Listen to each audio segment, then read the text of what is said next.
Good afternoon, everybody. Great to see you all again. It's my pleasure to kick off another meeting, the penultimate meeting of our Climate Action Council. One left.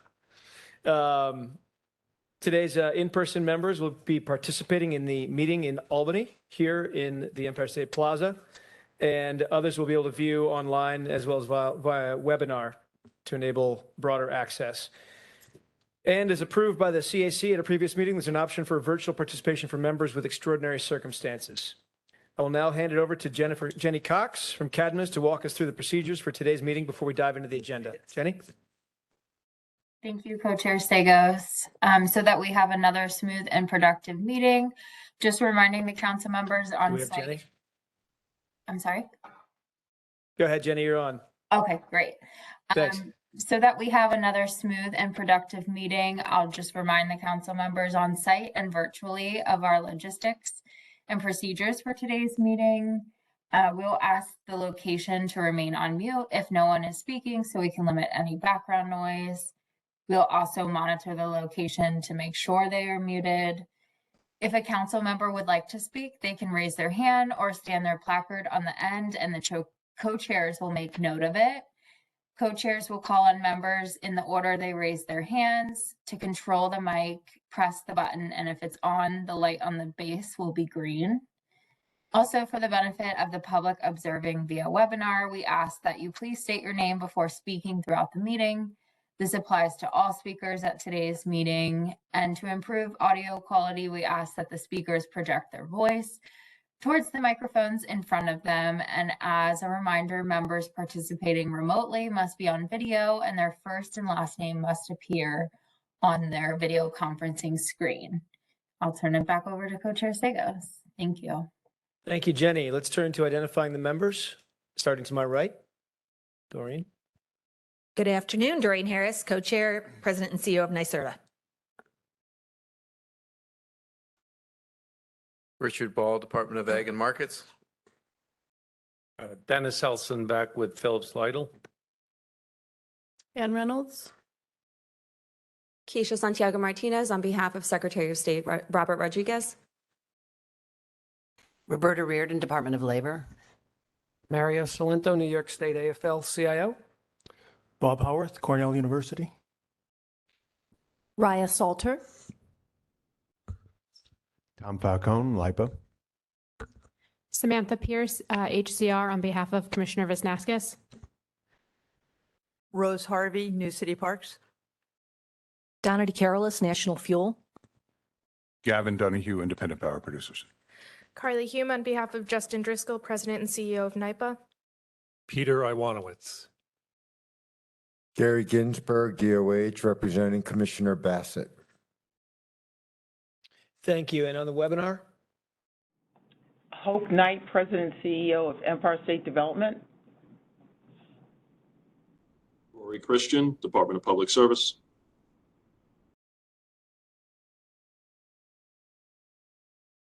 Okay.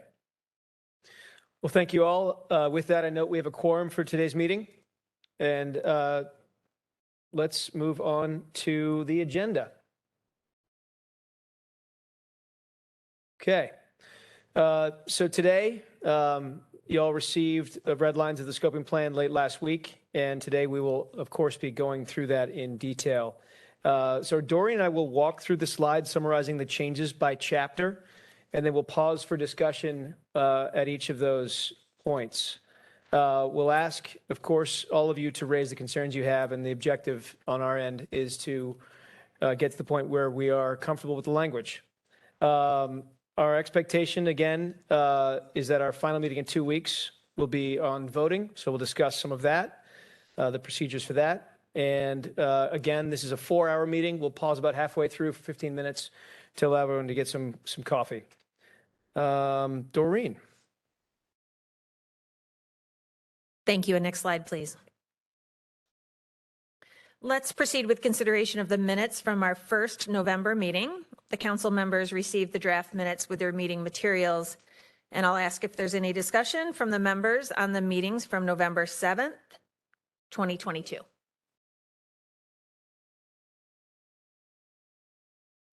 Hearing none, we can move to approve the minutes. I'll ask for a motion to approve the minutes, please. And a second. All those in favor, please signify by raising your hands. Does anyone disapprove of the minutes? If so, please signify by raising your hand. All right, I note that all members raised their hand in favor, and therefore the minutes are adopted and will be posted to the Climate Action Council's website. Thank you all, and next slide. Thank you. I'll note that Dr. Shepson is here. Thank you, sir. So this is the moment that we discuss a few updates. Next slide, please. Right before Thanksgiving holiday, Governor Hochul signed legislation creating a moratorium on energy-intensive proof-of-work crypto mining. And we have some exciting progress underway with our statewide community air monitoring initiative. The first quarterly update meetings were held in the Bronx, Buffalo, Niagara Falls, Tonawanda, the Capital Region, and Manhattan. These upcoming meetings as well will provide progress and updates to date on the communities and the work we've done so far to address disproportionate impacts of air pollution across New York State. Doreen. Thank you. And as you see in the photo here, just last week, Governor Hochul announced the start of construction of the 339-mile Champlain Hudson Power Express transmission line. It's joined by some of you at an event in Whitehall, New York, for the construction start. This is a project that will bring clean energy from Hydro-Quebec in Canada directly to New York City, and certainly support one of our Climate Act goals to obtain 70% of our electricity by renewables by 2030. So this was a big milestone, many years in the making. In fact, some were saying decades in the making. So certainly a reason to celebrate. Also, you may have noted that Governor Hochul announced last week that the number of individuals with clean energy jobs in New York State reached a record level of 165,000 workers at the end of 2021. Certainly helping to lead our economic recovery, not only by recouping the clean energy jobs lost in 2020, but also exceeding pre-pandemic levels by 1,300 jobs. It was exciting to see growth in solar, as well as advanced transportation in particular, and certainly building on our commitment to this just and equitable transition for New Yorkers under the climate law. So that was good news, and the fact that clean energy sort of outpaced other sectors in that recovery is also a strong indicator of the potential that this industry is bringing to some of the points this council has been discussing, in fact. So with that, if we turn to the next slide, and certainly the majority of today's discussion, we are going to be discussing potential edits to the scoping plan in detail here today. Next slide, please. So as we've highlighted at the last several meetings, the council has certainly come a long way together through this process. And these last several months, with 2 meetings a month, reviewing and revising text, participating in small group feedback sessions, and hearing from one another as we work to land the final scoping plan, has certainly been a significant effort. Efforts have been made to address the concerns and comments raised by you as you have reviewed initial edits to the chapters. And here today, now with this version 2, I'll call it the near final of Red Lines, you've had an opportunity to review the plan in its entirety to ensure consistency and to allow for a final assessment of whether all the recommendations, when taken together as a package, represent our best efforts to reach agreement and meet the interests and needs of all New Yorkers. So today, we will be discussing any final outstanding issues that members would like to make the case for. This is the last opportunity to bring up any concerns you may have, and specifically to provide proposed changes that you would propose that could resolve remaining differences between council members, as the next turn of the plan will be the version used for voting at our next meeting on December 19th. One thing to be on the lookout for is the executive summary of the plan. We will be circulating that to the members this week. For your awareness, it is reflective of the chapters themselves, so the substance of the executive summary will match the substance of the chapters as well. And essentially, based on the discussions today, Basil and I, as Climate Action Council co-chairs, will provide the final direction on the language that will be advanced to the full council and that will be voted on at the December 19th meeting. And as we have said before, let's bear in mind, this is not the end, but the beginning. Finalizing this scoping plan allows us to move forward with the development of implementing regulations next year, which will also involve robust stakeholder engagement and the update to state energy plan, among other actions that are guided by this work. And as we've discussed, the plan itself will need to be updated every 5 years. So by my math, before you knew it, we will be back here improving on our work together. And so with that, as I hand it back to my co-chair, we will start with the chapters themselves. So it's not the penultimate meeting. We'll see you in a few years. Okay, let's get started on the chapters. Next slide, please. So I'll start with chapters 2 through 4. Next slide.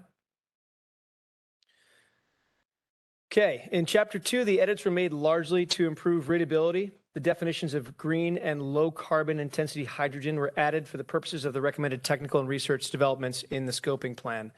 Green hydrogen is defined as hydrogen formed through electrolysis powered by renewable electricity with a preference given to creation when there's a surplus of renewable generation, such as offshore wind at night. Low carbon intensity hydrogen is defined as hydrogen produced with carbon intensity equal to or less than 2 kilograms of carbon dioxide equivalent produced at the site of production per kilogram of hydrogen produced, calculated pursuant to the Climate Act. The chapter describing New York State's climate leadership was updated to reflect the policy actions the state has undertaken since the draft scoping plan was published, including EO22, the Extreme Heat Action Plan, Advanced Clean Cars, Trucks Regulations, Utility Thermal Energy Network and Jobs Act, Advanced Building Codes, and Low Carbon Concrete, and others. The chapter on current emissions remained largely the same. The chapter will continue to use 2019 emissions values, as well as the greenhouse gas report covering 1990 to 2020. Has not been published, and 2019 values are more representative of past trends. 2020 was a particularly anomalous year, and certain sectors were significantly impacted by the COVID-19 pandemic, but reported emissions are expected to normalize in 2021. So give you all a chance to react to that. Any concerns with the revisions made to this section? Yes. Dr. Shepson. Good afternoon. Just a quick question about the removed global climate projections to increase focus on New York State. I understand that the emissions that we're attempting to mitigate are all in New York State, but in my view, this section provides an important background and context, motivating context. In light of, I'll just comment that the recent information shows that globally, all greenhouse gas emissions, methane, CO2, nitrous oxide, SF6, are all significantly increasing this year after COVID-19. And, most of the deletions in the document in this version were replaced by different text. And in this case, it was removed. And I just would like to hear a little bit more about why it was deemed necessary to remove that important context. Maureen, can I ask you to weigh in on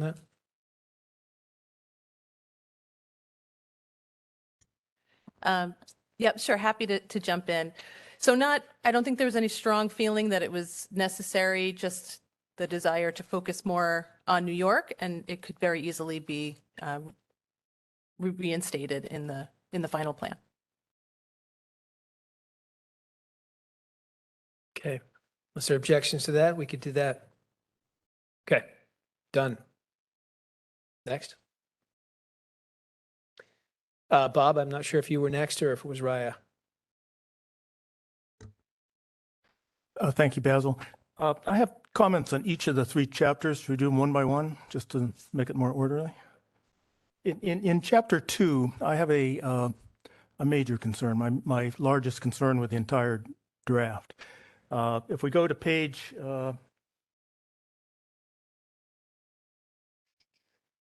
page 9, which on the PDF is page 20.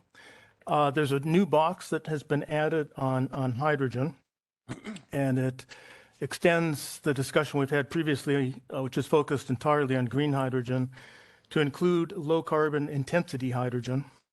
And that's defined as hydrogen produced with a carbon intensity equal to or less than 2 kilograms of CO2 equivalent produced at the site of production per kilogram of hydrogen produced.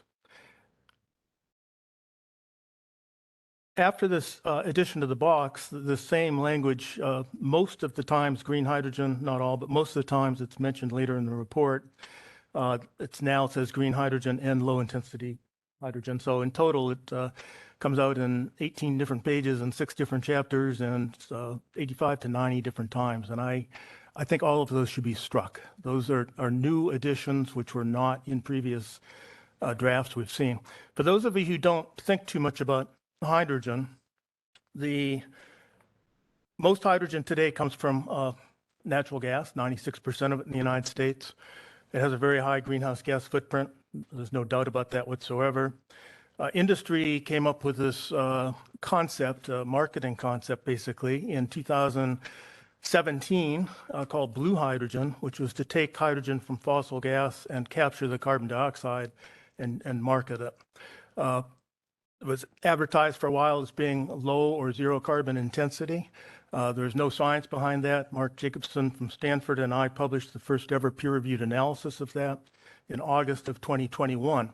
And in response to that, the industry marketing folks in the Hydrogen Institute, which is funded by BP, Total, Shell, and Exxon, switched and they stopped using blue hydrogen and they instead started calling it low carbon intensity hydrogen, which is the language which is in here. And they specifically defined it as 2 kilogram CO2 equivalents per kilogram of hydrogen. So this language is directly out of the marketing campaigns of the oil and gas industry, and I think it's deceptive. Now, a little bit further background on it. This language was included in the bipartisan infrastructure bill in fall of 2021, and it was included in the IRA in spring of 2022. So this is the federal definition, and that's an argument for perhaps using it.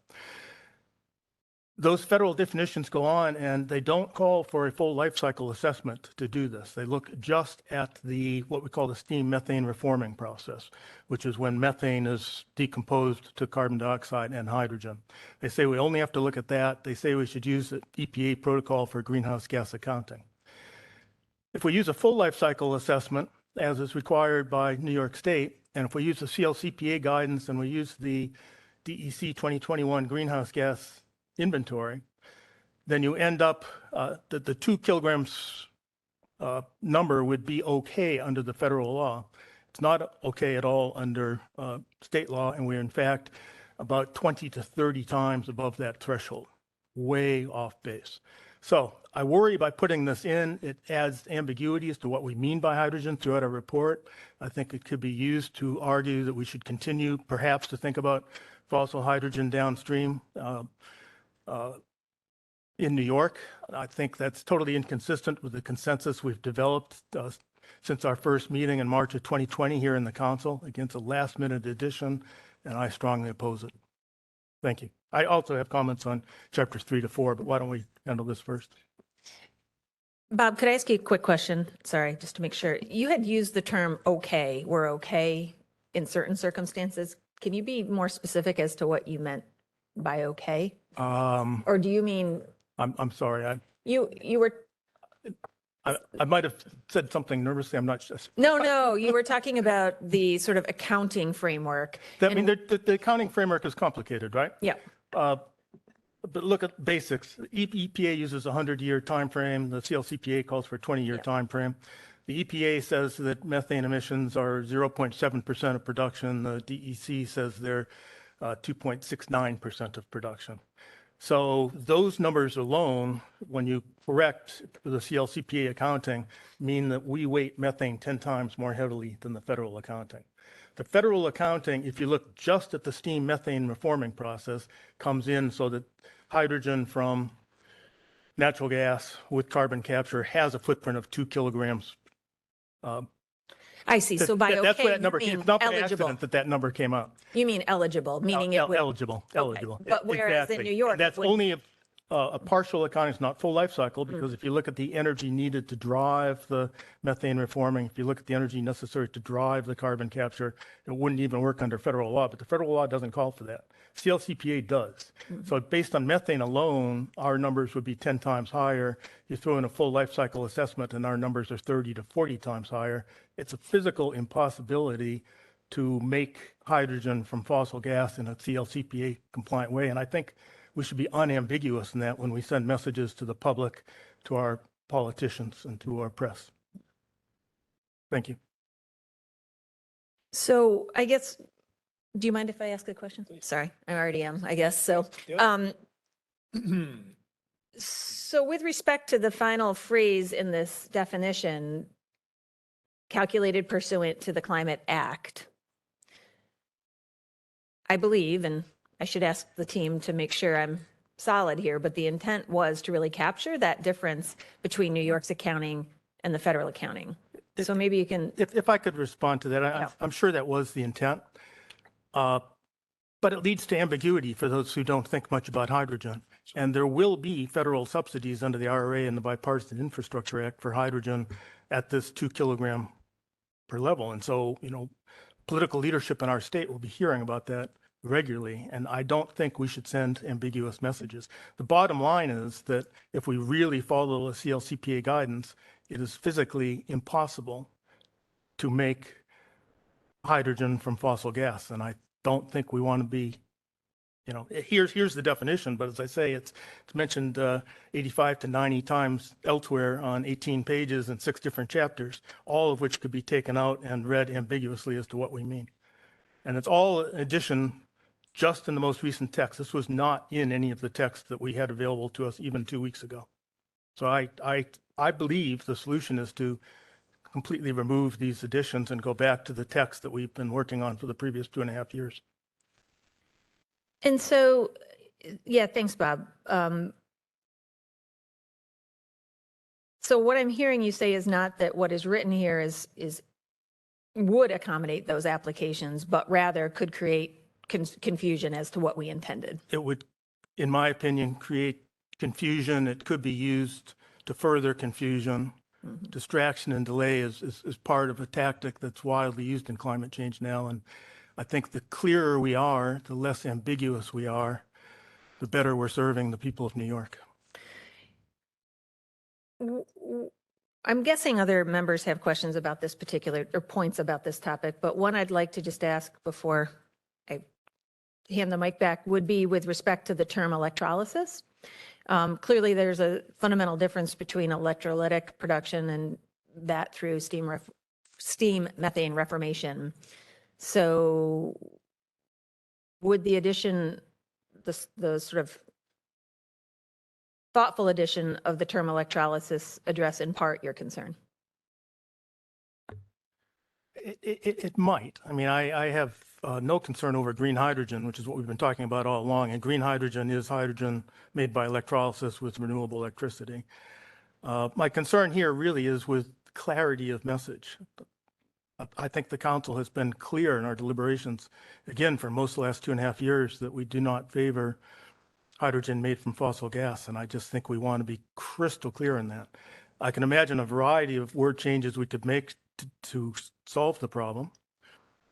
But taking these changes out, which were only added in this most recent draft, is the simplest and easiest way to do so. So we have some cards up. Raya, Dr. Shepson, Marriott. I want to this let point. the scientist speak before, if you have a comment here, I'll speak after him if that's all right. Well, I just have a comment in that to be honest, I think it was clear and is now quite cloudy for a couple of reasons. I'll just quote from the revised document. It says, "The council has reviewed the potential use of alternative fuels such as RNG and green and low carbon intensity hydrogen. We have not." And so I object on procedural grounds that I think that this particular issue requires a great deal of analysis and thought. And what I see in the revised document is lumping together green, that is electrolytic hydrogen, with low carbon intensity hydrogen. And they're just very different things, as Bob has pointed out. But I object to to use Bob's words, the clouding of the message in a way that in fact was not, in a process that was not reviewed by the council. Thanks, Paul. Raya, we have Mario, as well as Rory online. Okay. So I want to absolutely agree with Dr. Shepson and Dr. Howarth. But I think that as an attorney, sometimes we do a universal replace in a document. Right? We take a phrase and we stick in a new phrase and we go through the whole thing. And sometimes you make big errors when you do that. I want to think that that's what happened here. But if you read it on the face of it, of these revisions in both substance and characterization, not only are they absolutely counter to all of the work we've done in these 2+ years, in terms of how they suggest we may or may not have contemplated things, recommending things that haven't been recommended, suggesting things that haven't been suggested and haven't been deliberated, but so disturbingly look pro-fossil fuel industry. Like at the last moment, the pen was handed over to insert, and this is, and say, we've had good faith discussions this whole time. But the idea that after 2+ years, we've somehow opened the door to blue hydrogen, which is something we have not deliberated, is shocking. In 80+ mentions. And frankly, that's only just one of the concerns. Blue hydrogen, biofuels, RNG, new characterizations, questioning negative health impacts. One of the things that's most, and I will get to it later, but this idea that we'll use some of these technologies when it can benefit disadvantaged communities. When the Climate Justice Working Group and every EJ group out here has said, no, we don't want these technologies, we don't want them in our communities, they're not going to help our communities. So it's a blanket statement in support of both of these, and there's more to say at the end of, towards as we go chapter by chapter. But we've had good faith discussions, and I want to think it's more of an editing mistake rather than a foundational shaking of the trust, that we've had 2+ years in this process. Thank you, Mario. That's okay. Thank you. We've packed in here today. I just wanted to state labor support for the low carbon intensity hydrogen. I think certainly leads to the discussion on pink hydrogen. We've said from the beginning, improving reliability, mitigating against extreme cost increases, in terms of certainly from the labor movement's point of view, helping workers avoid some job losses, and in fact, creating opportunities for workers moving forward whose jobs are going to be eliminated. So I just wanted to be on record for that. And speaking, in general, again, I'm not going to take everybody's time here, but again, speaking to minimizing job loss and protecting workers moving forward, as I have mentioned at each and every meeting beforehand, to go through this. And just again, specifically with respect to gas workers and EITE workers, I think we need additional flexibility for these workers as well, because again, there's no benefit in sending jobs out in New York State to other jurisdictions with less stringent labor and emission standards. So thank you very much.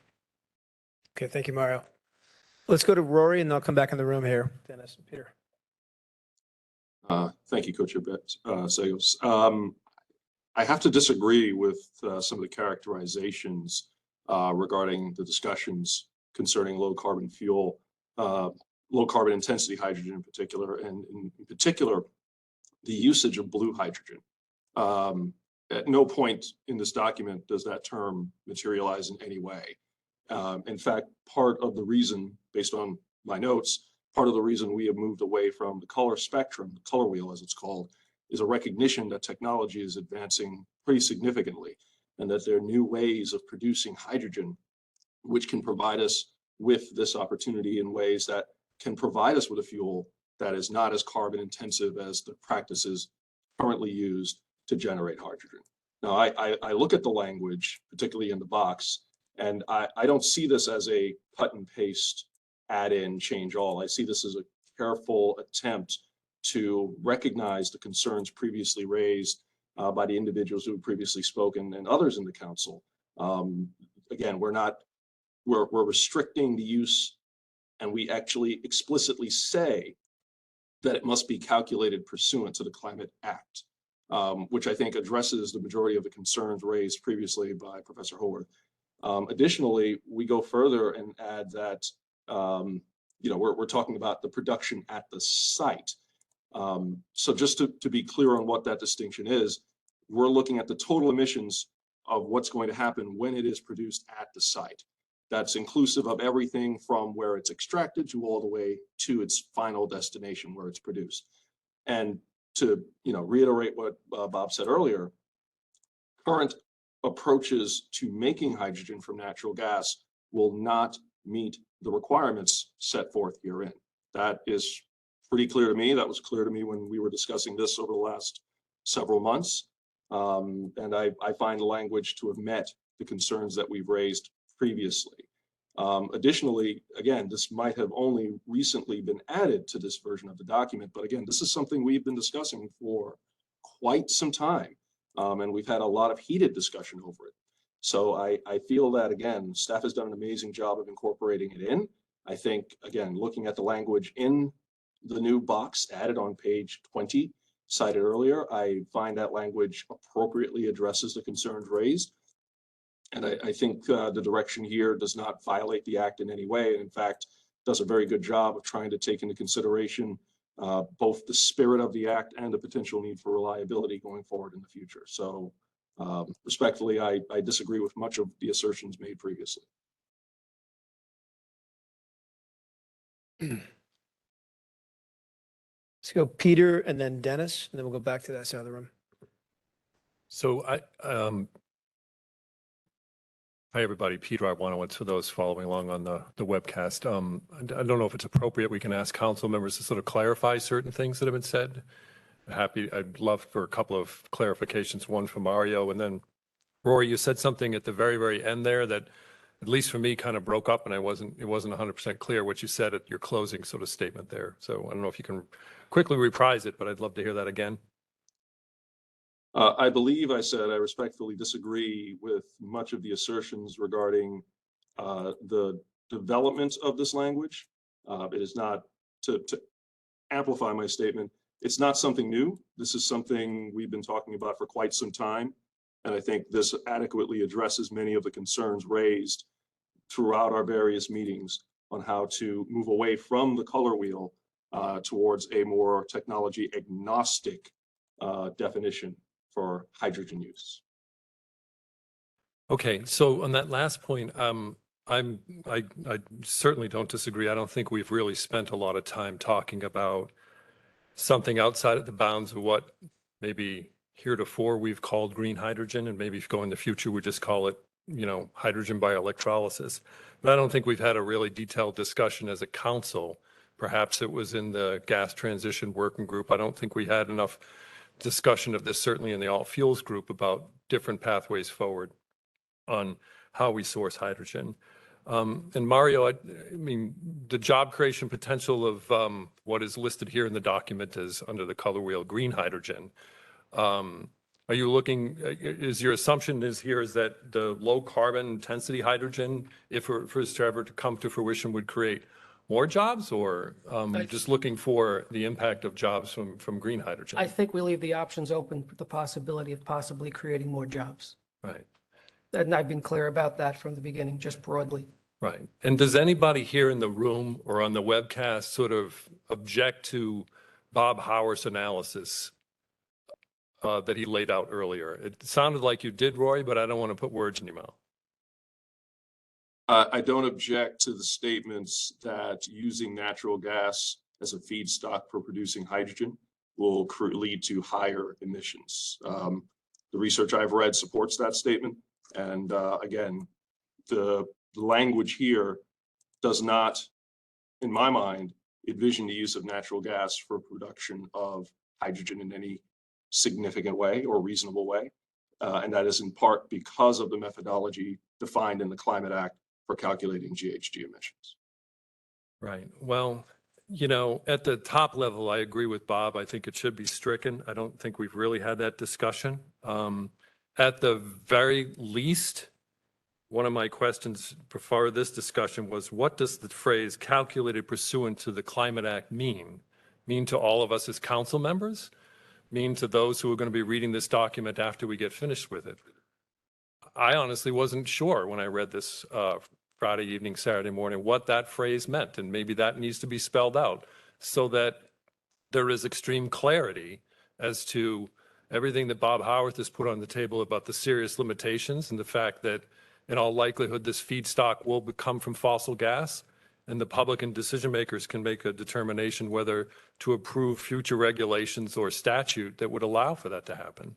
And this is a directionality document, so we have to be clear. With that, I'll just add sort of one last point on the definition of hydrogen in that box.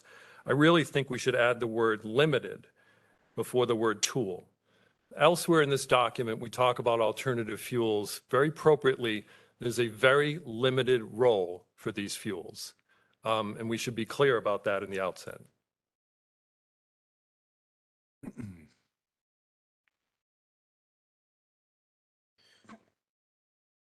Dennis? My only comment is that, you know, New York has joined a 4-state consortium on this issue. I just want to be consistent. I get concerned sometimes that we talk about something like this and it may be disconnected from what the state is signed on to. So it really kind of makes us look a little silly if it's not consistent. So the only thing I would add is if this is consistent with the approaches we're taking on a high level consortium, which came, if I remember correctly, came after the Climate Act. So we're in an evolving world. So if this is consistent, then I don't know how you can't support it. Would be my thought. Yeah, it's a fair point, and it's something we've been really paying close attention to as we have led the development of our concept paper and ultimately the response to the FOA that is due in April. And I think, you know, one interesting aspect of this, perhaps unfortunate, is that it is not the case that this is even final language in the federal context. In fact, I believe the due date for comments on this language, among other aspects, was as recent as today, as to the deadline. So all that to say, you know, this sort of referencing this in the federal context is also a moving target, something that we're grappling with. And further, one challenge we're having with respect to our response to that FOA is the fact that our accounting framework is not the same as other states, in fact, that are participating. So all that to say, the strong focus of our application in the federal context is electrolytic hydrogen, to the questions I was asking earlier, for this exact reason, that we too are focusing on these applications that are, you know, the production, if you will, through that means. So in my head, I'm wondering if there's, what I'm hearing from the members is not disagreement with the approach, but rather the language as being perhaps unclear as to what it's intended to convey. So that's one of the reasons for my question about the utilization of the term electrolytic within this framework.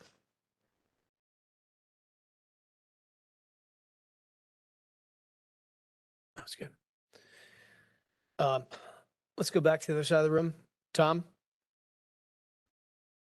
I guess I had a similar thought as where Doreen was headed, which is, you know, the simple text does say hydrogen produced with the carbon intensity calculated pursuant to the Climate Act. So I don't see necessarily the concern if we're staying within the Climate Act. To the extent there needs to be clarification about what's intended, I think you can do that in the definition. But it does, you know, the simple language on the page does say, you know, calculated pursuant to the Climate Act.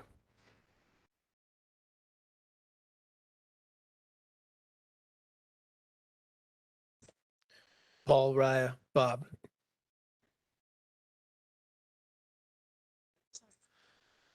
Well, so I don't have any issues with definitions. We can get away from the color wheel. It's fine. I think that the green hydrogen and low carbon intensity hydrogen are defined fine in the document right now. It is the clumsy way in which green hydrogen and low carbon intensity hydrogen are lumped together. To me, they should be considered in two completely different contexts. And I think hydrogen is discussed at this point as if, in terms of our energy management, we have a need for hydrogen. And I object to any notion that we have a need for hydrogen. We have a need for energy storage. And electrolytic hydrogen is an option that we have considered at length. I don't see steam reformed natural gas as a means to produce hydrogen as a solution for energy storage. It is a completely different scenario that requires an in-depth analysis of the full greenhouse gas life cycle of that means of production. To lump them together, as we've done, as Raya put it very kindly, as potentially the result of search and replace, just makes the document confusing. The two terms are defined just fine, but they don't belong in the same sentence generally, in my view. Right.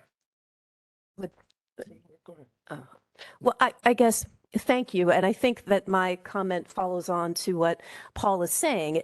What I'm hearing you say, CEO Harris, is that if there's an interest in talking about what could be a specific research opportunity that could potentially fit into a bucket that could be helpful within the context of the act, which is what I'm hearing, then, you could have that separate out as that discussion and remove it from the, 80 plus other discussions. Why, I also have to say, we did not in the subgroups, talk about this, with specificity. Why put into the plan, highlight a technology that, you don't think can be done in New York State pursuant to the act, according to a shifting federal definition, which really really invites speculation and uncertainty from industry, and then just saying, pursuant to the calculation of the act somehow fixes that. Why it should be clear. It shouldn't, if we don't think it can be done pursuant to the calculation of the act, why highlight the technology in that way, and certainly not in these 80 plus other ways. So if there's something specific that can be helpful and said, perhaps it should be done separately. Yeah, thanks, Raya. One thing that I heard Mario say, though, that maybe folks can weigh in on is the application of electrolysis utilizing nuclear power. Pink hydrogen, as it is known, is produced in that manner. And I think there could be this intermediate area that is not captured by the green definition, but is produced via electrolysis from nuclear power. So I guess I would ask the experts in the room as to whether there's a way to sort of encompass that type of utilization or production in these definitions, or where would people land in that respect? Mary, I don't want to put words in your mouth, but that's what I heard you say. If I could just respond quickly, and I know because I've said it several times in meetings, it is the playbook of the industry looking for lifelines and subsidies to lump these things together, have overarching terms which have unimaginably complicated nuances underneath, right? To your question, that any one person could answer that question, right? Are we going to have one word that somehow satisfies the requirements for federal subsidies vis-a-vis the Climate Act for nuclear? and, and this, new Blue hydrogen is how I understood Bob to say, that this low emissions is sort of the new catchphrase. This is complicated stuff that, that the public, the plan needs to be clear on, because we can't have a catchphrase that's going to explain how we're going to use, literally what could be more complex, right, than, nuclear physics and, and what's going on here. Can I just add a little bit to that? Yep. What I was asking for originally is and was clarity. We want to be clear in what this council believes. And my worry is that the low intensity carbon hydrogen definition with 2 kilograms CO2 equivalents per kilogram of hydrogen is directly out of the marketing playbook of the oil and gas industry. It's been promoted by them in the US Congress, in the European Parliament, and in the British Parliament. And so if we use that term and we nowhere in the report, other than say, well, it has to be consistent with the CLCPA, nowhere in the report do we say, but it can't be, then we are confusing, I believe. As to nuclear, I'm not a big fan of nuclear power, just plain and simple. But we've agreed in the draft plan from a year ago that there's a role for the current nuclear power. I'm fine with that. If there's surplus electricity out of that could be used for electrolysis to produce hydrogen, I think that makes fine sense if it's not increasing emissions. I think we should think carefully about whether that is pulling off electricity from the grid would result in more fossil fuel combustion. Long term, by 2040, when we all agree under the CLCPA that we'll have a carbon-free grid, then sure, electrolysis from the grid or from nuclear, I think is fine. But clarity is what I'm looking for. And, we've spent a lot of time on this already. The interesting thing is really a small sidelight. But the reason I highlighted it is it can be, I think, could well be used by powerful interests to promote something that this council has already decided we don't want to do. So clarity is what I'm asking for. It's hanging up a sign saying, come here, run through New York State, fossil fuel industry with your false solutions, period. Thank you. Donna? I was just going to add, and I think it's supportive of some of the statements of others, that it does align with what is in the hydrogen hub description for the DOE. So, I think that was one reason that, to me, it made sense. I guess I have a question, and, I was part of the alternative fuel subgroup, and I know that we talked about trying to get away from the color wheel and instead measure carbon intensity. Would there be a process in New York by which that would be done?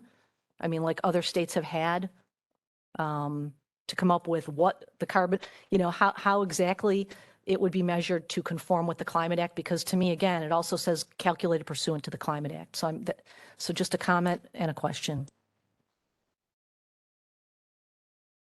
Well, certainly, it's a good point, Donna, because again, the intention of the team in inserting the language at the end, obviously there would have to be a measuring stick, right? One would have to be able to say this counts and this doesn't, much like we do with any other attribute that we value with respect to our transition. So there would have to be some means by which sort of like an inventory of sort of viable technologies were accounted for as a subsequent step for certain. And I guess I would also just add, trying to remain open to technology changes and advancements that could impact how the degree of carbon intensity for these different options that can be evolving as well. Yep. Yeah, that's to sort of put it in a nutshell. That was exactly why I think we moved away from the colors, was to attempt to describe a quantitative way in which eligibility could be measured. Obviously, we've had an hour of discussion. That may not, or almost an hour of discussion. That may not be. That may necessitate another look, obviously, on the basis of this discussion. I think we had Bob and then Raya. My card's just up for chapters 3 and 4. Okay. I've made Still in myself chapter clear two. on this, Yeah. I think. Go ahead, Ryan. No, it's just my understanding. The color wheel was misinformation created by the fossil fuel industry, who's now moved on to this new phrase that, is now the misinformation of the fossil fuel industry. Now they want to say goodbye to the color wheel. I think just this last discussion proves my point about what this is, leaving this open, having an overarching catchphrase, a clarion call for all who might want to figure out how to make the calculation work for the false solutions being offered on the federal level that don't currently work. I think that's what we just saw in this last exchange, and I think that's one of the main issues. And the thing is, have the discussions about, what you want to parse out, but name it, have it separately, not as this universal language that's gone in 80 plus times. Gavin. Thank you. Appreciate the opportunity to weigh in here. I was trying to get to the inventory discussion that Doreen and was having. But what I'd like to just let the council be aware of, within the CLCPA docket at the PSC is a petition that's been around for almost 2 years from labor and business asking the commission to identify which technologies would comply with the statute in hopes of avoiding what we just went through for an hour. And nothing has been done with that petition. And in my judgment, that is where we can figure this out with experts in a transparent discussion so that we don't limit options and innovation in the state. And at the same time, to get to my friend's points, Raya, is to comply with the statute. That's what we're trying to do, is reduce greenhouse gas emissions by complying with the statute. So that's why I think it's very incumbent upon the state to step up and move on this petition to make this determination sooner than later. And this could have, in my judgment, been avoided this afternoon. Thanks. Peter? I was just going to ask Doreen, sorry, everybody, Peter Arwanowitz here. Doreen, it seemed like you were moving into maybe offering up some language or potential language. But then I heard you say, maybe we're not going to solve this issue today. And recognizing at the outset of the meeting, we were trying to sort of come to agreement today and print up a document that we'd all vote on at the next meeting. Is this where we try to handle some of that stuff? Did you want to add in a different definition? Is there rather than having green or low carbon intensity, is there just a flat definition of hydrogen that uses electrolysis from non-combustion sources? And then finally, I threw out a recommendation that we add the word limited before tool, but I don't know what happens to that recommendation. Yeah, so I guess the fair thing to say is I'm trying to take in information, at least for me, as to ways in which we could reach what seems to be what could be mutually agreeable language on this particular topic. So I haven't triangulated on what those words would say at this moment, but I do think, I'm not hearing actually much in the way of disagreement among the members, but rather the need for clarity as to its intent.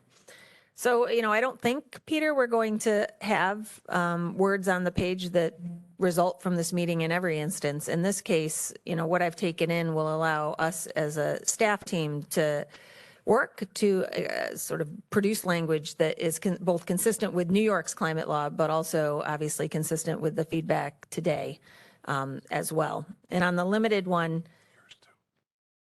I think that's pretty straightforward as to the facts of the matter. So for that, I'm not too concerned about the sort of feedback you've provided in that regard. This particular definitional issue is much more nuanced.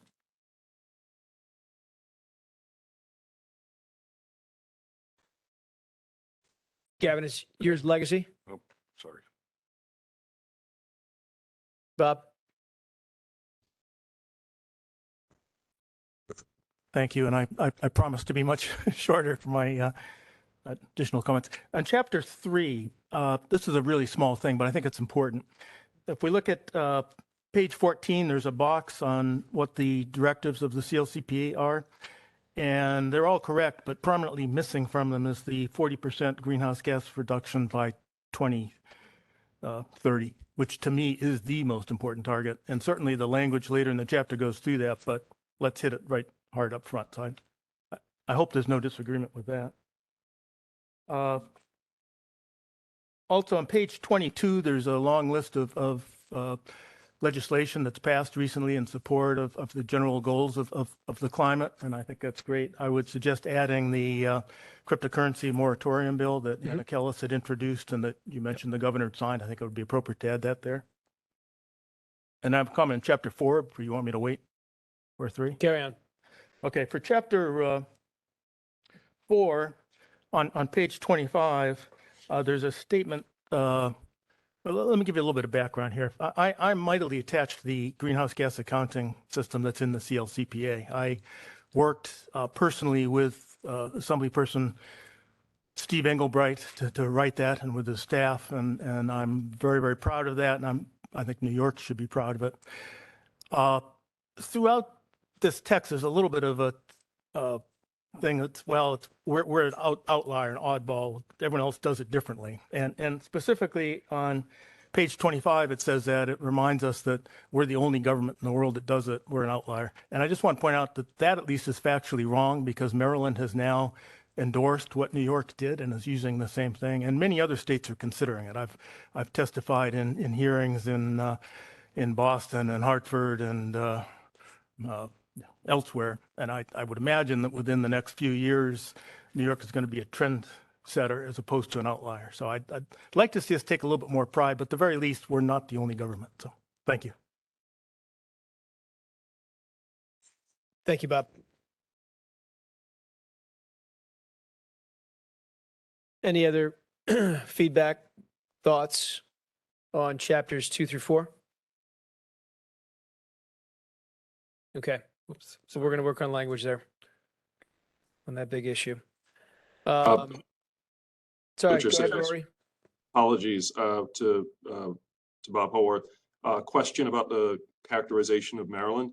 Did you say they have adopted or endorsed, or can you be a bit more specific on Maryland's disposition regarding the methodology? It's my understanding that they've passed legislation which will implement it. I'm not sure of the implementation date. And I could be wrong in that detail, but my activist friends have sent me hundreds of emails saying that. So, thank you. I have not read the legislation. Thanks for that flag. We'll look into it. Okay, with that, I think we'll move to the next slide, please. Peter, go ahead. Sorry, on page 19, not of the PDF, but page 19 of the markup, I was happy to see the addition of the Environmental Bond Act passing this new language, and obviously that's new details. Can we also just sort of uplift the percentage of the vote? Because in this day and age, to get people to agree at the level of New Yorkers are agreeing to support the environment, I think is worth highlighting and slightly celebrating. 68% for the Environmental Bond Act. The year before that, 70% of people adding environmental rights to the Constitution. I think it's a really strong number that should be in this report. It's a minor detail, but a very important one, because it really uplifts exactly where people are in this state, not necessarily where people think they are. Sure, we can do that. Thank you. And then last but not least, there's a statutory reference to the electric vehicle law that's slightly out of date. You should look at the chapter in that EV standard, because there were chapter amendments this year, just so everybody knows what we're talking about. Chapter 109 of 2022 for the EV law. Okay, thank you, Peter. Okay, moving on. Next slide, please. Oh, here we are, 5-6. Thank you. Okay. In chapters 5 and 6, we have editorial changes for improved readability, updates to the process for development section to reflect the public comment period and the work of the council occurring this year. Text boxes were also added for definitions of fossil natural gas and describing the difference between RNG and biogas. Finally, for that chapter, we added a paragraph to acknowledge the economic development opportunities that this transition presents and the need for well-coordinated planning to ensure the state can capture these economic benefits, particularly for disadvantaged communities and legacy Rust Belt sites. For Chapter 6, Achieving Climate Justice, changes were made in this round, including clarification to the language pertaining to disadvantaged communities and the requirements to prioritize reductions of greenhouse gas emissions and co-pollutants in disadvantaged communities. Reinserting a sentence that referenced Section 7.3 of the Climate Act with respect to state entity decision-making, and adding economic development and jobs as important benefits related to investment in disadvantaged communities. Any concerns with the revisions that we made here? Okay, Bob. Thank you. Just a little bit on renewable natural gas, our RNG. RNG comes in throughout the report, and I think at the moment we're being somewhat inconsistent in how we're handling it. So I think in many places, the staff working on it have worked hard to make the clarification between biogas and RNG and what we're recommending on-site use for biogas, et cetera. But that's not universally true here. There are places where that's not coming through. And so in general, I would ask that people take another close look at that usage. But specifically in Chapter 5, there's a box on page 35, the PDF page number 47, which gives the definition of biogas and renewable natural gas. And I have a few points. It starts by saying biogas and renewable natural gas can reduce greenhouse gas emissions. We've talked about that a lot, actually, in the alternative fuels group and elsewhere. And the peer-reviewed literature do not support the statement that RNG necessarily reduces greenhouse gas emissions. In fact, the methane emissions, for where it's been studied, make it larger than using fossil natural gas.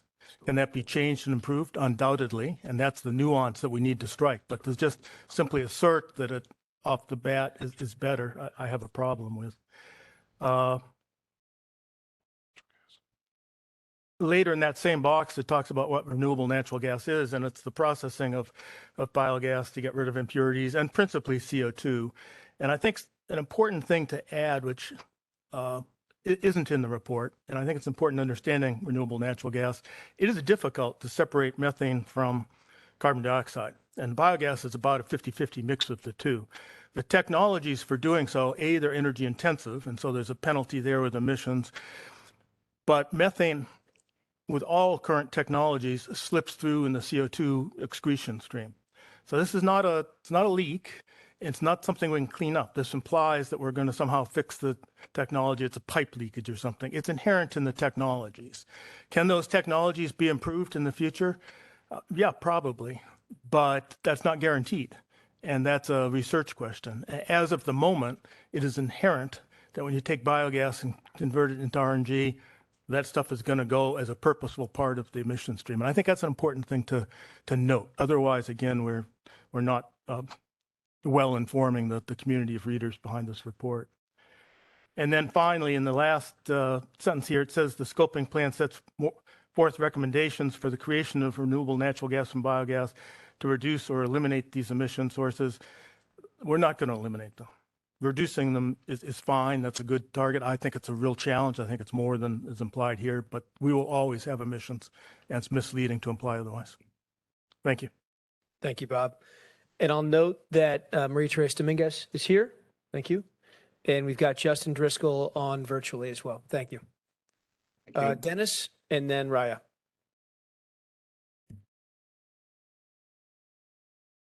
Thanks, Basil. I just want to acknowledge the staff for working diligently integrating economic development language throughout the document and also highlighting the opportunities associated with Rust Belt neighborhoods within the framework of disadvantaged communities.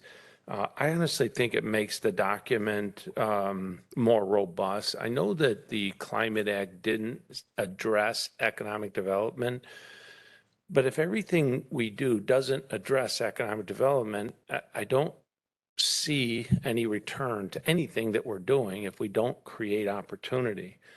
And part of what's on page 36 is to create a new economic development opportunities, and this is about job growth. We've got to be more formal, I think, in terms of who's going to create that document. And is that the ESD? Is it NYSERDA? But we really got to kind of like, someone's got to be directed to create a document. that really pinpoints this, because even when we make announcements of the creation of 161,000 jobs, where are they being created? What are they doing? Is it manufacturing? Is it construction? Is it in disadvantaged communities? Are we making the penetration that we have intended to make throughout the process? And that goes to that comment. And then on page 40, we then talk about directing benefits to disadvantaged communities. And I know I've said this in the past, but what are they? We've got to be better. We're 2.5, 3 years into this, and we still haven't defined benefit. That's crazy. We should have an understanding of up to 40% of the spend of this act. What are the metrics that we're trying to achieve? And that's why I mentioned that, we create 161,000 jobs. Am I creating those jobs in disadvantaged communities? Because I want to make sure that those benefits are going where we intend. Short of that, it's just a spending program, and spending programs do not create returns. They simply create costs. And I think that we get a lot of pushback when that happens. So I just encourage that instead of developing a methodology almost 3 years into this, shouldn't we have real information on metrics that we're voting on as part of the approval of the scoping document? Thanks. Adriana, do you want to say a few things about how we're calculating benefits? Sure. Okay.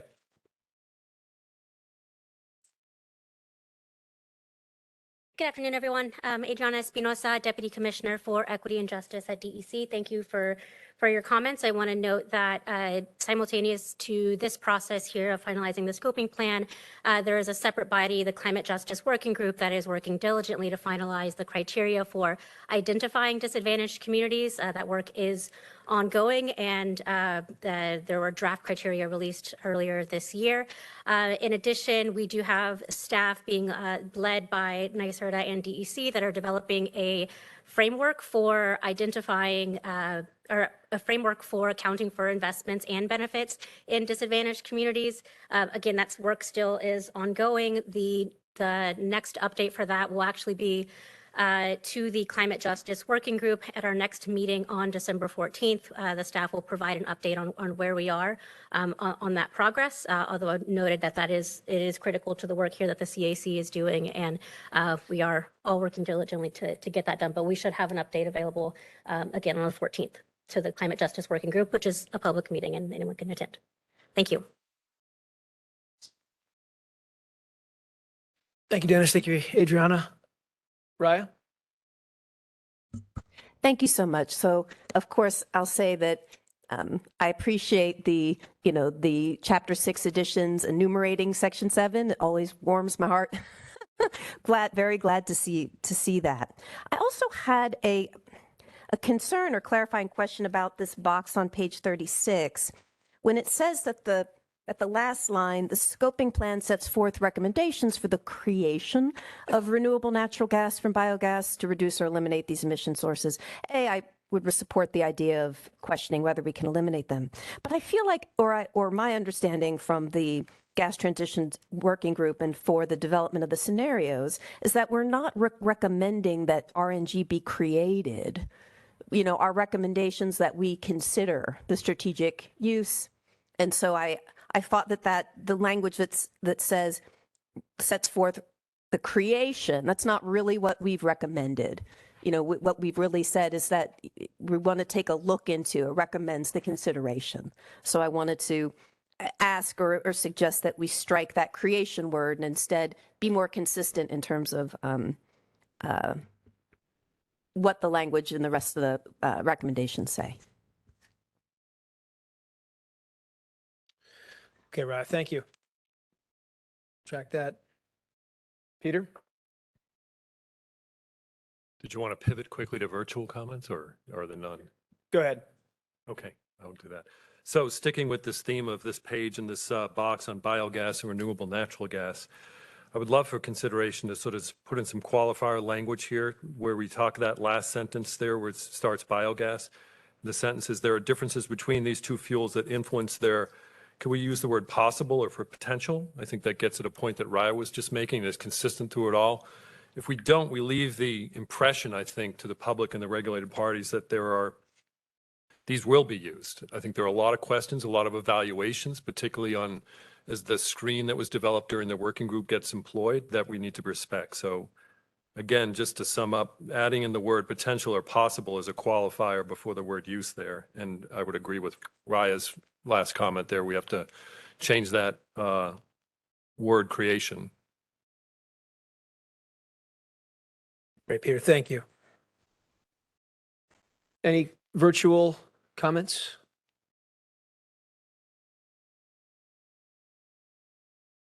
Okay, we've got Donna. Thank you.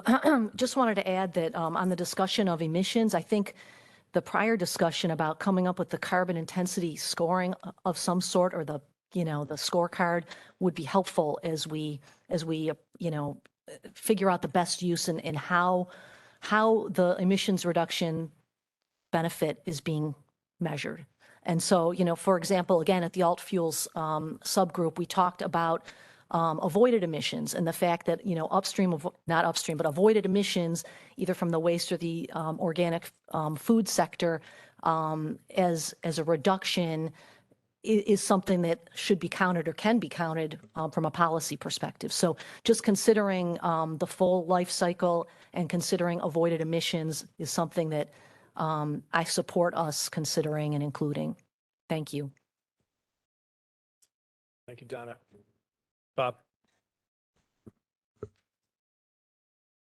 Thank you. I agree with Donna that we should have a process for formal accounting here moving forward.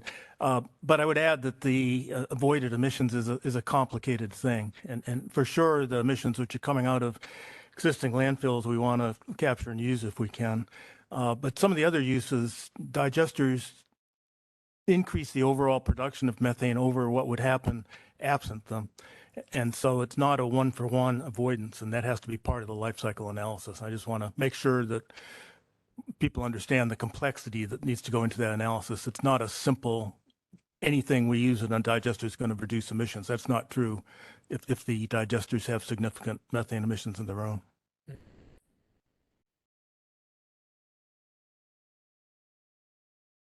Quick add, Basil.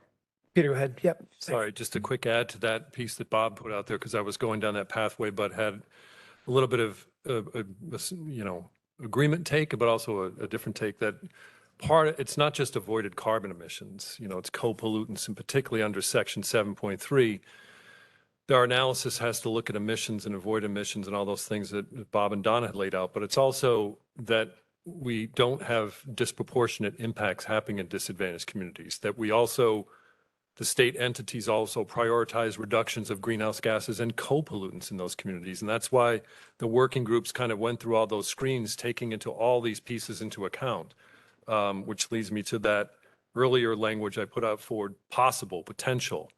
There's a very rigorous review that has to go on before we go further down the pathway with alternative fuels like hydrogen or biogas or other biofuels.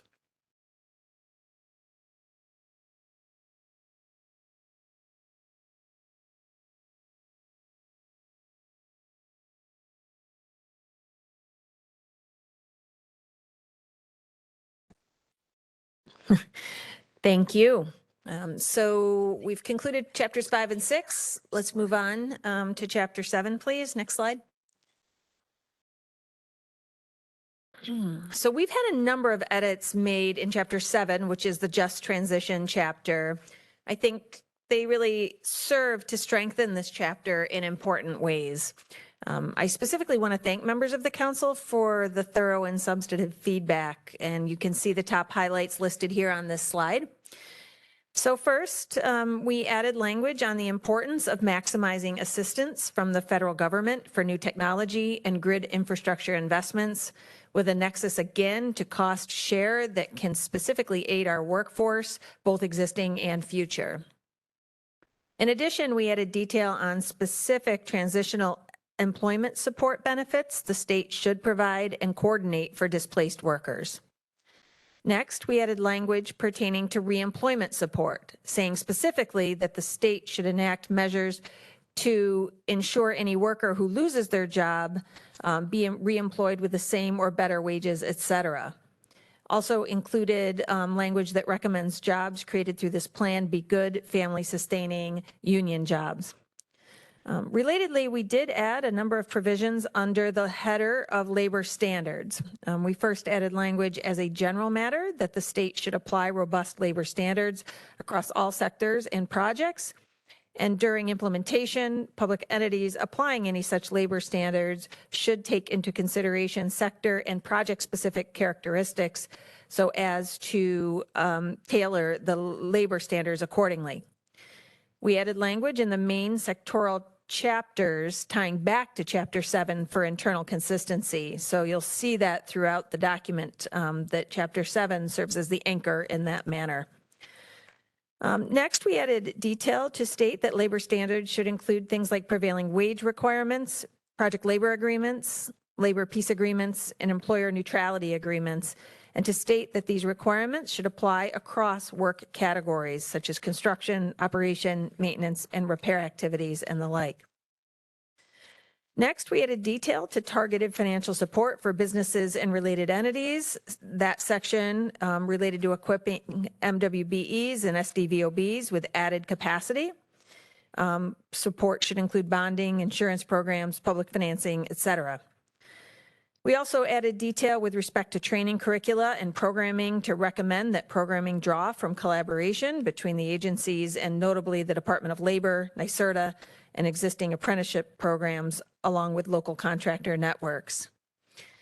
And last few here, we added reference to the Department of Civil Service under general considerations to ensure they are directly involved in collaboration and engagement pertaining to civil service titles and the need to reflect new skills and expertise needed within the state workforce regarding CLCPA implementation.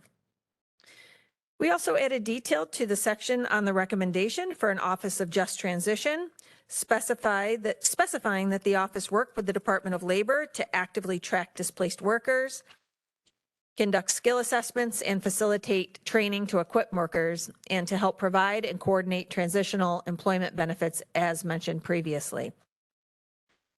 And finally, we added language highlighting the opportunity to leverage Buy American and New York State preferences as means to mitigate economic leakage and drive high road local job growth. Through these edits and more, I do want to emphasize for these members just how much this chapter has progressed and developed since the draft scoping plan last year. And that is thanks to great input from the members of the public and the members of the council as well. So I will pause there with respect to Chapter 7 to see what feedback or concerns the members may have.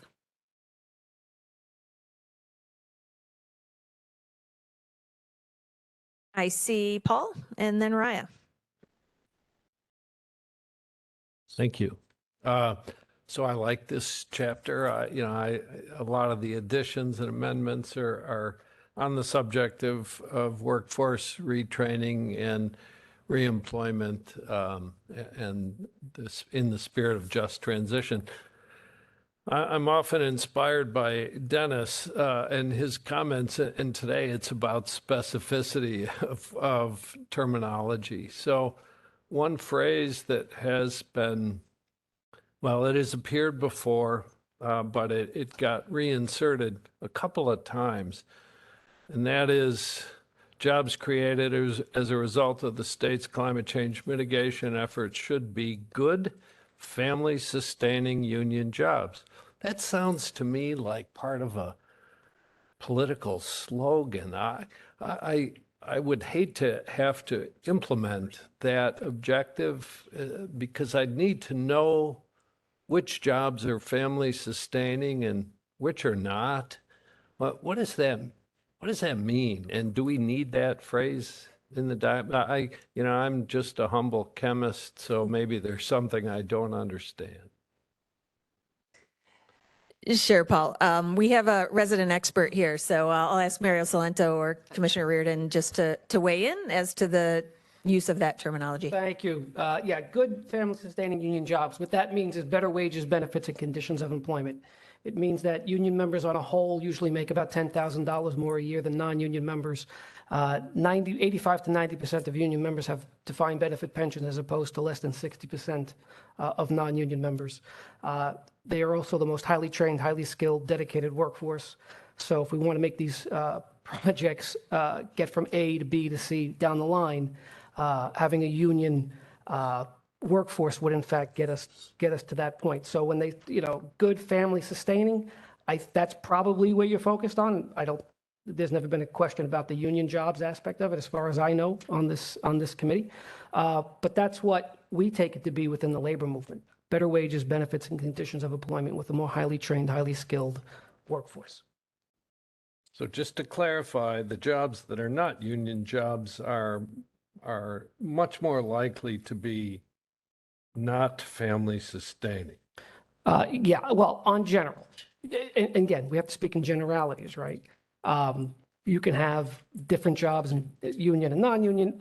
Yes, the reality is I guess I have to say this, it is much easier to sustain a family on union wages than not. Is there a disagreement on that? I'm just learning. My non-union job has been family sustaining, but It does not mean that you cannot sustain your family on a non-union job. What this means that you will be better able to provide for your family, yourself, your family, with a union job. Again, better wages, benefits, and conditions of employment. almost all the rest of this chapter is clear to me, and that phrase really confused me, but I accept your answer. Thank you. Yeah, thanks, Paul. I'm reminded also that the job study that we reviewed as a council, what seems like many, many months ago, looked at the wage profiles for some of these positions. And really the goal here is to make sure, as described, that it's consistent with the principles that Mario describes. Raya, and then Mario, I was guessing you probably had more to add. I just want. Yeah. Thank you so much. I certainly, I think this chapter's come a long way, and I certainly support the strong labor standards, et cetera. And my question is about the language on page 56, the new language. There is a sentence that says, basically, this is, I guess I'll put in the category of the search and replace, perhaps. When it talks about this chapter of exploring emerging Climate Act aligned technology opportunities. And then it talks about, while generally not considered emerging technologies, biofuels such as RNG have potential to serve as flexible, dispatchable resources, yet are unproven. But then the sentence says, the evaluation should include the use of RNG when needed for safety, reliability, resilience, or affordability, and when use demonstrates air quality, health, and GHG benefits, including avoiding localized pollution in disadvantaged communities. So that sentence, I just think should just be struck.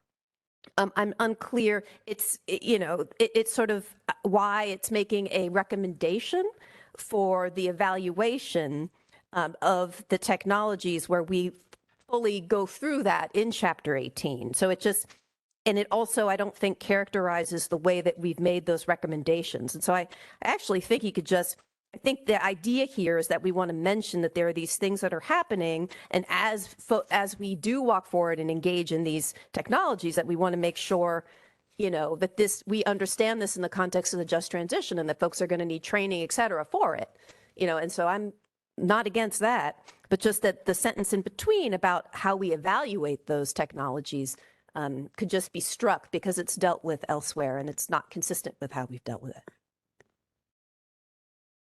Thanks, Raya. I'm just going to need to I do believe that's referenced somewhere else in the plan. So let me see. The point is we could easily reference the other use of that sentence. Yeah, Sure. go ahead and reference it. The one that I also had that the most issue with is this idea that, we should evaluate the use of RNG when it can benefit disadvantaged communities. I don't think we've never characterized that discussion that way, in no small part because the Climate Justice Working Group and EJ advocates all throughout the state have been very strong in opposition of that use of that technology, precisely because folks feel that they could be targeted for having those used. So I saw that as sort of like a little backhand. And so, yes, if you want to reference Chapter 18 or the exact language of how it's going to be considered, I mean, obviously you can do what you wish, but that's my consideration. Suggestion. Yeah, thanks, Raya. Mario? First, I want to thank both co-chairs and Sarah and Jamie and everyone. The staff has been truly amazing. This is a lot of work to get done just in the last few months because there wasn't any labor representation or worker representation the first 2.5 years. So I thank you tremendously. There's just one piece. On page 54 of the current draft, the second line of the last paragraph, the modifying words as an alternative option should be removed. So the clause would read project labor agreements for construction projects. It just makes it a little bit more clear and a little bit more straightforward. Could be confusing otherwise. Thank you.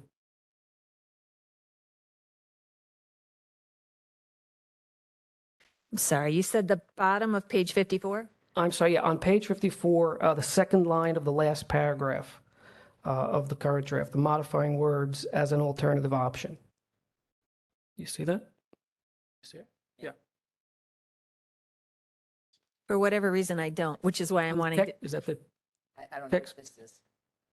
On page 54, right? Yeah, I see it. So it seems to be. There you go. Of the Oh. text.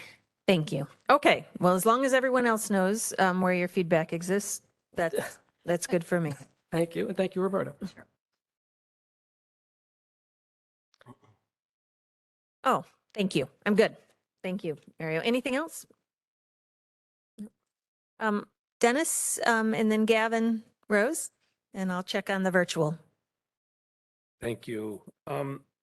I, along with Paul, I was a little confused by the language that specifies union jobs because in different places in the document, it says it differently. On the top, it says the effort should be good family sustaining union jobs, but in the table, it says including union jobs. So I'm actually more comfortable with that because if I look at the communities that I work in, the opportunity of creating jobs of all sorts is massive, and the jobs that I'm seeing locally are more non than union. So I don't want. I'm believe me, I'm for union. My dad was union forever, but I don't want to send a public signal that we're not in favor of jobs of all nature. That concerns me a little bit. And I just think we need to be consistent on how we say it, because even on pages 203 and 204, we say it differently. So one saying that they have to be union and the other saying including union, which is a two different definition. I just want to be consistent on definitions. So I appreciate Paul bringing that up. The other piece on page 50, when we talk about aligning with federal support for kind of like local infrastructure, I don't want to dismiss the need that we need the state regulatory and utility process to step up as well, to look at these communities and start defining where we have a lack of infrastructure, a lack of energy capacity in order to revitalize for smart growth those communities, let alone to decarbonize those communities. And once we have the data from the utilities who should have the information, then I can leverage it. But until I have the information, what am I leveraging? You know, word of mouth, that just doesn't work. So I think we got to be much more specific and have the regulator direct the utilities to build that kind of information so that we can actually leverage that information. I apologize, but I got to now catch up. On page 57, we mention, like, for instance, when we're doing community thermal projects, we mention like the state universities as a potential opportunity, which I agree with. But they're also an opportunity to turn them into R&D centers, so that if you think about university campuses, they're a microcosm of different types of neighborhoods. They're surrounded by different community, whether it's urban or rural. But to just think about them as planting a thermal system in without capitalizing on the research potential of our universities, especially our flagship universities, to really look at this much more holistically. I don't want to lose that as an opportunity, because I think the SUNY system needs to be much more active in this process. And I'm not seeing it as much as I'd like to see in terms of managing the process. You think about a flagship university like the University of Buffalo that I'm aware of because I sit on their Dean's Council. You bring in engineering, architectural, law, environmental, chemists, they're all there. And yet we're not tapping into that kind of a resource to almost like develop centers of excellence so that we're actually driving research and then student populations so that they're actually part of the revolution or the evolution of this energy strategy that we call the Climate Act. So don't look at universities simply as a place to test something. Look at the universities to actually create research and tap into the monies that will be coming down as we look at state and federal type programs, and try not to turn everything into a program, because I think the opportunity of the SUNY structure is major. And I haven't heard us talk about the SUNY system much throughout this process as leaders, only as test sites. And I don't think I agree with that. I'd like to see them in a leadership position. Thank you. Thanks, Dennis. I am just making a note for our team. You know, I think your point specific to SUNY and innovation as a general matter. Well, listen, I mean, it's a huge asset of the state. It definitely is. And certainly this ecosystem of innovation is one that is a related benefit of the investments we're making. So I'm just wondering if there's another part of the plan where it would be more prominent, but certainly do agree with you. And thanks for the other feedback as well. I think I was going to go to Gavin and then Rose.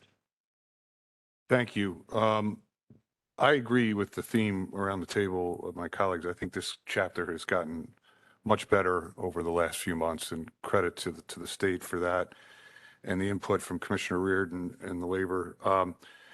I do have one sentence that I have a real issue with on page 54. We in the state over the last 20 years have closed, and this is the paragraph that starts in electric power generation, the last sentence of that paragraph.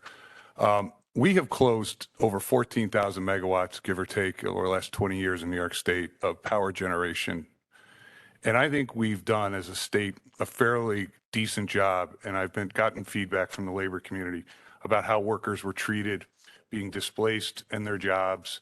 Recently, we had, the fallout of jobs at Indian Point. The companies that I work for strive to try to replace these employees in different entities within their companies, in different jobs. Maybe they get transferred to a different part of the country, but they willingly go. And we work very hard to try to accommodate the workers in these power plants. And I just think it's wrong for us to suggest that it's a cost-sharing obligation of power plant owners to do that. One, power plant owners that are going to be in this state in the future have an awful lot of additional costs to pay for. I just don't think that sentence is needed.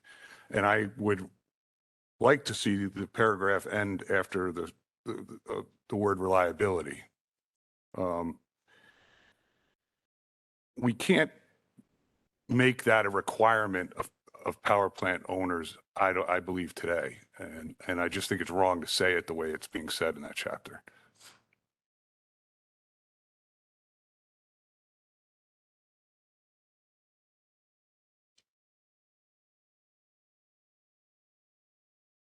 Thanks, Gavin. I just wanted to read the words again. So you're objecting to the framing as one option? Yeah. Yes. I mean, everything in front of it is actually very accurate and something I strongly support. It's just throwing out there a requirement of a cost-sharing obligation on the owner of the power plant. I mean, I guess you could literally say the reason they're going out of business is because of the CLCPA, not any action that they had. So, I mean, to me, it's just a fairness question, and nobody has justified to me that that's a requirement that needs to be in this report because we're not doing what we're supposed to do. I've never heard that before. Yeah, what I'm debating about in my own mind is there's also other ways existing owners could assist with the transition. Like maybe it's more than cost share. Exactly. Yeah. It just shouldn't say one option should be a cost share. There's a lot of things that, it's just, I don't think it's needed is my point. Yeah. Thank you, Gavin. I don't think any virtual hands are raised, but I'll be interested if the chair has any feedback on that. But Rose, over to you. Actually, most everything's been said, so I will just say two things. One, Dennis's point on with the union, I don't think there was language that said it only had to be union. And I don't think there was language that was saying it should be private, but we should get consistent definitions and definitely support union where it's applicable. I also, with Dennis and I both talked about economic development, and I do think you did a great job of weaving it in all throughout and talking about the opportunities. The Office of Just Transition, are we thinking it's a public authority or not-for-profit or another governmental entity, or haven't we thought about that? I know you used an example and I didn't know what it was, but I guess I would say where it could be either not a full-out agency. It would give it more flexibility to really reach out. Yeah, it was envisioned as a governmental entity, but I don't believe there was any expectation of a new agency, if you will. Commissioner Reardon, if you wanted to add, but maybe did you want to add to that, Commissioner? We've had a couple of conversations about this, where to place it. Making it a totally separate agency would probably be awkward. It has such a specific charge. So I think what we're trying to figure out is where it gets housed and how that work gets done. It's a tremendous amount of work. I wasn't suggesting another agency. It was actually under the auspices of an agency or an authority with a little more flexibility. That's pretty much what we're thinking, but we haven't landed that plane yet. Yes. We nominated Parks. Yes. Sorry. We'll go to Dennis and then Mary. I saw your card is now down, so we'll see. Doreen, thanks. I just, when I was reading the power plant retirement, and I appreciate Gavin when he spoke up, what I don't want to be lost here, since I live in a side of New York City that has 3 retired coal-fired plants, that we just turn the page on the coal-fired communities and then go on to what we're going to displace on natural gas peaker plants. So I'm assuming that everything that we say regarding support, whether it's taxes, worker, et cetera, also includes coal-fired sites, and that we're not just moving on from them, because believe me, they are in no condition to move on from. So I just want to clarify that. That's all.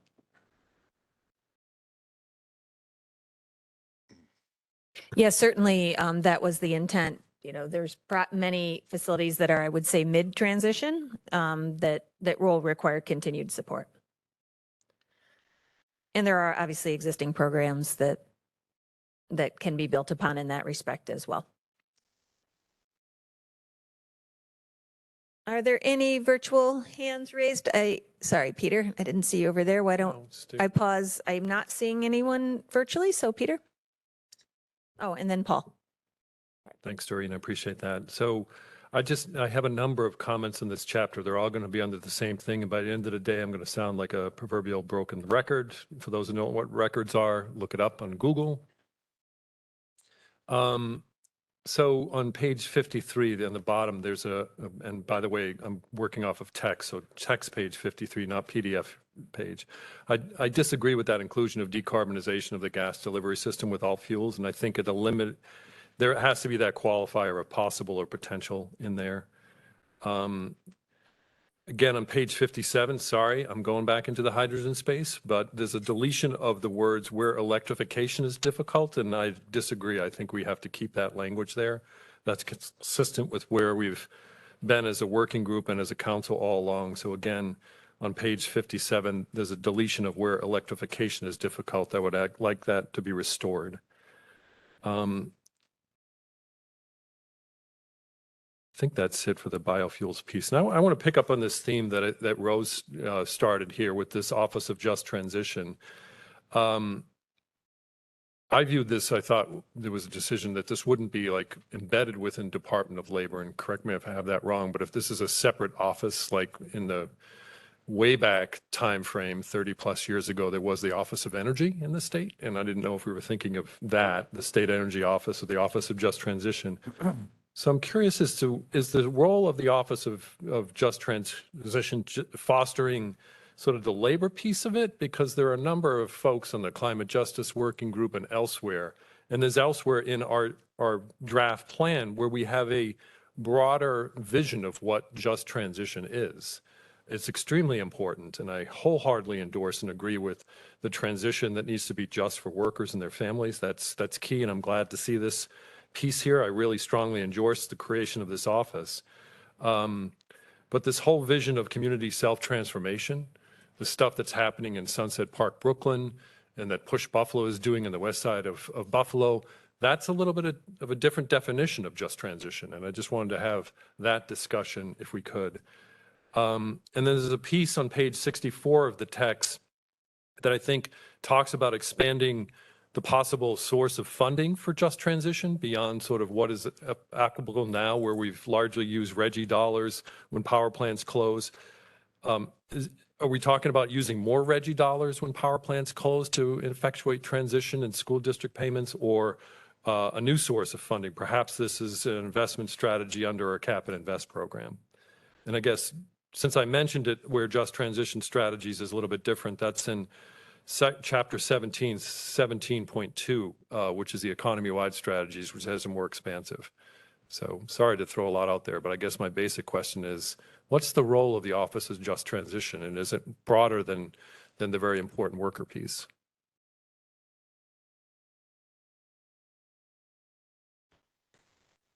Well, I'm trying to decide how to use our time here. So Peter, the office is obviously a concept that's recommended in the scoping plan, and certainly would necessitate further refinement as to its implementation. But the purpose is really one that is born out of the sort of very real discussions we've been having with members of the labor community. We've talked about 10 jobs created for 1 job lost. Like, 10 is a great number, but we have to think about the 1. And specifically how we create a world in which not only those individuals can have direct access to reemployment opportunities, training, et cetera, but further, in the event that there are this small subset of, and these are not all just conventional fossil fuel plant workers. I mean, there's other workers that we will be training for new roles as well. But for those who sort of have reached the point at which all options are exhausted, there's a question as to how we support them into the future.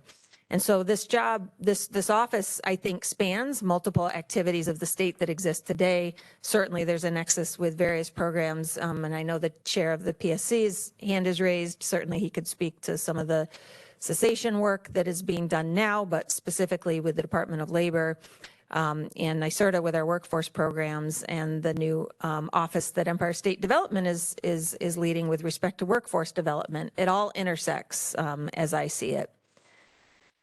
And so I hope that's useful. I'd like to turn to the chair to see what his virtual hand is indicating, but Peter, did you have other feedback first? Well, yeah, I mean, I think that's extremely helpful from the worker perspective, and I may have gone on too long, and perhaps I clouded my point, but I guess my basic point is that the broader sort of public, particularly those organizations and communities I mentioned as examples, have a more expansive definition of what just transition is.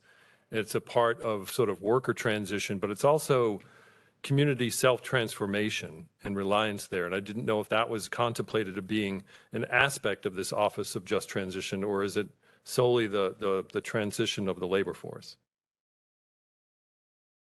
Well, it certainly could be broader. The 3 places we started are laid out in the document, and I think there are other programs that would need to be sort of intersect with this, given the work they're already doing.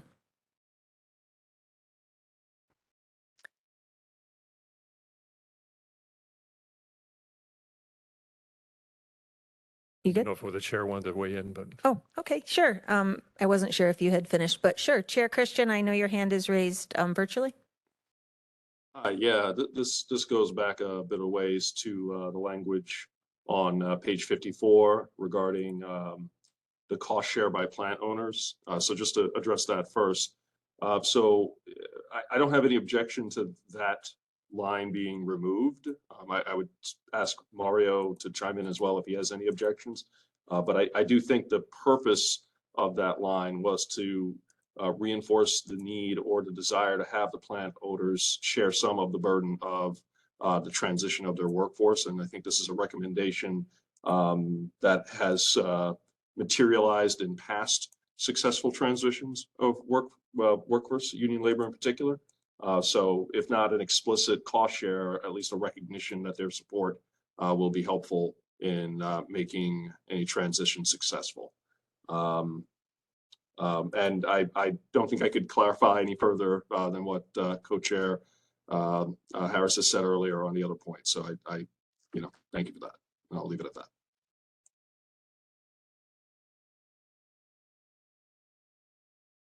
Well, in a perfect world, we'd maintain it, but we can figure something out if need be. Paul. So at the risk of spending way too much time on this issue, but I think I heard Rose bring it up as it not being clear what was said. And in fact, about the union jobs issue, it says, jobs created as a result of the state's climate change mitigation efforts should be good family-sustaining union jobs. That sentence starts with to ensure a just transition. So to me, that reads as, or could be interpreted as, reading as New York State policy, that in order for a job to aid in a just transition, it should be a union job and vice versa. It implies to me that jobs created in the new green economy, if they are not union jobs, they will not support a just transition. I just think it's too definitively worded as a statement in support of union jobs. I don't have anything against unions, just seems odd to me.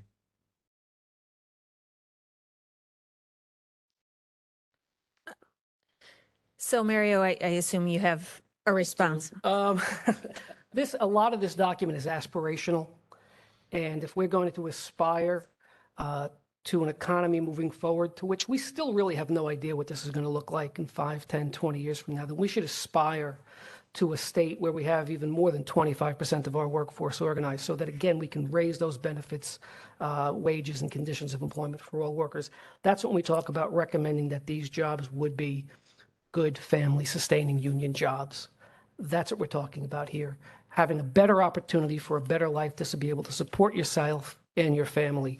Through the years, it's been shown time and time again, we can share data and to tell everybody's, you can read it forever, that in fact, you have a better opportunity. It doesn't mean, Paul, that you can't have a job as you do that you won't be able to support yourself on a non-union job. We're saying if we're going to be aspirational about this, that we should raise that standard of living and quality of life for all working people. And the best way to do that time and time again is in fact by having a union job. And by the way, the public supports that at record levels. We're at now 70% of through the last public poll that said support for labor unions in this country, again, is 70% and hasn't been that high for over 50 years. So we also have the general public who truly understands the role of the labor movement in improving the lives of working men and women. I'll leave it at that. Raya and Ann? And, oh, sorry, I missed Donna. I don't know. Raya and Donna. Very quickly, I just wanted to, I appreciated what Peter said about just transition and community self-determination. And then I heard you say, CEO Harris, that, yeah, maybe, if there are other intersecting aspects that contribute to that, then, it could be, a part of just transition. So I was going to suggest maybe we add a sentence that characterizes that perhaps, or just calls out that there are these, other pieces that could come together. That's all. I was just going to agree with Paul. 2 comments back. Strongly agree with what he said. Thank you, Ann. And Donna? Thank you. I was just going to go back to page 53. I think there was a suggestion about removing a clause about where it was inserted as well as through decarbonization and operation of the gas delivery system with alternative fuels. I would just endorse keeping that phrase because I do think it's consistent with the framework in the gas transition chapter, and it's just saying the same thing that was agreed to there. And the other thing I'd like to add is just I just wanted to say a couple words in support of inclusion of SUNY. And especially SUNY at Buffalo, because I'm also involved. I'm involved with school management of the Dean's Advisory Council. There's just a lot of work going on there, and it's cross-departmental, chemistry, engineering, school of management for commercialization of emerging technology. So all these things, I just wanted to endorse that as a concept. Thank you. Thanks, Donna. Rose? So I actually agree with what Paul said. And I agree with Mario. I think that the language just needs to be changed. I think we're close because I don't think Mario is saying every job has to be but that sentence, as you read it, says it. So we just need to change it. And when we change it, make it consistent as to what we say. Yeah, thank you. I would say that certainly the words that are drafted by staff in that section were intended to hit the mark of the aspiration, but the non-mandatory nature of those provisions. But we certainly can take another look in that respect. Paul? Well, I was about to previously respond to Mario's words. There was a sequence of beautiful aspirational words about how displaced workers would land in high quality supportive. But then it ends with union jobs. And that part of the sentence is simply not helpful. Then it becomes more of a New York State policy statement, and I just suggest that we drop it. But I do appreciate that I believe Mario disagrees with that. Well, this is a New York State document, right? This is the aspirations of New York State. Look, we don't know where this is going to be heading 2 years from now, 5 years from now, 10 years from now. I don't think there could be any doubt that when you have union representation in a workplace, that those workers will have a voice on the job. And in this state, we should be able to say, where we have the largest and the strongest and the most successful state labor movement in this country, that in fact, we should aspire that those workers are union workers who will have a voice in the job, who will have a voice in their future. Again, I'll leave it at that. Okay. Can I assume? Oh, one small okay, follow-up. Peter, I was thinking I might move on. Yep, this shouldn't take long, I promise.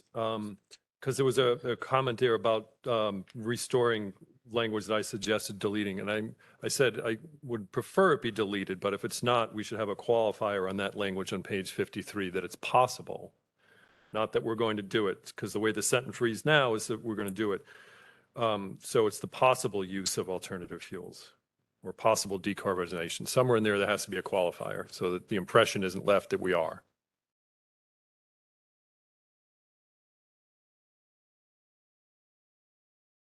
Told you I'd be quick. Thanks, Peter. Okay. Speaking of aspirational, I am going to work to cover one more chapter and then we'll take our break. If we turn to the next slide, we will talk about public health and then we'll have our break as described. So the public health chapter, I'd say as a general matter, the changes were largely to add clarifying detail to the information included previously. We added detail to include the impact of climate change on workers and the goal of reducing worker illness and injury as part of the prevention agenda. The work of the Department of Health, Office of Health Equity and Human Rights was clarified. And then detail was also added on the health concerns of renewable energy, such as EV batteries or solar panel disposal, the particulate matter emissions from wood smoke associated with fireplaces, the difference between renewable diesel and biodiesel, the potential indoor air quality impacts of combustion cooking, and the particulate matter from wood smoke associated with fireplaces and fireplace inserts. So I'll pause there to see if there are questions or comments on Chapter 8 as I turn to that chapter myself.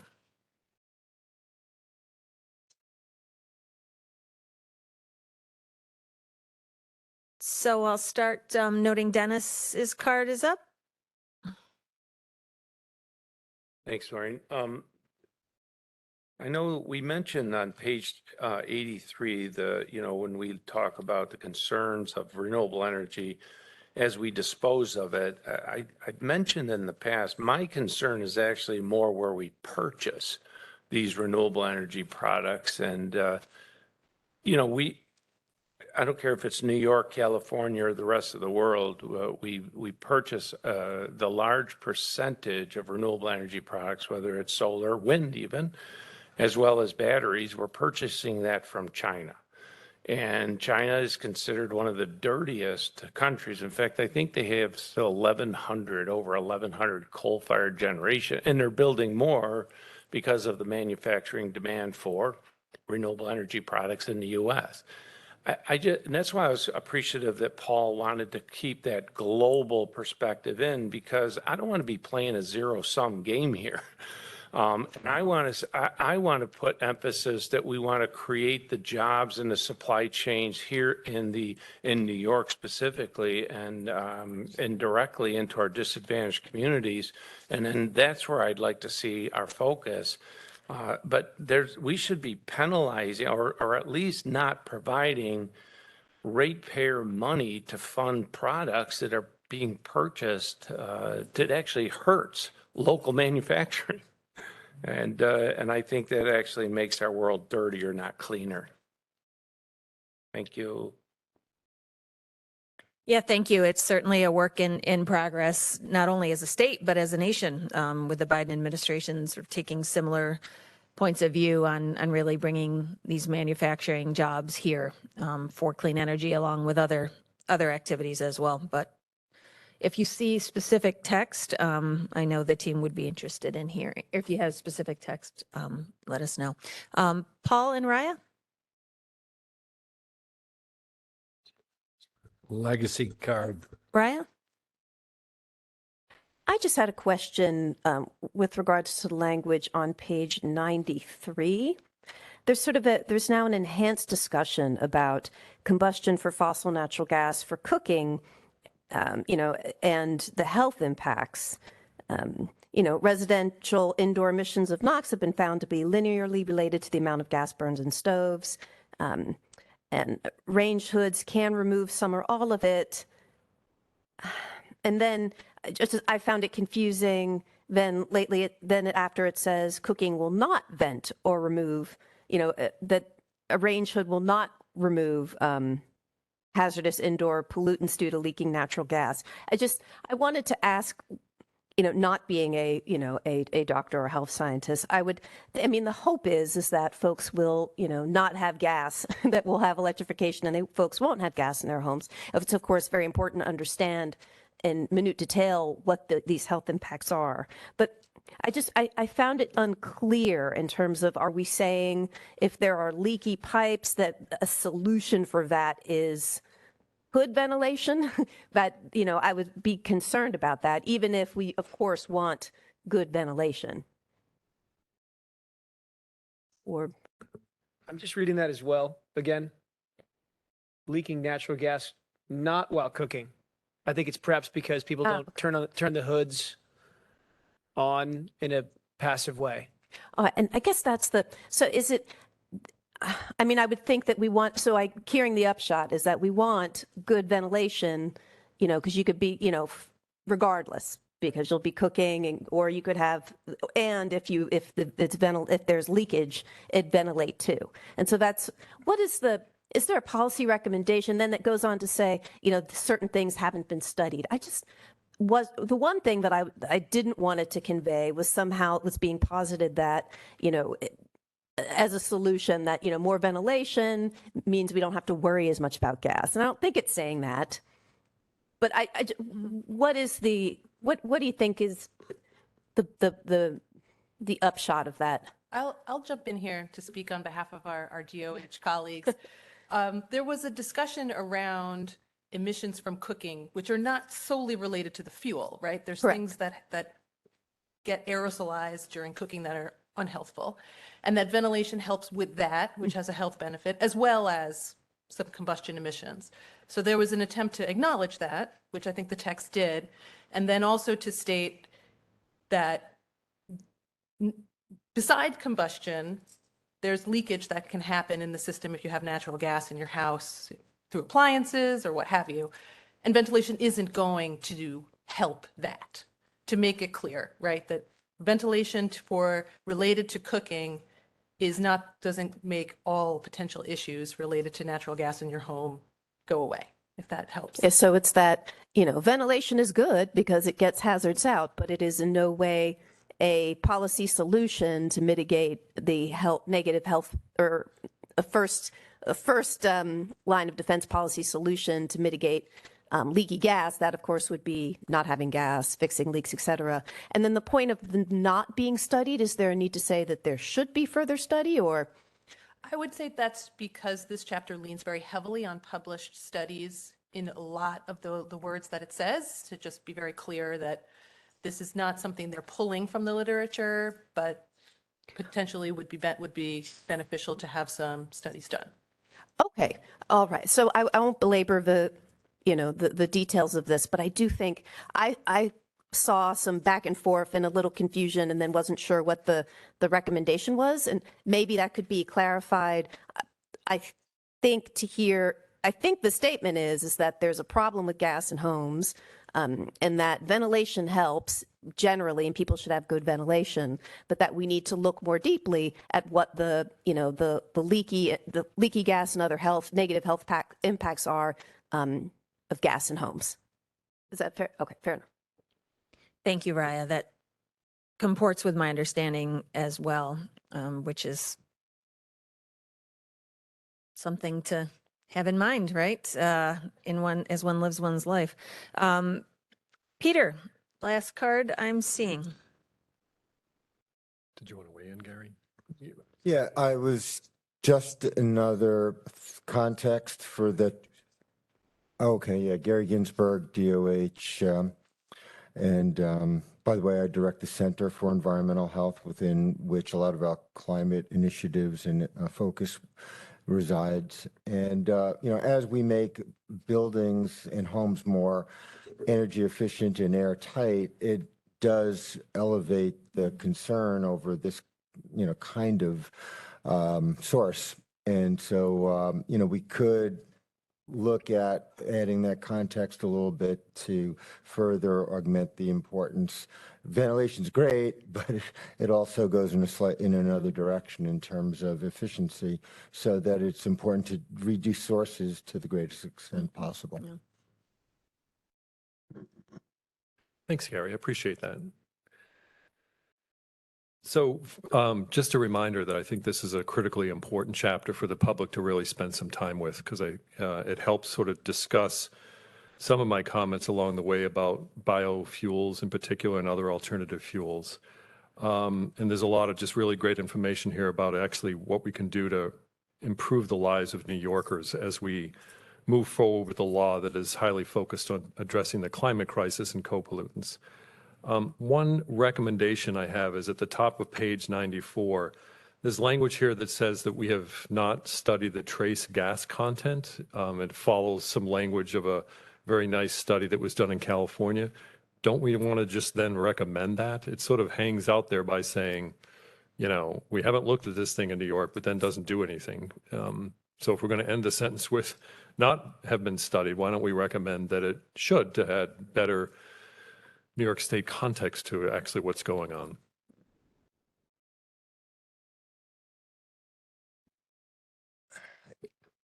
You know, we know that this has been raised as an issue by some stakeholders, and there's not great data in that area specific to New York State, although, you know, in studying it we don't have a clear path to getting that information. So I think leaving it somewhat open-ended was somewhat purposeful, but I don't know if Henry, did you or anyone else on that writing group see a concern with expanding that to saying a goal would be further evaluation of that? Is there a way to get that information?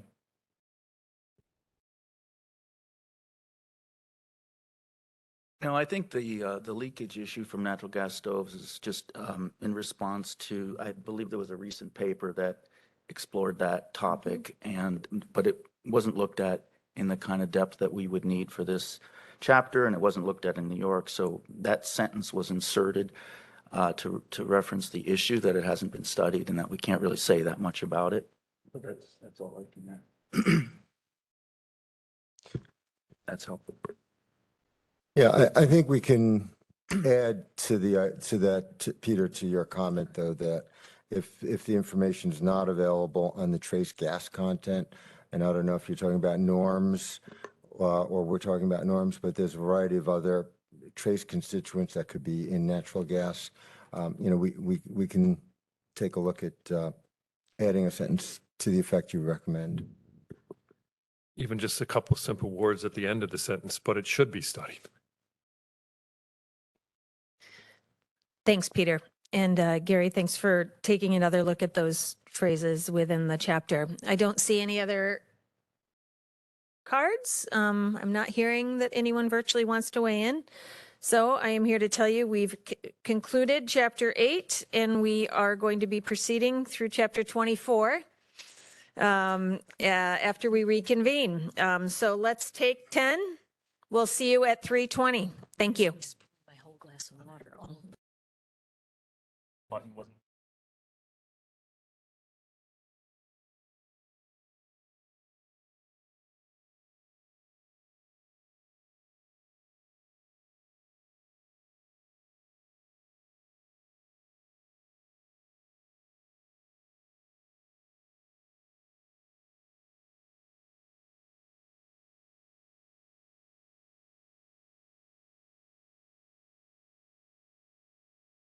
Okay, everyone, we're going to get started again.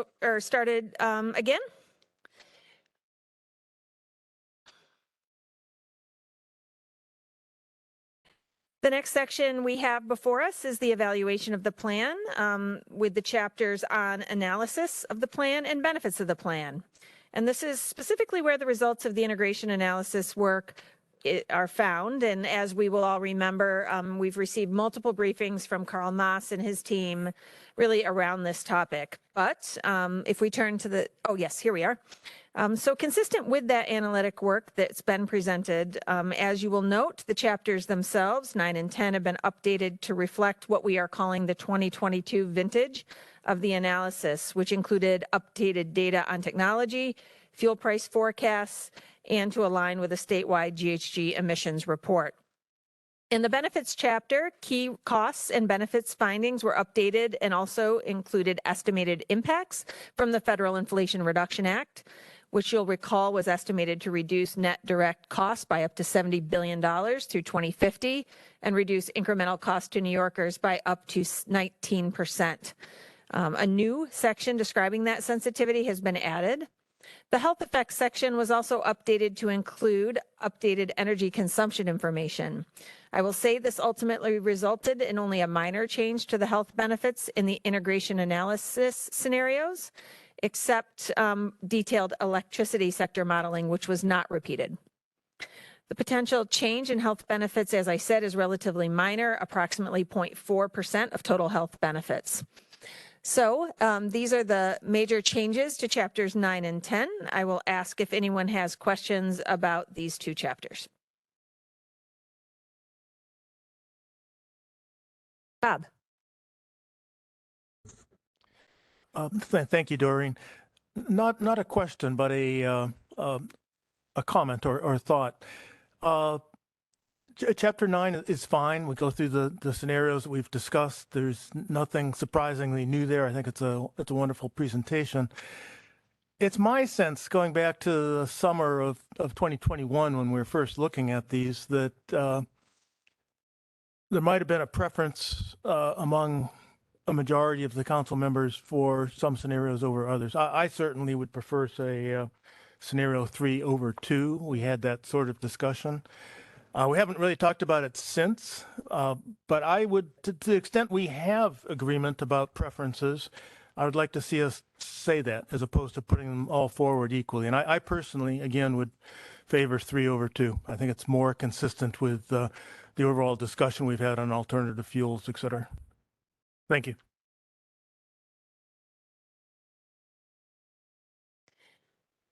Thanks, Bob. I'd be interested in others' thoughts. I would say as a general matter, Carl Maas has joined us. If he has any feedback, of course, he can provide it. But also, I suppose to the extent there was a preference, I do debate as to whether it would be expressed in this chapter or another. But Carl, anything you'd want to add on that one? Yeah, I don't think there's anything specific. I mean, I think part of what we learned was there were arguably many common themes and commonalities that we wanted to emphasize through the plan. And I think that was part of one of our key findings was actually how similar they were. But I also recognize there are some key differences. So I don't know if there are opportunities for council members to kind of voice some of those thoughts as part of the process. Raya? Well, invited to voice, to raise my voice, so I'll go ahead and say yes, absolutely. There's a preference for scenario 3. And I would think this vision for going, furthest away from combustion or as far away from combustion, which is, I think, the sort of the differentiator or title of that particular scenario, which I would encourage be our, that should be the vision, of the transition. And so yes, a preference for that.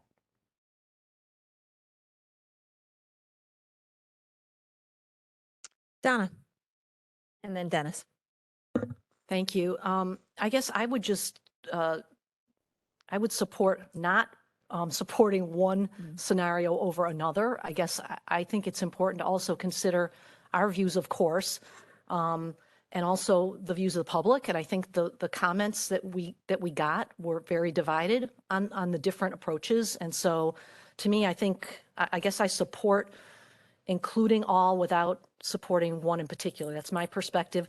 I also would have I know I've advocated it before, it didn't make it into a scenario, but using a dual heat pathway. So a lot of studies are using other scenarios in addition to these that would even be more inclusive of other options like dual heat for cold climates, and for reducing the requirements to build out the grid. So I guess, I wouldn't support one over the other for these. Thanks. Dennis?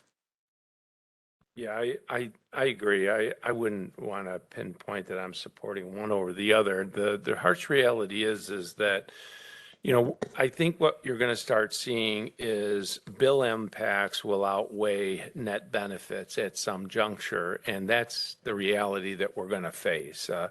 We talk about supporting a lot of these bond acts, and I do, but there's no cost to having these conversations, no impact to me.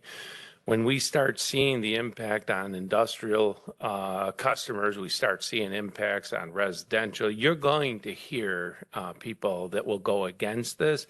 So what I always support is much more balanced view of alignment of environmental sustainability and economic sustainability working together, not as if they're two separate conversations. Yeah, thank you. So as a general matter, I guess one thing I would note, we'll be talking about this a little bit later, is that we are going to be inviting member statements at the time of the votes at the next meeting. So to the extent that, there is a preference, certainly could be expressed with the vote as well. As a general matter, I would say, certainly as I've looked at these scenarios, they are very, very, very similar to one another. We've been talking a lot about sort of what might be marginal differences between them. And for me, they have been quite informative as to the actions we need to take, irrespective of the scenario that ultimately reflects a future that may be decades down the road as to how it actually plays out. So for me, I think for the progress we've made in the last year, the scenarios were helpful in sort of identifying some of those differences, but in large part, they've really, irrespective of the scenario, have set the path forward for us. But if there's, Dennis? Yeah. Sorry, did I cut you off? No, I didn't want to just talk to this subject. I had another input on page 102, and this goes to, in fact, Doreen, you had said this, when we start looking at research and development, and then I had tried to bring out this issue that we're not tapping into the full breadth of the SUNY system, especially our flagship universities like the University of Buffalo, and you had mentioned innovation. It's also as energy evolves, and we're going to be making inroads into how we look at Rust Belt neighborhoods, how we look at different technologies and how they can be integrated. There'll be different software tools that'll be developed. There's going to be so much changing simply because we put it out there that we want to be creative and innovative. So what that looks like today is not what it's going to be. And we can't think about this is that technology is one piece, regulatory process or law is another piece, business management is one piece, chemistry could be another piece. It's really a holistic point of view, and that's why I think we've got to really designate flagship universities to lead this conversation of analysis, research, and development. I just think it's a wonderful opportunity. And I mentioned flagship universities because this is a state initiative. And if we don't have the state's flagship universities, what's the definition of a flagship university? Thanks. Thank you. Peter.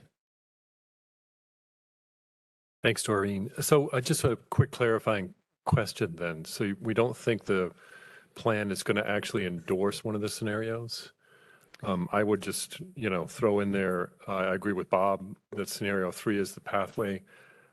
Slightly disagree with you, Doreen. I think during the comment period, we heard a lot of comments from people that actually commented on the scenarios that scenario 3 was the pathway forward because it moved most rapidly into full electrification with limited use of alternative fuels in those strategic and hard to electrify areas, but also it assures the greatest economic growth potential and the biggest public health benefits. So I think scenario 3 for me, and why I think we should endorse it as a council, it really leans in and goes after what New York wants to achieve as soon as possible, because we're all in this global race. We all want to save lives as fast as possible, and scenario 3 was hands down the best way to do it.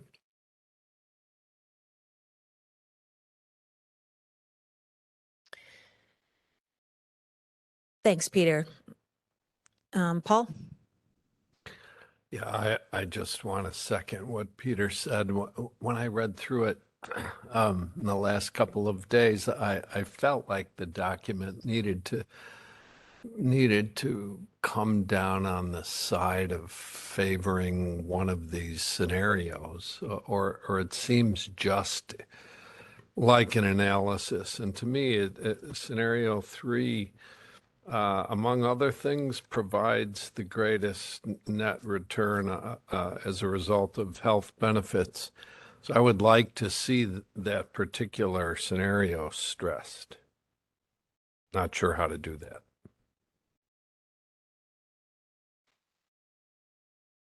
So from my point of view, really, when we looked at the scenarios themselves, by orders of magnitude, they're essentially the same. And so for me, and maybe Carl, I should turn to the expert here, the scenarios were intended to point out maybe just that, but also some of the topics we've been discussing certainly relate to the differences between the scenarios. But again, the common themes are those that this council has really triangulated around, I think.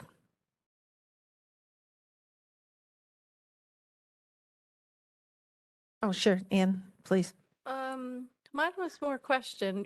My inclination is to say, yeah, well, a plan should say, here's the scenario we like. But my question is, does it have any implications for what we're recommending? Because the meat of it is what we're saying that the state agencies, the state should do.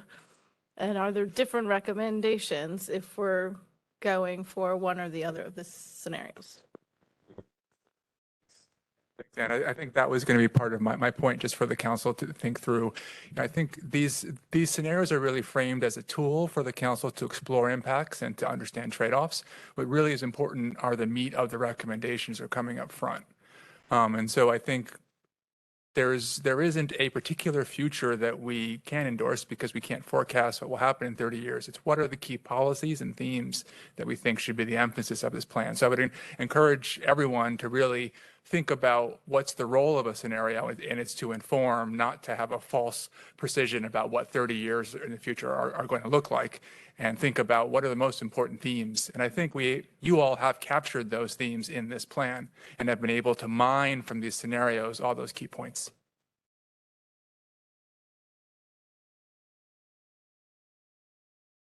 Thanks, Carl.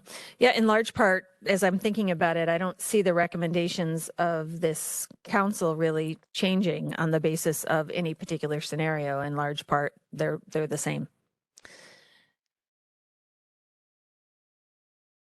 Anne, did you finish?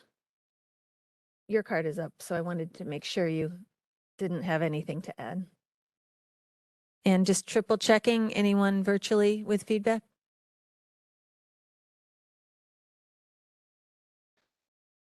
Okay. Well, I will turn to my co-chair to cover the next topic. And thank you all for your support of this process. Thanks, Carl, for your work. Okay. Thank you. Chapter 11.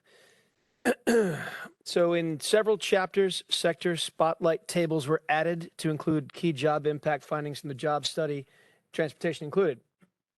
In addition, affected workers and unions were added to the list of key stakeholders in the transportation strategies, and a cross-reference was made to note that the labor standards discussed in Just Transition apply throughout the scoping plan, including the transportation chapter, as a means of promoting good family-sustaining union jobs and achieving a true just transition. Further clarification was also made to the Clean Transportation Standard to note that such a standard would only support alternative fuels such as bioenergy and hydrogen that demonstrate reductions in greenhouse gas emissions and co-pollutants. Clarification was also added to respond to the recommendations of the members of the Climate Justice Working Group, including ensuring that the program prioritizes co-pollutant reductions in disadvantaged communities. Are there any concerns or questions about the revisions that we made here?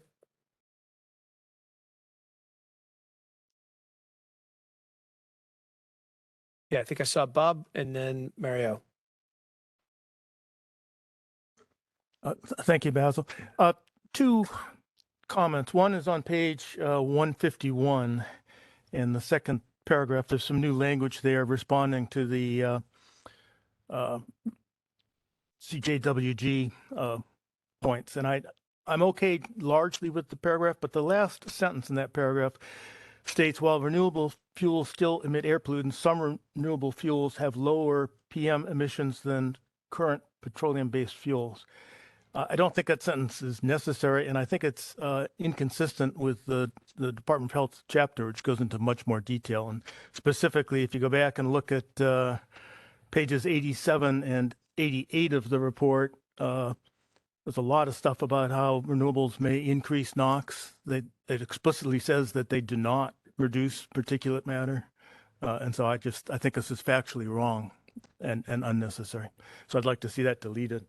On the page 153, there's a, sort of a call for how we take further information on this. And it refers specifically to getting objective information into public comments. And of course, public comments are great, but the peer-reviewed literature ought to be the gold standard here, and that's not even mentioned. So I'd like to add peer-reviewed literature and, of course, public comments. And in that context, I'd really like to commend again the chapter from the public health aspects that came out of the DOH in here. I think it's a really strong analysis based on peer-reviewed literature, and that's what we should be doing in general. So, thank you. Okay, Bob, good points there. Thank you. Mario? Thanks, Basil. Just one suggestion on page 144, subsection, I think it's T6. I would suggest including the Department of Labor and the Office of Just Transition in the list of agencies to collaborate on the mobility-oriented development investment.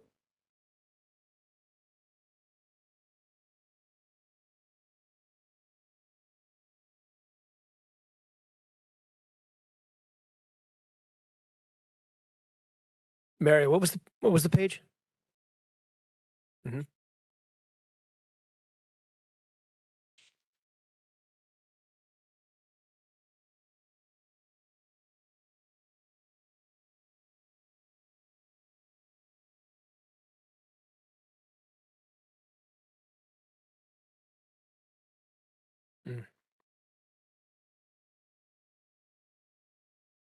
Got it.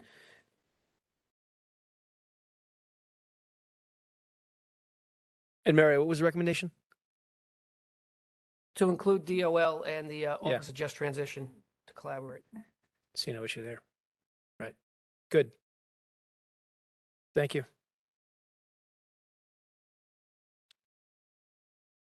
Okay, I think it was Raya and then Peter Dennis. Thank you very much. Quickly, this was another area where the search and replace is an issue with regards to green and low carbon intensity hydrogen, et cetera, but also I think just broader issues. So I really think it's important to read out what the sentence now says.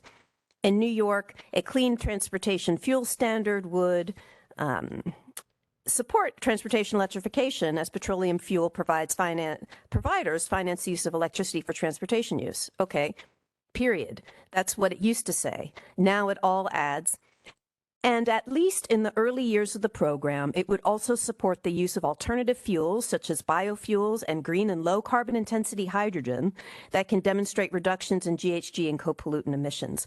Now, of course, I support, Bob gave, Bob's comments, but I think this is another instance, I'll just take this time again to say, I think we have to revert back to the language before we had this low carbon intensity hydrogen.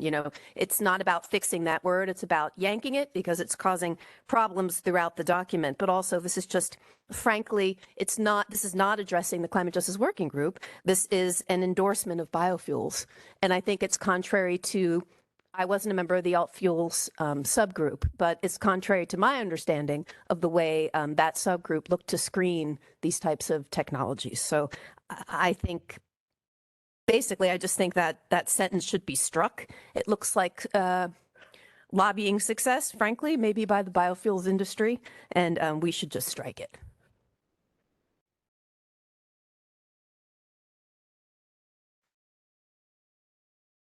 Okay, Raya. Thank you on that point. Make a note of that.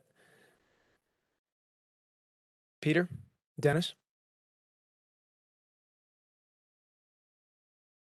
Thanks. I was just making a note of that. Thanks, Raya, for lifting up that point. It's very similar to a point I wanted to make there. And I would endorse her recommendation of striking the language. Short of that, there's a lot of qualifiers that I think are needed there before we move down that pathway. A lot of, if those fuels are found to demonstrate, make it consistent with section 7.2 and 3, et cetera. And I think early on, when we talk about the clean transportation standard, I hope we can agree that sliding in the word expanding transit rather than just saying transit, we need to do a much better job of reducing the sheer number of vehicles on our roads.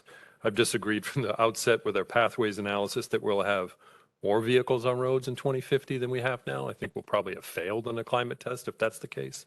So hopefully we can look at the clean transportation standards, not only supporting, but expanding transit, particularly in those areas where we need to expand transit in. Elsewhere in the chapter, on page 135, we talk about DEC adopting the clean vehicle standards for California. I would like to say pursuant to statute, or to say DEC must adopt the ACC2, because I think that's probably technically accurate and legally accurate. On page 128, and I'll allow people to flip it, and again, this is 128 of the document itself, there's that table there, the sector spotlight, and indulge me for a little bit, because the last bullet before the table that appears there, and for those in the public that don't have the document, this is the discussion about what happens to retail gasoline stations and workers at convenience stores attached to retail gasoline stations. But I think it's a false assumption that there won't be job losses in this gasoline convenience sector. The thousands and thousands of gasoline stations that exist now in New York, so not all of them need to be there anymore, and many of them won't be there anymore. They aren't going to be converted into EV charging sites to support motor vehicles the way that there are gasoline stations now. And I think we have to prepare as a state and as a council to recognize that most of the gasoline stations and probably the convenience stores aligned with them are going to be decommissioned over time. And I think we should have an understanding that those workers will be displaced. Correct me if I'm wrong, Mario, but I don't think many of them are unionized. And that's an issue I think that's out there. And if you look at it, I mean, just pause and reflect, those on the webinar and those in the room. I mean, think about the proliferation of gasoline stations in your town. You know they're not all going to be there. And you know at some point those sites need to be decommissioned, reclaimed, and used for something else. And there should be a good, strong discussion about what we do with these sites. Because as anybody who owns an electric vehicle knows that you'll probably charge that at home or publicly charging, and you're not going to need every gas station to be an electric vehicle station. So I don't know sort of where this language sort of came from, if it's a cut and paste for elsewhere, but I think we should, modify it to recognize that there will be significant shutdown of these stations and obviously job losses as a result. Peter, that was a major finding of the job study. In fact, the greatest source of job loss was in that sector. So certainly do need to be part of that transition. Definitely. Yeah, so maybe there's some language modification that can be made to this table to recognize that and pull that point forward, because I do recall that, and I think that was part of what I was trying to get at here.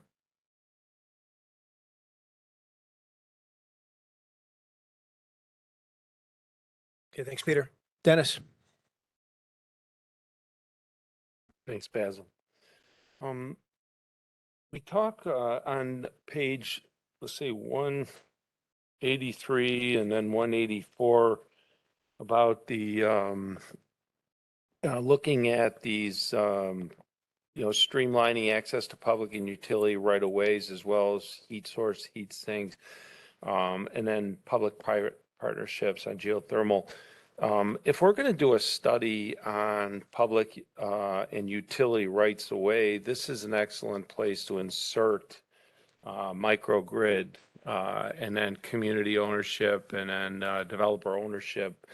But don't just look at utility right of ways from a narrow point of view. Really think about the potential opportunity there. I would just kind of like want to, and that goes along with, the feelings we have talked about on Rust Belt neighborhoods. There's real opportunity here to bring some of that control and resiliency directly. But some of what these community groups run into is the issue of crossing public right of ways and maybe the definition of that, or maybe not saying that you can't cross a public right of way. And we forget the statement unless you get approval from the Public Service Commission, which is a very convenient missing statement sometimes. So I would just want us to encourage to get broader in that and really take advantage of a review of right of ways much more holistically than just the way we've framed it. Also now on page 189, this is again, we talk about strategic partnerships, but we're omitting our state universities, especially our flagship universities. I really think we got to focus on that. And then we talk about prioritizing disadvantaged communities, and these become then almost like community groups that are created or are currently in and simply spread their mission and charter to say, yes, and also we do workforce development. I think that's extremely inefficient. I think we've got to really rely on, established groups like community colleges within the SUNY system, put it on them to create a much more robust process. Because I think when we start sprinkling these workforce development dollars throughout our communities for our neighborhoods, I just think it becomes inefficient, costly, and then do we really get the desired outcomes that we originally set forth? And then I also mentioned that once again, we use terms of, and we're going to address that, the issue of union versus non.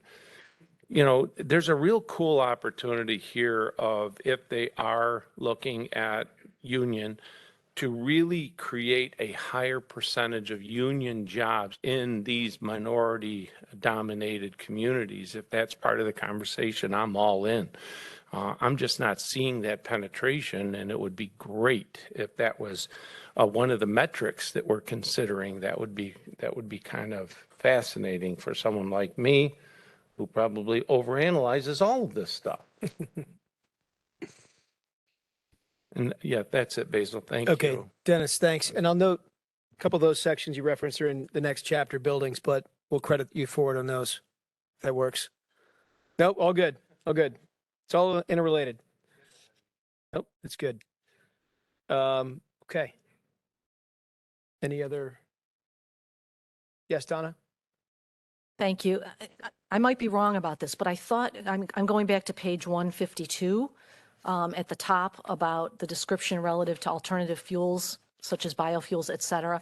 I thought that was how this program was described by Jared at a prior meeting. So maybe I have that wrong, but I think it was described in that way, and I think it's consistent with what has been talked about at the alternative fuel subgroup and other subgroups. So just wanted to add that. Thank you.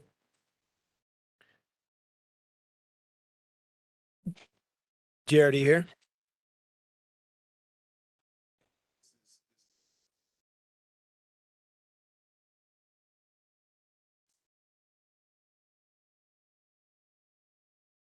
added maybe doesn't conform. And sort of goes to Peter's point about there were a number of sort of caveats, conditions associated with the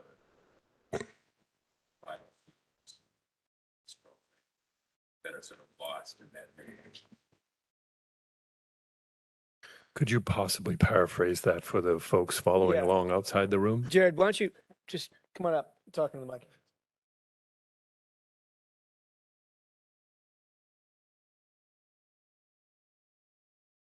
Yeah, just to be short, I think that new language is, and I'm not looking at the text in front of me, but I think that new language was added sort of in the summary section in the front, and it doesn't fully reflect some of the nuances associated with the description later on in the document. So I think it's just a matter of conforming revisions and making sure that we're not unduly simplifying it with that language that was added. And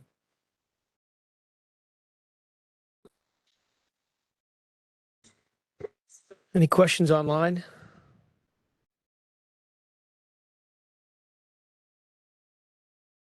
Okay.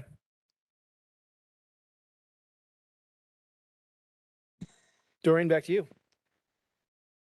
Okay. Next slide, please.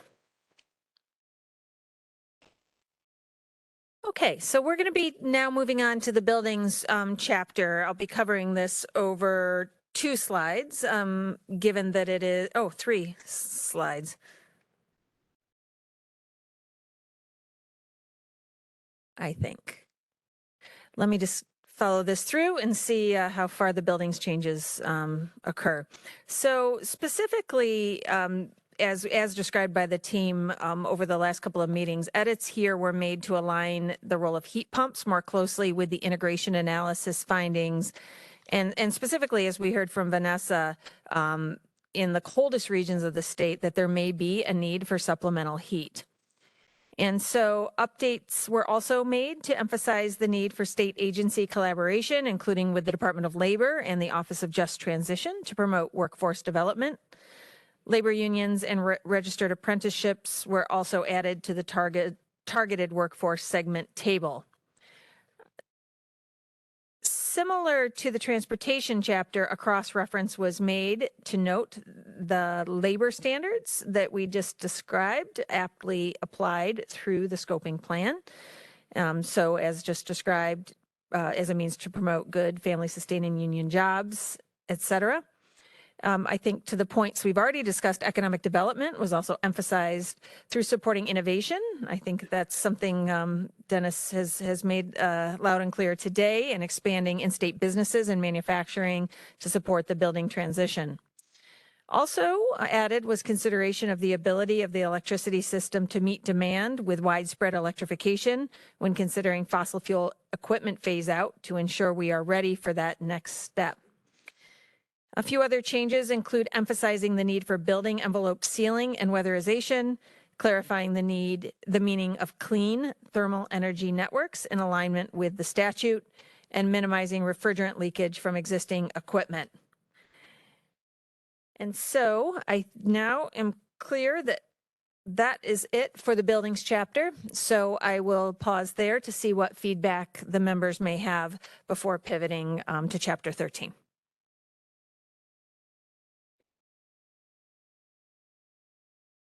Donna. Thanks, Doreen. I would just say about section B2, I appreciated that addition because I think that's really important. The ability of the electric system to meet demand and to be ready for it. I guess what I would suggest is a direct reference there to chapter 18 to say that, chapter 18, there was a lot of analysis and a framework about how to have a transition that assures reliability, which is what we all want. I know we've all talked about that a lot, resiliency and affordable transition. I would just connect the two. I'm concerned, I know I've said it before, I'm concerned with hard dates for mandated electrification of heat beginning in 2030. across the state, which is really what's being suggested. I think, we haven't really, I know there's been analysis of cost and benefit at the societal level, but less so at the consumer impact level. To me, this is just something that especially given the recent New York ISO reports with a greater range of dispatchable emissions-free resources that will be required by 2040, and the potential that if we don't hit that, there could be the need to keep using fossil generation. I mean, there's just a lot going on. I would just suggest we connect these dates and the preamble about making sure there's reliability and an affordable transition to the framework that was outlined in Chapter 18, which really goes through that. And if that's not something that we can do, I would at a minimum suggest we're tying it somehow to the PSC, sorry, Rory, the New York ISO, the Reliability Council work, just to make sure this is all connected to really think about consumers. Thank you. Thank you. Bob. Thank you, Doreen. I have several comments, starting on page 154. The added language talks about the scenarios and what needs to be done, and heat pumps are going to be the thing by 2050. To me, this doesn't capture the urgency of climate change. The integration analysis clearly says that we need to be putting heat pumps into 1 to 2 million homes by 2030 if we're going to reach the goals of the CLCPA. I think that should be said here as well. So I think we ought to explicitly say, the building sector is the biggest greenhouse gas emitter. If we're going to meet the goals of the CLCPA, we need to do it here. We need 2030 is a real target with 40% reductions. It's only 7 years away, and we need to get moving fast. So that would be my first comment. Just a little bit, well, same paragraph. It says that by 2040 we'll have a carbon-free electric system, and that's great. It could be read as implying that we should hold off on the heat pumps until the electricity is 100% carbon-free. And I'd just like to emphasize that even with to begin with, upstate, our greenhouse gas emissions are already about 90% fossil fuel free. But even downstate, where they're dominated by natural gas, it is factually true that if you move from heating with natural gas to a ground source heat pump today, even with that high fossil electricity, emissions go down. And so we don't need to wait for the electric sector to catch up in order to move ahead with heat pumps. And I think that needs to be stated explicitly and emphasized again fairly early on in this chapter. Moving on to page 166. Have that right? Probably the wrong page number here. Sorry. Yeah, 166. We've changed. We had a presentation earlier this fall about why we should hold off on mandating electrification rather than fossil fuels in new construction. I heard that. I understood it. I disagree with it. I think we should stay with the draft plan we had from a year ago, which called for implementing these changes more aggressively. And again, if we're going to take climate change seriously, if we're going to implement the CLCPA, I don't think we have the time to postpone on that. I recognize the difficulty that the codes people may have in trying to do that through their process, but there are other mechanisms, as I raised in that meeting, for implementing these changes, including legislative action, which I at least will be advocating for, and I'd like to see the council stick with the dates we set a year ago. The same on page 169. It actually says that we're now considering getting rid of the gas mandatory hookup by 2025. That's just way too long. I mean, I think we should have done that already, quite frankly, and I don't think it expresses the urgency that I at least feel we should be expressing. Thank you. Yeah, thanks, Bob. I do see your points with respect to 2030. certainly covered within the chapter, but it isn't as prominent as 2050. It's fair. At the beginning, that is. Yep. Yep. And certainly we are needing to advance heat pumps in the near term. I agree. Mario. Thanks, Doreen. Two pieces. Page 181, third bullet, last sentence, regarding design build. Suggestion here is that should be removed. Design build requires privatization of public work, and that is in direct conflict with the just transition principles. We're talking about what would be significant job loss in the public sector, architects, inspectors, planners. So there'd be significant job loss there. Second would be on page 188, the first bullet, the reference to requiring curricula. That should be changed, suggesting to encouraging curricula, because I think we need to respect the state education department's role in developing curricula. That's it. Thank you.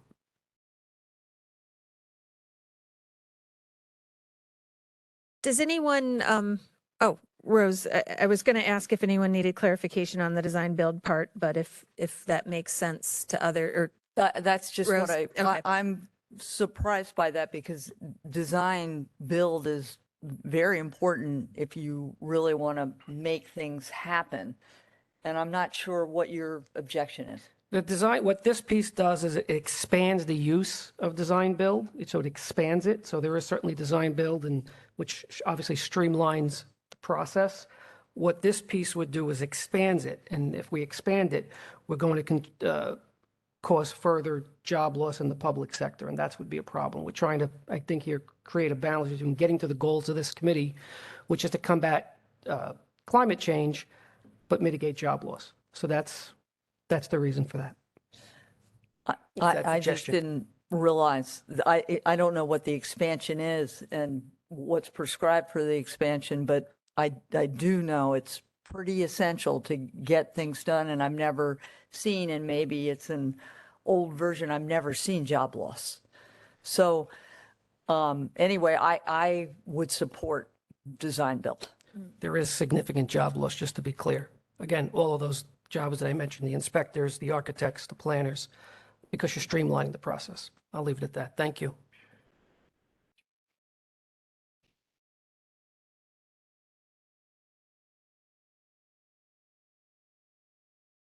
Gary?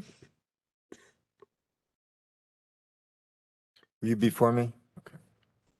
So regarding the emphasis on weatherization, which of course is great, and we don't want to see energy fly out the window or through cracks. I'm seeing a statement in chapter 10, actually, I think page 123, says that these improvements shouldn't happen before fixing existing conditions such as mold. So, the IAQ issue is brought up somewhat tangentially there. I'm not, and maybe I'm just not seeing it because I'm not familiar enough, but, the connecting that dot of how we're doing the weatherization in a health protective way to make sure that the indoor air quality aspect is taken stock of more consistently through the document. But if it is addressed somewhere more comprehensively, that would be good to see. We'll point that out where it is. And if not, that sort of throwaway statement and maybe could be enhanced and brought forward into this buildings chapter. Okay, yeah, I can see your point. I'll have to take a look at the chapter 13 as to where it would fit, but thank you, Gary. And Peter?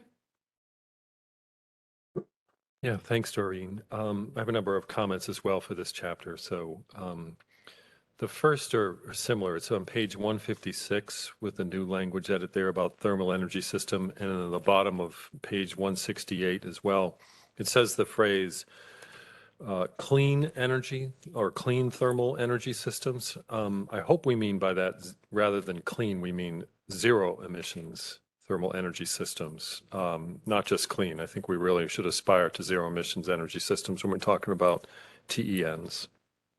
On the page 169, and Bob raised this a little bit, and I want to get maybe a little bit more direct, in my comment on that, but I think the plan should, as the draft stated, should come right out and say that by 2025, the law needs to be changed regarding the mandate to provide new gas service. To me, review and consider is too tepid, considering the rest of this chapter's emphasis on the need to electrify starting in 2025. I guess, sum it up, the draft plan's text was clearer, and I think that provided greater regulatory certainty for everything, particularly local governments as they work to implement the new building code changes. I mean, in my town, I see new developments being proposed right now that continue to rely on natural gas. And I think the faster we move that rather than consider it and just say, let's get rid of it, is probably better for everybody. Sends regulatory certainty. On page 169, and apologies to the commissioner, and Jared will smile because he's retiring at the end of the year, but there's a bullet there just before B3, and I missed this in the earlier draft, so I apologize for raising it now, but DEC should adopt zero emission standards that prohibit fossil fuel use in large fuel. Isn't that captured by the requirement that if DEC is establishing emission standards, that those regs have to be done by the end of 2023? So I ask us to consider that, maybe get council opinion on that. 2035 might be too far away. Page 176, this is continuing with my theme about being more direct and explicit. I think we should be clear that the 100-foot rule needs to go.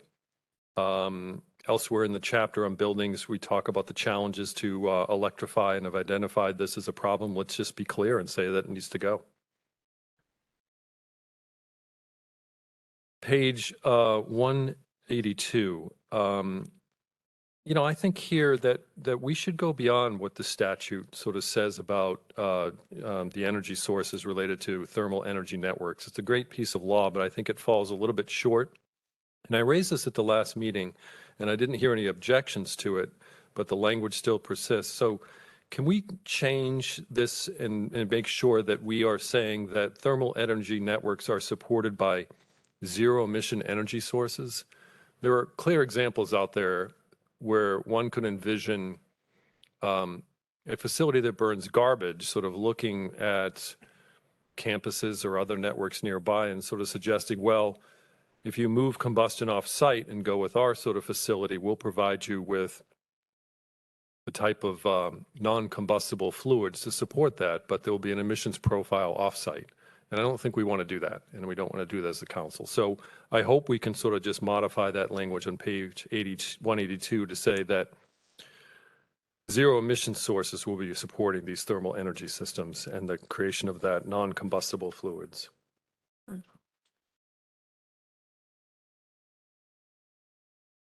On page 192, this is supporting RD&D for alternative fuels. And again, I'm just bringing this issue forward again because it's been elsewhere in the document, properly in the document and improperly. But I think we want to add the language there in the support RD&D for alternative fuels. Add the qualifier in the last sentence, but harder to electrify components of industrial, transportation, agriculture, so on and so forth. I think we're talking about of alternative fuels, it's very limited, very purposeful. Again, it's in those harder to electrify components of these different sectors. That's it for me. Thanks, Peter. That's, I hope the team has been taking good notes here. I know we discussed a number of these items during the review of the chapter last time. And so I think part of this also overlaps with the gas transition chapter, which we'll be covering in a minute. So maybe it's the case that some of this is needing to just reflect sort of reference to that gas transition chapter instead. So let me just sort of make a mental note of that as we move through the later chapters of the plan.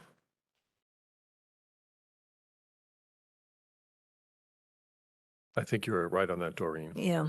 There's a lot of crossover. Paul? Oh, please, Vanessa. Sorry, Vanessa Ulmer with NYSERDA is on virtually today. Do you have any feedback you'd want to provide? I just did want to recognize, Paul, that you're correct. We discussed the thermal energy networks definition last meeting. I guess what I would offer is that I did not hear anyone voice an opinion one way or the other, beyond what you'd shared on zero emissions thermal energy networks. And so that's why the staff team has kind of looked towards existing statute and the Public Service Commission's implementation process for that existing statute on thermal energy networks. I hear your point about, the example that you provided in terms of, one example of how it could be not a zero emissions thermal energy network. I would imagine there could be other examples, including in a transition period. For example, if you had a thermal energy network that was primarily using geothermal energy, but needed to use some kind of combustion as kind of a backup for keeping the thermal energy loop at a specification that was needed for customers, just if that was needed kind of as kind of a backup situation. So I would, because I just wanted to see if there were other council members who had a viewpoint on this, because it was a challenging thing for our staff team, hearing only kind of one voice from the council to think about going beyond existing statute on.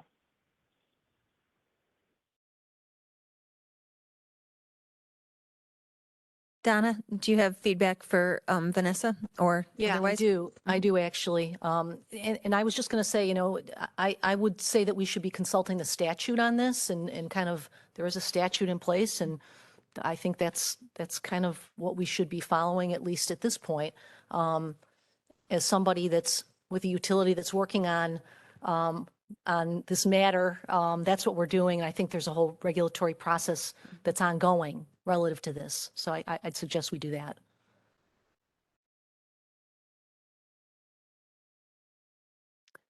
Paul, I saw your card up.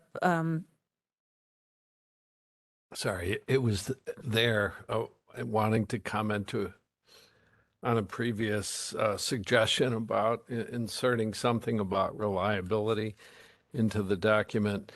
I just want to remind us the purpose of the CLCPA is to aggressively mitigate greenhouse gas emissions. It wasn't written with reliability of energy delivery in mind, but there's really good news. And the good news is if you go to the top of the document and you hit Control F and you type the word reliability, you can just go through the document and be reassured that the document is just replete with the word reliability. And adding it again is counterproductive, and I'll object if we add it one more time. It is not good for this document to overstress the need for reliability. We've done it. It's excellent. We're done there.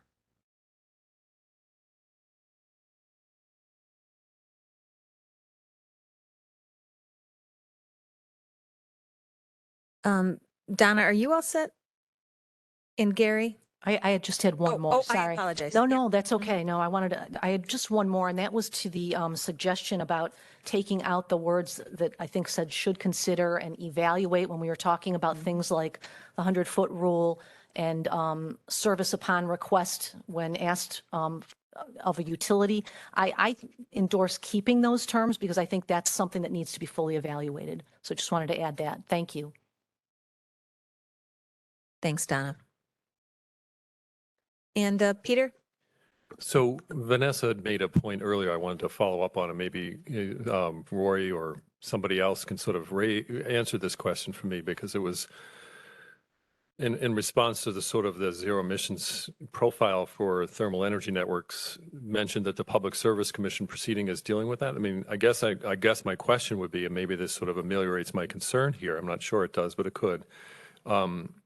Is there consideration in that proceeding that only zero emission sources would be the pathway forward to generate the movement of non-combustible fluids off-site into the on-site areas? I think this is tremendous progress and a new business opportunity, a great creation of jobs, but I wouldn't want to just see us shift emissions on-site to an off-site location, particularly because of some of those sources I had mentioned earlier could be actually very detrimental, with many of the incinerators being in disadvantaged communities and other sources. So the transfer of, geography of the emissions is what I'm trying to get around.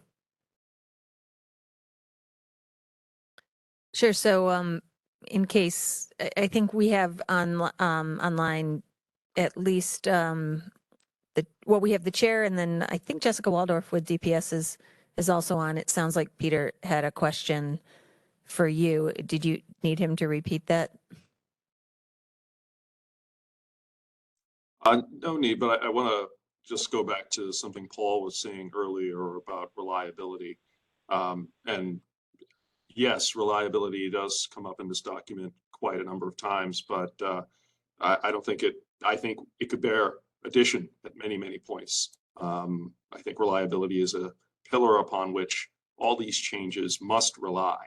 And if we sacrifice reliability, we are doing ourselves a significant disservice. So I would encourage its addition and incorporation in any place in this document. So just wanted to make that point clear. And regarding the thermal energy networks, that is an open proceeding. We've directed utilities to come up with a number of pilots, and those are under evaluation. We're going to be looking at those in the coming weeks, and we'll be prioritizing those as needed and providing additional feedback on that. But having not had a chance to review the nature of those submissions, I can't comment on how they've been developed, but that information will be available publicly in due time.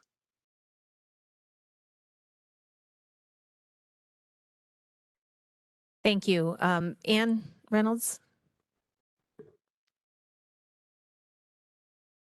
So 2 things. I wanted to just indicate my support for Peter's points about the 100-foot rule. I think we can be more clear about it. I think we can get rid of it. That's the least we can do. As I understand it, of course, it doesn't eliminate all new gas hookups, but it does eliminate it as of right, and it eliminates the rest of us paying for it. So I think at a minimum, it should be clear there. Bob had mentioned, his continuing opposition to delays about the building code updates. I was actually convinced in that presentation that, the delay made sense, although it's very unfortunate.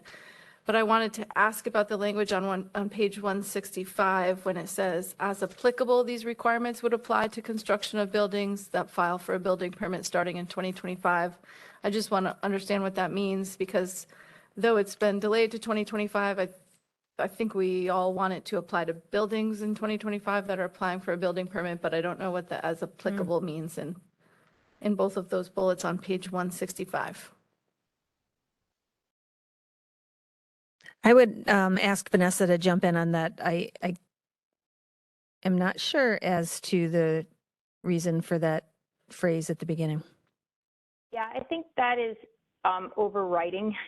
So the reason for that is because these are state energy codes that apply to new construction and additions and alterations as applicable. So the reason for as applicable was intended to point out that these codes, apply to new construction, but also to some buildings that are undergoing very substantial renovations that would trigger code. But I agree that that's confusing there. And we already state in the sentence before that it's for new construction and additions and alterations as applicable. So unless any other council members feel otherwise, I think we should just delete as applicable in those final sentences. Thanks. Vanessa, would that apply also on page 166? All of it, the bullets associated with 25 correct. and 20? Correct.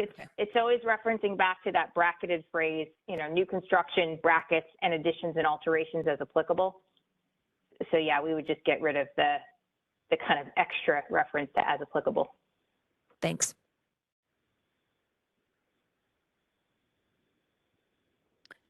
Okay, we'll move along. Thank you for that discussion. And turning on to Chapter 13, Electricity. So several changes were made in the introductory sections of the chapter, including adding the key job impact findings from the job study, adding text about protecting our existing renewables fleet, and adding text from Section 7.3 of the Climate Act. When planning for fossil fuel facility retirement, revisions were made to clarify that resource and retirement planning is a recurring and statewide process, and to strengthen the text on assessing and minimizing the impact on the current workforce when retiring fossil fuel fired facility, consistent with the Just Transition chapter. Also, clarification was made that microgrids should be zero emission and have potential to enhance resiliency and local system reliability, reduce grid congestion, and increase system efficiency. The need to evaluate the potential of non-infrastructure or non-wire alternative to delay or eliminate the need for conventional infrastructure investments as well. And focus should be given when planning to identify such sites in disadvantaged communities and Rust Belt communities. Next slide, please, to see the rest of the electricity chapter changes before we pause for discussion. Revisions were made to emphasize economic development opportunities for infrastructure investments and distributed energy resource deployment, as well as text on training and retraining workforce, being responsive and supportive of workforce needs, and supporting applicable labor standards and the promotion of equitable access to family-sustaining jobs, also consistent with the Just Transition chapter. Specifics were added around the forecasted need for electrical generation capacity in 2040 as compared to the electric system capacity in 2022, and the need for modeling for better demand-side management of electricity. To be consistent with the integration analysis scenarios discussed in the buildings chapter that outlines building improvements needed and areas where backup heat sources may be needed, text was added that benefit cost analyses should consider these scenarios. When making revisions to the Explore Technology Solutions strategy, language was aligned with respect to alternative fuels with the other chapters and resolution from the alternative fuels subgroup to reflect that RNG should be focused on strategic uses. There should be analysis of emissions and health impacts, and localized pollution in disadvantaged communities should be avoided. In addition, text was added about the need to consider the time needed for potential federal and state relicensing when evaluating the role of nuclear generation. And so that is the electricity sector or chapter changes as proposed. I'm happy to open it up for discussion as such.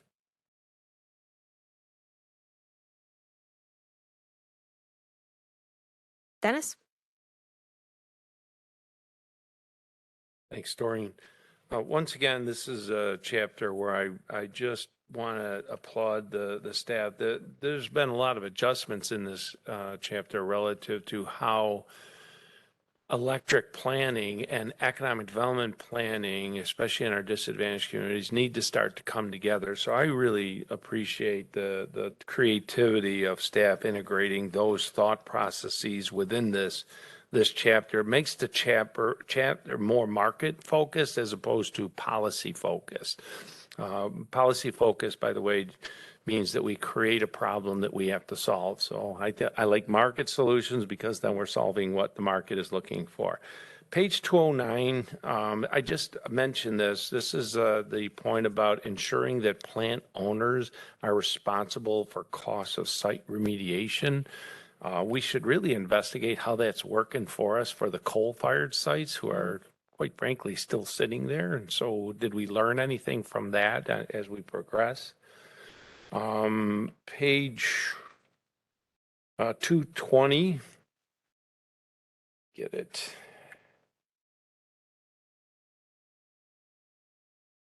Yeah.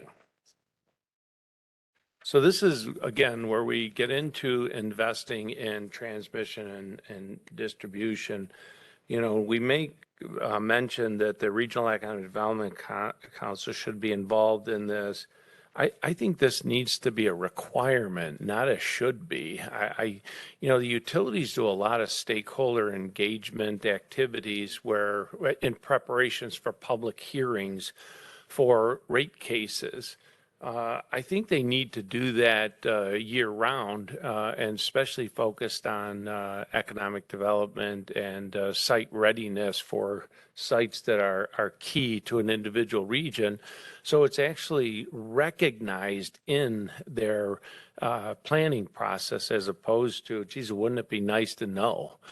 Too many times I've seen work done on a transmission or sub-transmission site that actually was built around a site that was being marketed by local economic development, and they did not include that in the process. I think we got to start avoiding that because it just adds cost and also limits because we place that burden directly on the developer, and the developer, especially in Rust Belt neighborhoods, that's an added burden along with brownfield remediation that they just can't afford.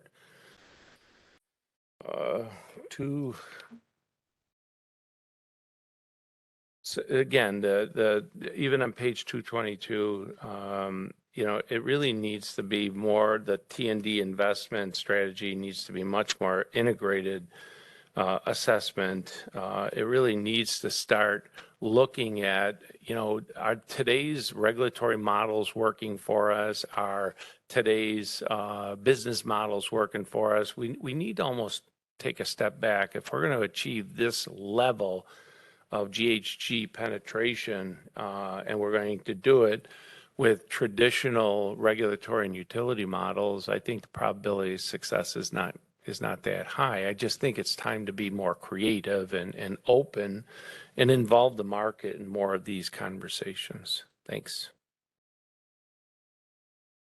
Thanks, Dennis. And I have to thank you for your insights in this chapter. I think it's the better for them, for sure. Peter? Yeah, thanks, Doreen. Couple of comments in this chapter, and I appreciate chance to provide them. So in the bottom of page 205, and it goes to the top of 206, I think we need to have language here referring under the alt fuels section that we need to include screens under both 7.2 and 7.3. We've included that elsewhere in this chapter, and I think we need to include it in this amended language there. On page 231, again, it's consistency with, in that edit, consistency with section 7.2 needs to be added there. On page 232, there's a red line edit with some language deleted, and I strongly encourage us to reject that deletion. The deletion here is of particular interest is to ensure historically overburdened communities do not see an increase in co-pollutants or reduction in air quality as a result of the use of alternative fuels. I think that by deleting that sentence, we change the whole, we change the sort of intent of that language, and I think it needs to be restored. And it sort of includes the perspective of the Climate Justice Working Group that is labeled below. So I don't want to, I think, again, let's not delete that sentence, please. Sorry, just flipping old pages here. Page 234 up the top, there's a lot of amendments made to the prioritization section. And again, this is consistent with what I've said earlier, so here's the broken record again, but I think we have a lot of qualifiers in there about if these fuels demonstrate things rather than making an assumptions that they will related to biofuels. Didn't want to present a markup on the screen here, but there's some language I could easily move forward that would help change this here to include those qualifiers. And I was reading this one section, and it sort of washed over me that, boy, there's a lot of folks who expect a lot out of very limited renewable natural gas and potential for hydrogen. There's people out there and mention of this that's going to help us decarbonize transportation. It's going to help us decarbonize the natural gas system for buildings. And now we're seeing it here to help decarbonize electric industry. Putting a lot of weight on something that has very, very limited capacity. I just wanted to put that out there for consideration.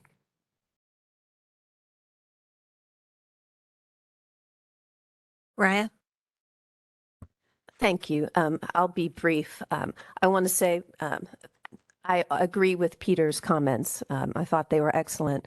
And I also wanted to echo some of Dennis's comments. There is a lot of great language in this chapter about planning, mentioning the PSC's, work on addressing peakers in New York City and beyond. Great language about planning, great language about, that affirms protections for disadvantaged communities. And I think, the PSC and staff deserve a lot of credit for it. And it is part of also why some of the very recent edits cause so much concern, because, both with regard to, in some instances, this low emissions, low intensity hydrogen, but also with regards to biogas and RNG, because it starts throughout, it tempers, and I think is in conflict and softens what I think are some real achievements, in some of the other sections, in particular in electricity. So, so I'll just say I agree with Peter's comments, and also what Dennis had to say about the, there's some really good stuff there that I would really don't want to see walked back, or the promise of it walked back, because of just the very recent edits that I think were a little heavy-handed, clunky in the way that they run through the document.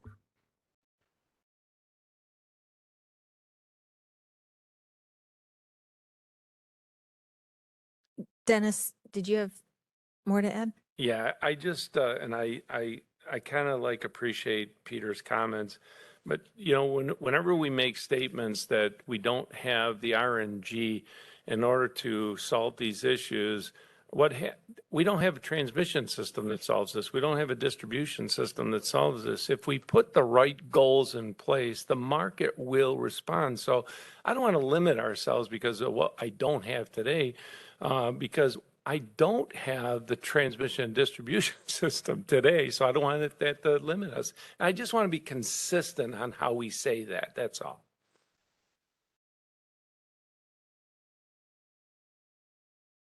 Bob? Thank you. I want to support Peter's comments and respond to Dennis. I mean, I agree that market forces can and will respond, but they do so within physical realities, the physical universe we have. And the issue about RNG, there are two things we keep missing here in RNG. One is that the resource base for making it is inherently limited, unless we say we want to start importing crops from outside of the state to produce it, which I think we've established before we don't want to do. The resource base for making it in the state is inherently limited. We've gone through in great detail in several of the panels on that, as well as in the Alternative Fuels Working Group this summer. And depending on whose numbers you want to use, if you worked aggressively and industry did the best they possibly could with the resources that are available, you might be able to replace 2, 3, 5% of our current use of natural gas. You really can't go higher than that. So there are physical constraints on what market forces can do. And the second thing, I want to reiterate this again, the best peer-reviewed data out there shows that RNG has an unacceptably high greenhouse gas footprint for the CLCPA. Now, there's language throughout here saying we'll study it again, and that's fine, but if you look at the peer-reviewed literature, it has a high greenhouse gas footprint. Maybe we can reduce that. That's where market forces come to play. Maybe we can't. The challenge might be too tough.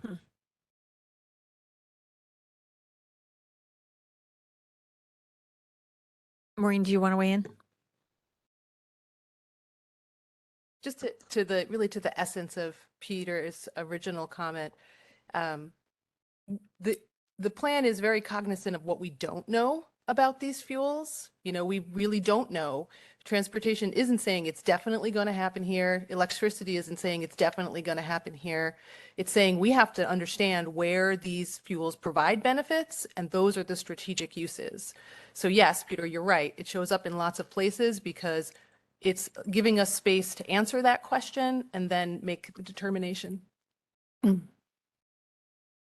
Just a quick response back, if that's okay. Yep. So thanks, Maureen. I appreciate that. And I didn't want to suggest that the plan says that. I think I was more talking to the global universe of people that have high aspirations for such a limited and as Bob so eloquently said, inherently limited fuel supply. Donna?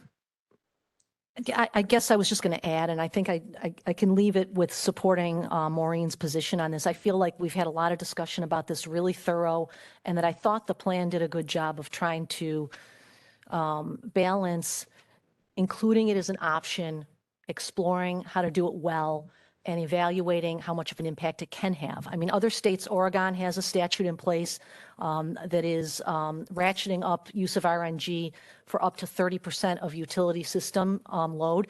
I don't think anyone's trying to say it's a big percentage of what today's natural gas use is. That's not even what we're talking about. We're talking about the future where we're going to have, you know, lower use of natural gas, clearly, but it's an immediate way to decarbonize. California also has a statute that's going, I think, right now at 12% by 2030. So these are just things that I think we should be considering, and I think the plan allows us to do that. Thank you.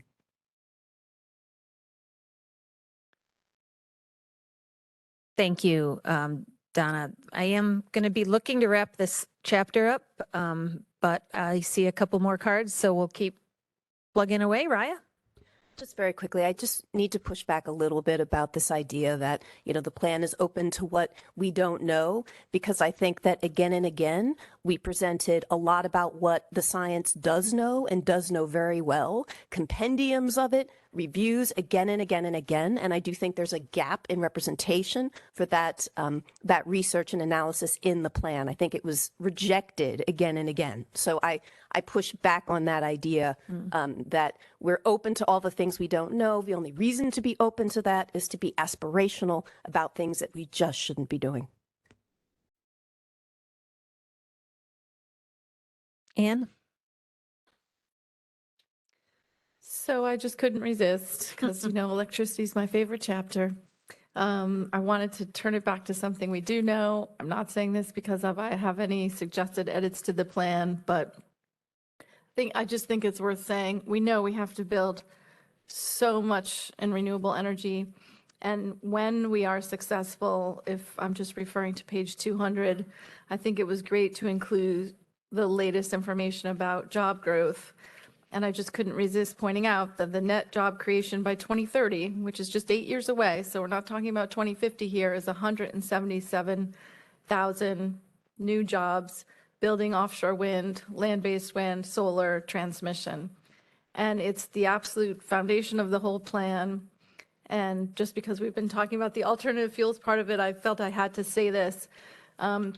These are really good family-sustaining union jobs that will be created by building these projects, but they do have to reach construction and for all of these benefits to be realized. So we know we're going to, again, things we know we're going to have barriers to interconnection and to permitting and to other issues getting them across the finish line, but when we get them across the finish line, they'll really be what allows us to make progress in this plan. So I couldn't resist saying it, Doreen. Sorry. Anytime, Ann. Anytime. I think the last word goes to Peter. Thanks. Just one thing I want to pick up on, because it's been mentioned here that other jurisdictions are moving in this pathway perhaps more aggressively than New York, but those jurisdictions don't have the statutory limitations, the wise, I should say, statutory limitations under the CLCPA. Particularly, as Bob has mentioned earlier, the 20-year global warming potential as it relates to methane, that sets New York head and shoulders above the rest of the world. And also Section 7 of the law. And I know this personally because the precursor to the CLCPA, the CCPA, had Section 7 in it all along. And we consulted very directly with high-level officials in California of looking at sort of their statute and understanding how it implemented it. And those climate screens and what is required of state entities and the social equity screens, no disproportionate impacts, and the requirement that state entities prioritize co-pollutant reductions just sort of sets us head and shoulders above where the rest of the country and the rest of the world is going with these issues.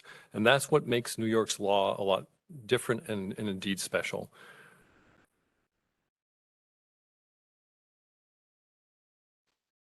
Great. Thank you, Peter. Now we'll move to chapter 14. Just a time check for everyone. It's 4:41. We had the meeting room until 5. We're going to push that till 6. Okay. With the indulgence of all the great folks behind the screen. Thank you for sticking with us. It's not meant to hurry anyone through. We're having a very good discussion here, but just for awareness, we have quite a bit of material left to cover. Okay, industry. For the industry chapter, we heard calls for definition of what is meant by energy emissions intensive or trade exposed industries. So we've added a footnote in text box for that. Next slide, please. Oh, the slides will catch up. We also added language to make clear that the use of alternative fuels was in this sector was not a substitute for electrification, where electrification is a reasonable option. Next slide, please. The list of stakeholders was expanded to include the affected workers and unions, the Department of Labor, and the Office of Just Transition. At the top of the sector strategies section, we added a reference back to the application of labor standards language in the Just Transition chapter, and as a means of promoting good, again, family-sustaining union jobs and achieving a true just transition. As related to labor, in the expanded training capacity component of the workforce development strategy, we added a consideration of displaced workers as a priority. And finally, in economic incentives, we suggested there should be coordination with the regional economic development councils to identify sites in disadvantaged communities and Rust Belt legacy sites with strong potential for revitalization, and then attracting green economy businesses investment into that area. So I'll look to you all for any thoughts, criticisms, concerns, or suggestions in this chapter.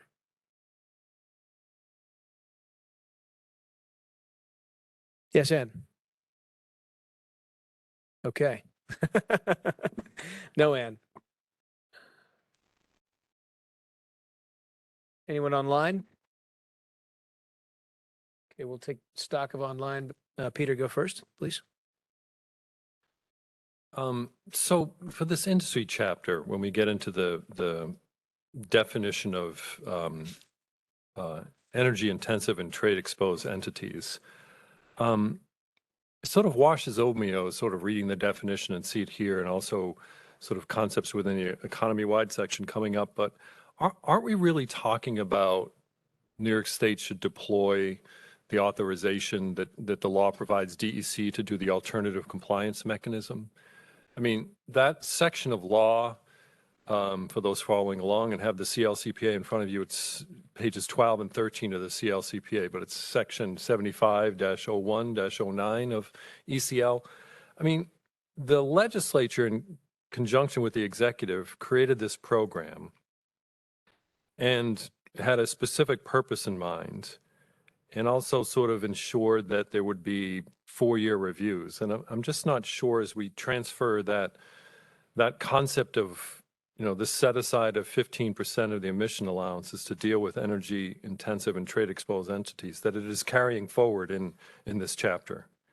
And that concerns me a lot, that we're creating kind of a new way of treating these that the legislature and the executive already contemplated when they created the CLCPA. And I would opine that maybe what we want to do is just suggest that that's how we treat these facilities, and the DEC should execute their authority under law to establish that alternative compliance mechanism with all the strictures and boundaries that gave the somewhat of comfort to my allies in the environmental justice movement, that if going down this pathway, there'd be strictures and considerations, including that important every 4 years reviewing whether this new pathway forward for these industries needs to exist.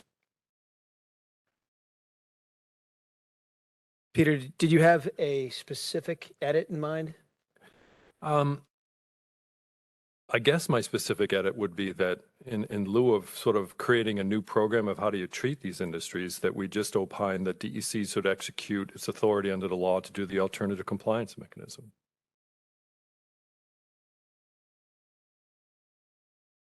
Okay. Any reactions to that, either from my staff, Roberta, please? So can you explain what that means? I don't know what that means. The edit itself, well. No, the thing that you're asking DEC to do. Yeah, so under the climate law, there's a provision that I sort of listed out there. It's Environmental Conservation Law, Section 75-0109.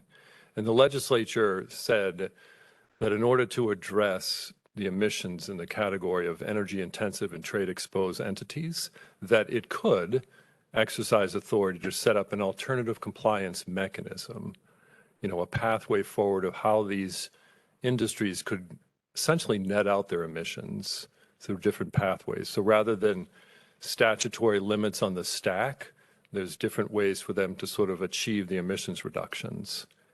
And my concern is by introducing a different regulatory pathway, it sort of contravenes the intent of the legislature to allow for a specific program to be created for that segment of industry. And I think this chapter sort of moves into that space to contemplate a different way of doing things than what the legislature and executive negotiated back in 2019.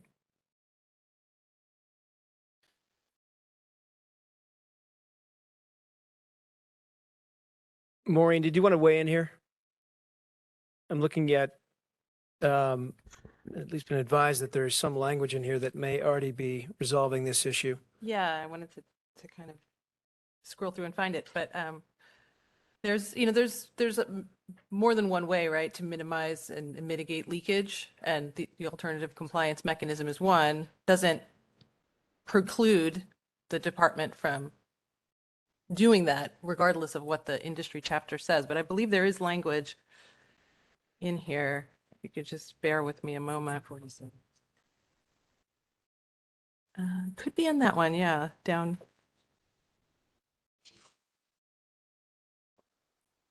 But if someone else has other comments while I look,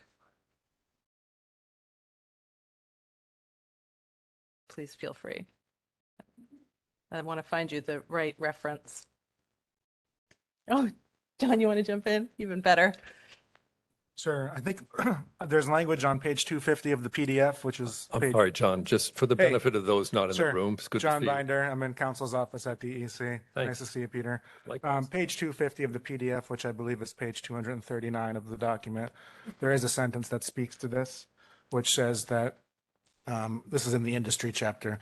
If DEC adopts the alternative compliance mechanism, it should apply those stringent requirements that you're referring to from the statute. So I think this is intended to capture exactly the thought that you're referring to. It's a question whether DEC adopts the alternative compliance mechanism. If we do choose to do that, we would have to follow all of those statutory requirements that are outlined in that provision of law. So John, just real quickly, the page again. Page 250 of the PDF and 239 of the text.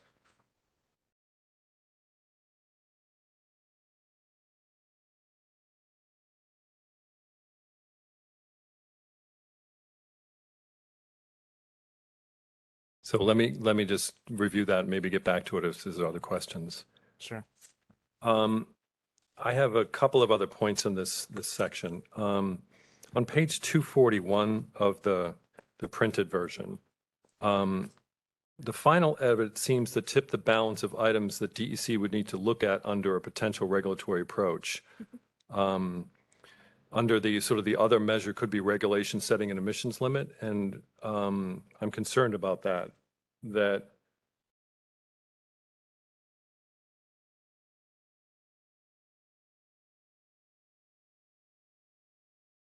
I'm sorry, it's the last sentence on that page. In assessing the appropriateness of other measures, a primary consideration shall be the impact on the workforce and industry.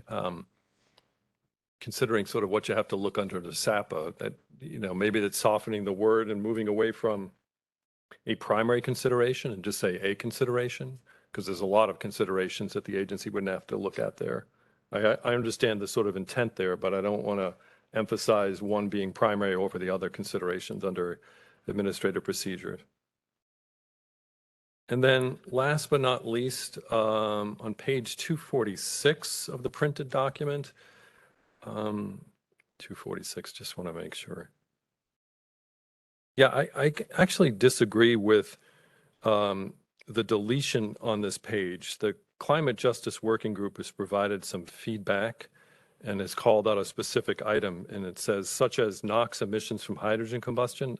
I mean, obviously that's a concern. I know we heard from the Climate Justice Working Group, and I've heard it often from our environmental justice colleagues who are part of that working group and elsewhere. And I don't think we should be deleting something that is a specific item that they drew our attention to, unless they've actually asked for it to be deleted in this draft, which I don't think is the case.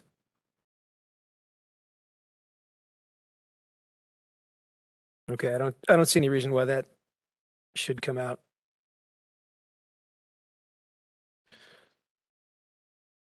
Is that it, Peter? Yes. Okay, thank you.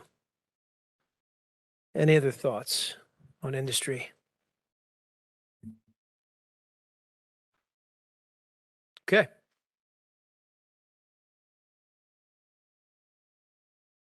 Let's move into ag and forestry. Next slide, please.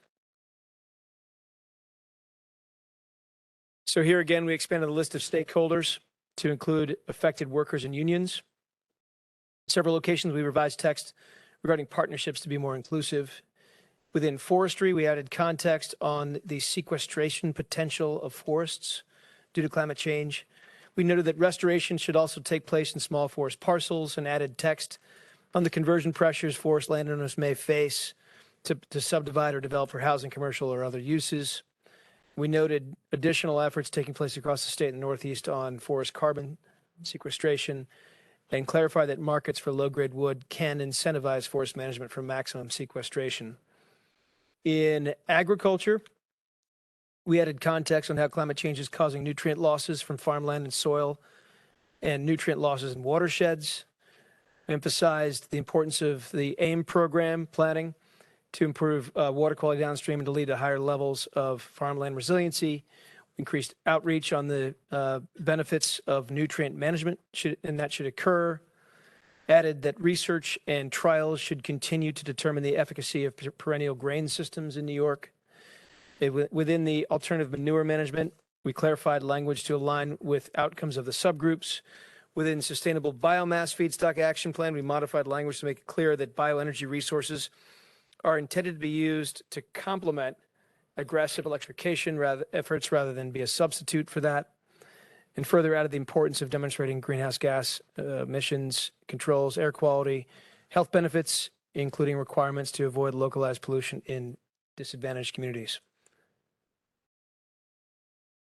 I ask for everyone's thoughts on this chapter. Yes, Bob?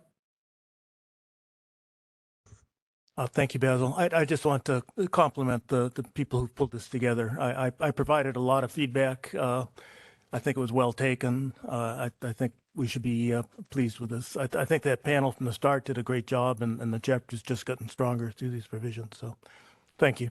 Great. Good to hear. Good job, Richard. Dennis? And then Rose?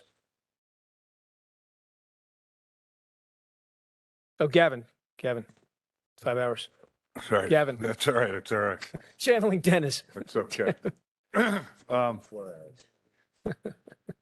I'll be brief. AF8, where you have NYSERDA, DPS, and utilities should identify energy pricing models.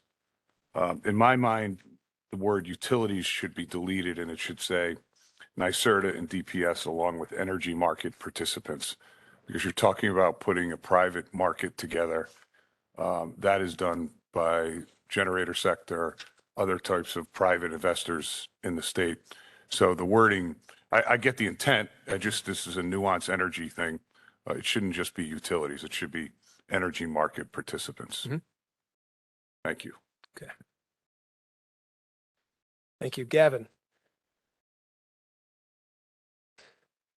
Rose. I just also wanted to say it's a great chapter and it's interesting. You're 73% of the 13.7 million acres are owned by private landowners, and how we're going to have to create incentive programs and work with private landowners. And and there were a lot of great ideas, and there are a lot of excellent programs that you already have that you've started. So just a good chapter. Great. Thank you, Rose. Peter? Oh, mine was the legacy. Okay. I don't see anyone online. So we'll go with a great job, Richard Ball. Team always. Whoops, sorry, I do have one. Okay, Peter. I actually raised this in the working group, and on page 273, there looked like there was language in response to the Climate Justice Working Group who suggested that the state should assess the benefits and costs of adopting a fee on fertilizer. And then there's some language that was added in the last round, and I flagged it during the working group session on this one. And I think, there really is no data or citation to back up that assertion or the statement that says that farmers could be hurt there. And I think it might be a situation where we have to, rather than sort of make that statement in response to the Climate Justice Working Group's ask, is that we should assess the benefits and costs of this to determine if that statement is true or not, rather than just having the statement that farmers would be impacted here.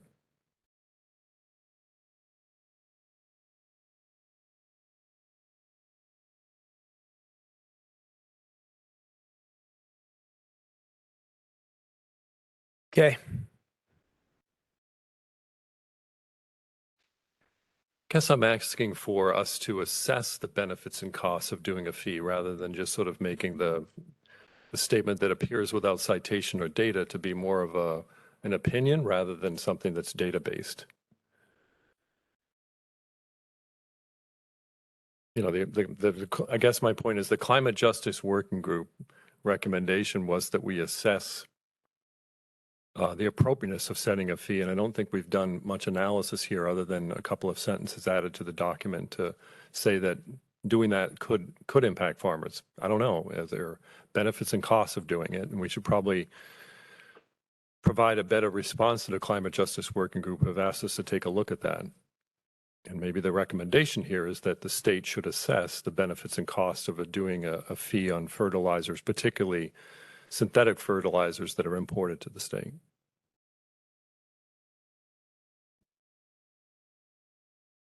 Okay, we'll take that back. Peter, thank you.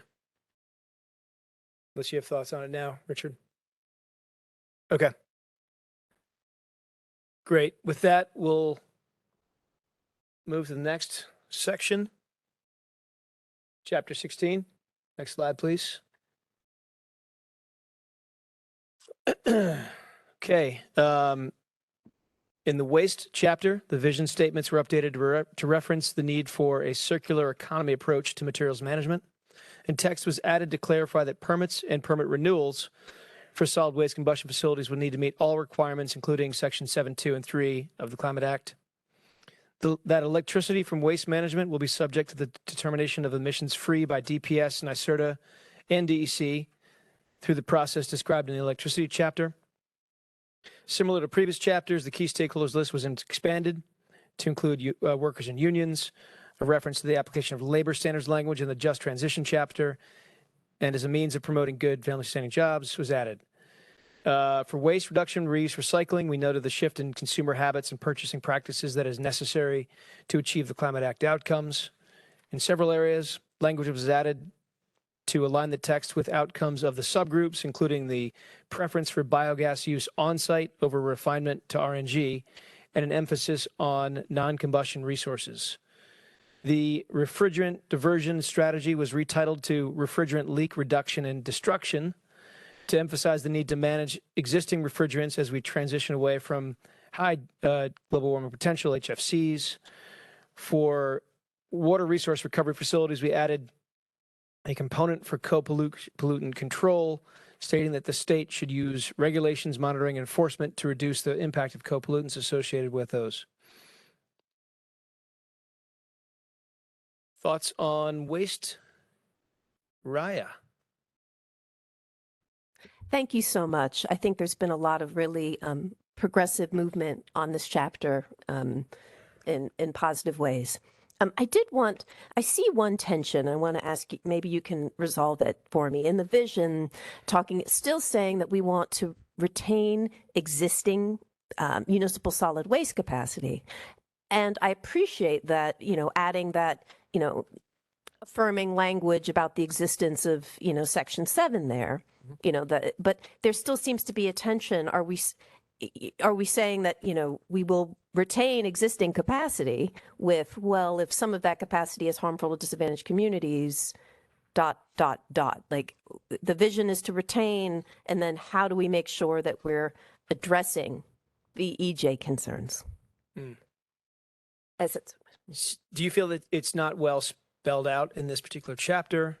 It's just that if the vision is to includes an affirmation of needing to retain existing municipal solid waste capacity, then how, for a prominent example, how does the Wheelabrator and Peekskill, walk forward? Of course, we'll have its whole Section 7 analysis, but if the presumption is that the capacity is going to be retained, there seems to be those two principles seem to be at odds.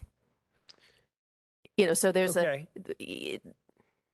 unless then if you're going to say, okay, maybe we need to work on phasing out, the Wheelabrator, does that mean to maintain existing capacity, would we need to build a combustion facility somewhere else? If the vision is to retain, then how do we adjust where we need to because of Section 7 concerns? Right.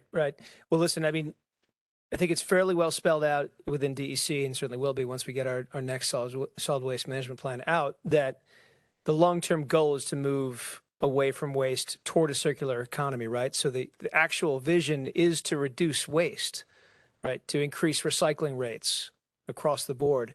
And the vision as well is we have to apply the CLCPA as permits come to us, as Wheelabrator will.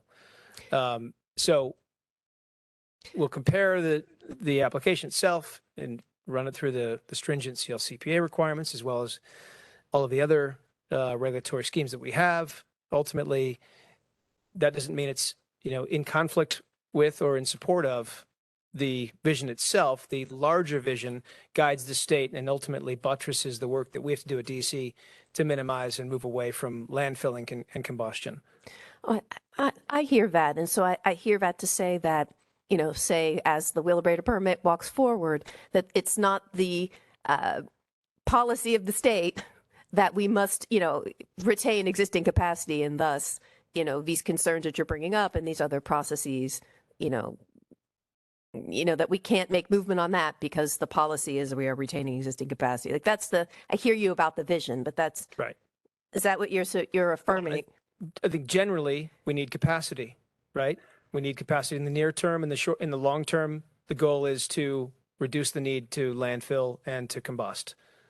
So how do you make decisions up to that point when you can actually retire facilities by 2040, 2050, whatever the date may be, to hit our emissions limits, but also to hit all the other obligations that we have, such as the burdens on disadvantaged communities. Right. So if there's an element of, if there's something we can add to the chapter to further refine that spirit, bring that in, I think we could do that. But I think I understand what you're saying. What you're saying is that we need capacity. It's similar to how we're handling this in other chapters of electricity. That there's a need. We need to do a phase up and a phase down, and that we can't just say we're not going to have capacity tomorrow. And I and many others think we should close the Wheelabrator tomorrow.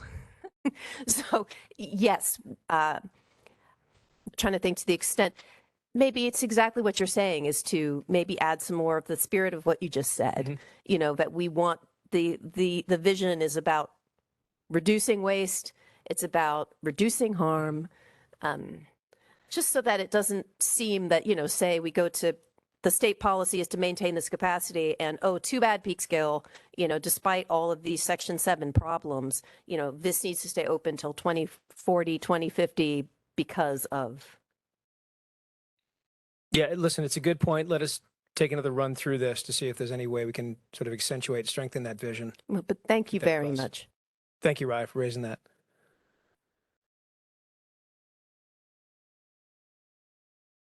Yes, Bob.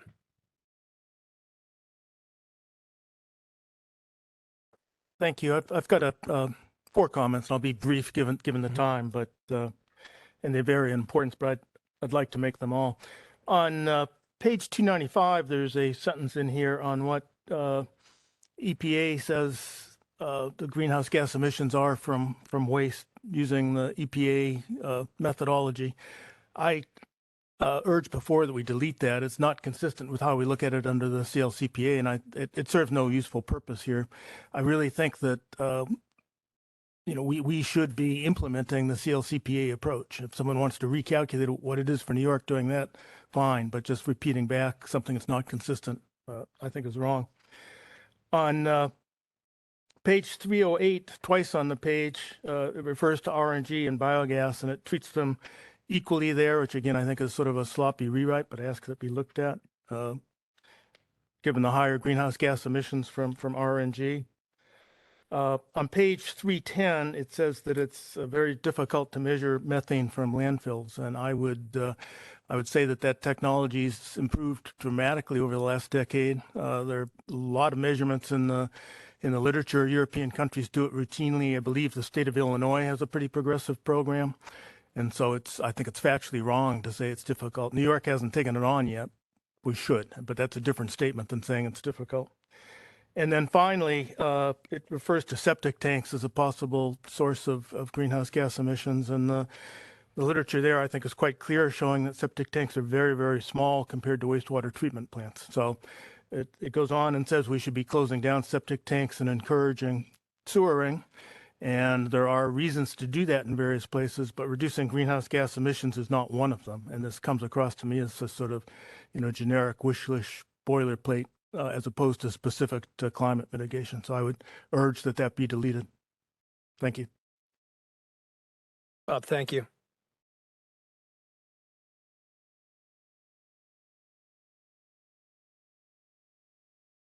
Peter? Yeah, thanks, Basil. So on page 315 of the markup here, the printed version of it, the edits there, I think the intent was the first sentence was supposed to capture the spirit of the deleted sentence. A little bit down below, it deals with the on-site use of biogas captured from these facilities. I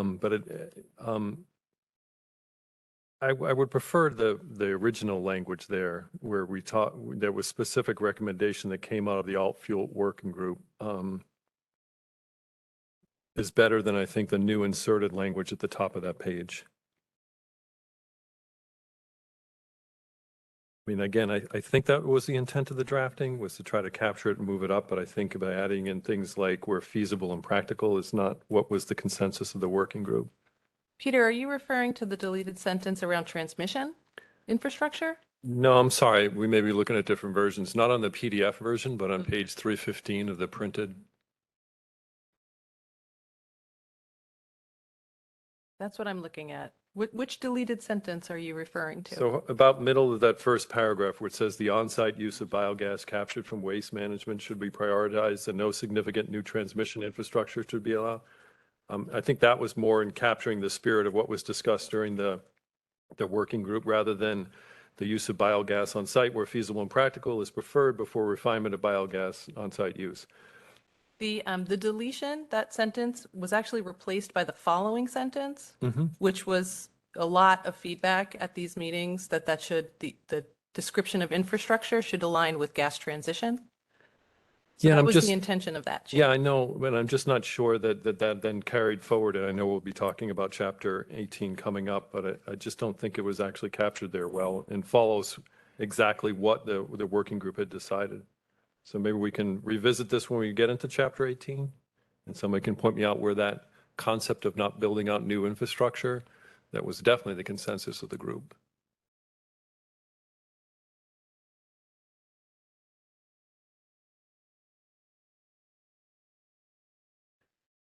I am page 315. So if you're looking at the PDF, look for page 315 at the bottom.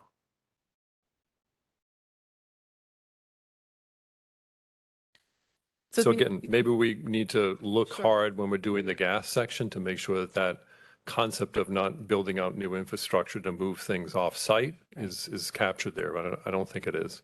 I will say for the where feasible and practical, that phrase in the sentence that you are referring to originally, the added sentence, was meant to illustrate that there are certain engines at wastewater treatment sites that can't handle biogas. So that was to say where these types of machines can burn it, that's the feasible route. And if the machinery is too, can't tolerate that gas, that's not practical or feasible for the use of it on site, if that helps clarify. Yeah, it does. Maybe we want to add that sentence that you just sort of rattled off into the discussion there so people understand. Sure.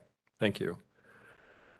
I have a couple of other quick comments. On page 310 of the document, we talk about doing landfill gas regulations, which I think is appropriate and wise, but it says 2025, and I guess the broader question, is that consistent with the requirements for DEC to adopt emissions limits by the CLCPA by the end of the year? So sorry to potentially add to workload of DEC, but we might want to have council look on that as whether that's within the bounds of statute or not.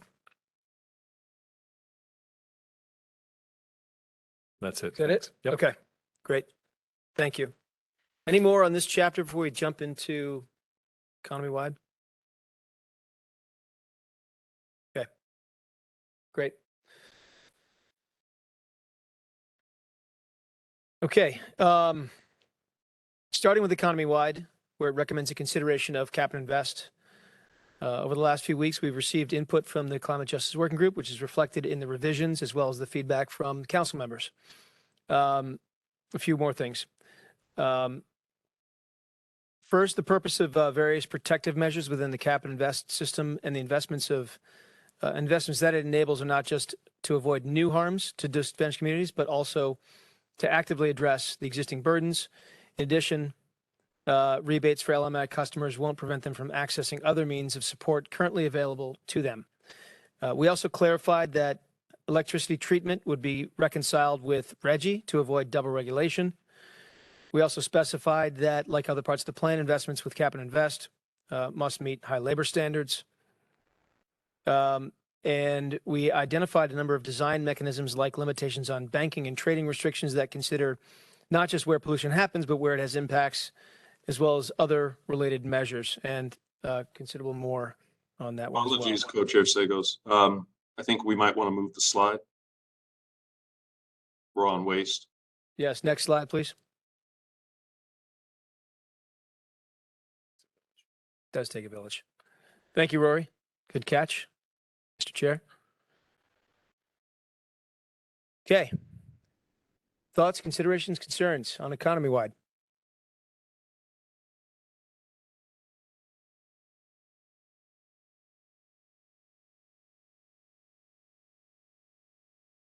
Saw Donna first. Donna? Thank you. I couldn't help myself. I mean, I think I appreciate all the edits. I would just add, and I know I raised it last time, is that I think domestic competition and leakage is a concern. I know we're trying to address it in the language, but I can't emphasize it enough.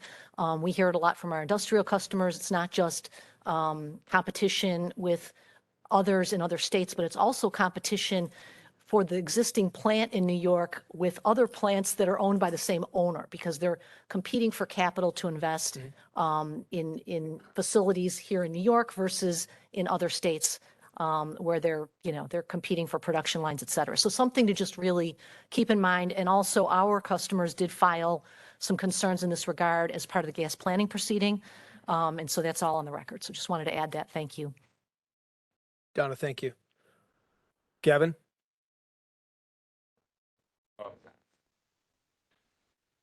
I have one issue that I'm not sure how to fix. Page 321. We use the terms proximate and impacting disadvantaged communities. We don't define any of that, and I don't know what we're trying to get to there. A word that I've used a lot, and we've used it over the years, in Article 10 is adjacent. to limit unreasonable sometimes issues. And I understand the other side of the argument very well. Ryan and I have talked about this. But, then we also talk about DEC issuing multiple of allowances for sources. I don't know what that means. So I think there's some terms in here that are really important to the operations of the plants that I represent. And I want to do what's right by the disadvantaged communities, that's for sure. But I also need to have something that's defined and understood as to what we're trying to say. So that's my comment there on page 321. And just one last thing, Basil. We spent a lot of time arguing and debating the term adjacent in the Article 10 regulations when they were promulgated.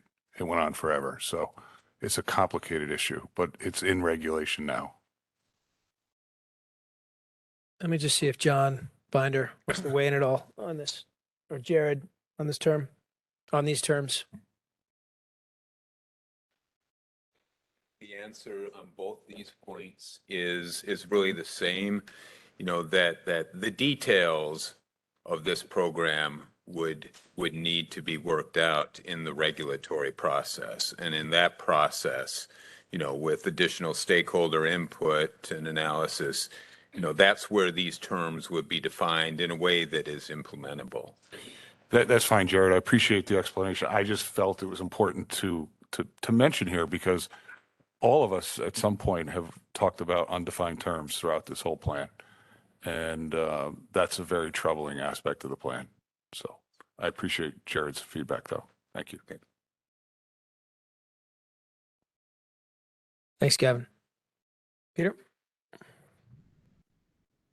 Yeah, so thanks, Basil. And Jared, thanks for sort of making that overarching point. And you made it during the last meeting, and I want to just uplift it now for everybody, that there will be a huge consultation process going forward, even in advance of the colleagues that you're leaving behind at DEC getting into the regulatory space. And I think that's really critically important to the success of this, and I just wanted to uplift that point. Also, I love the fact that this chapter is flat out honest, that offsets will play no role. And I think that's something that we've heard not only from the Climate Justice Working Group, but EJ leaders and others. But I think it's also just consistent with kind of the differences that exist with the CLCPA versus other jurisdictions that have gone ahead of doing a broader economy-wide approach. So I'm happy to see that as well. On page 318, it's not a new edit, but it's new language that we have looked at. It's the bottom, for those following along, it's 17.2, the program design. And I asked the question because I'm personally uncomfortable with actually having this in the statement, unless somebody can come to the meeting here today to say that, no, they've signed off on this. But this says, the council concludes that a Cap and Invest program is best able to meet the Climate Act's requirements and goals, including meeting the economy-wide emissions limits, promoting climate justice, and mitigating leakage. I don't feel comfortable personally making that call that we have concluded. I don't think I've concluded that this is the best way to meet and promote climate justice through an economy-wide approach. And perhaps we've heard more from the Climate Justice Working Group on that point, but I almost suggest that until we do, we should hold that language before we make this plan final. So I don't know if we've gotten further feedback from the Climate Justice Working Group, but they're kind of our issue experts here, and unless they're comfortable saying that, I'm not. And then I don't know if there's anyone who wants to address that now, but on page 321, there's some language there at the top that says the DEC should evaluate and adopt. And this gets to the point, it's sort of in addition, DEC should evaluate and consider adopting. I say that DEC should evaluate and adopt program design elements. I get that sort of, okay, we should consider, but really this should be straightforward. There's a lot of concern about all those issues that are out there. We've talked about them at the last meeting. we should be bold and forthright saying that we'll be adopting rather than just considering adopting.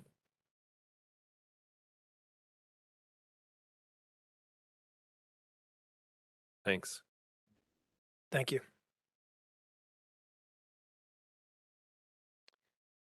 Raya, you had, Just for the record, to just the earlier discussion about the language of adjacency,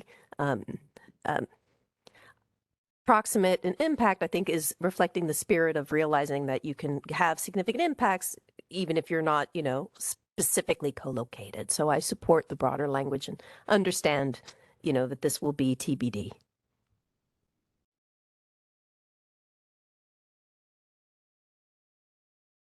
Rose Harvey? I don't think the council has definitively said anything.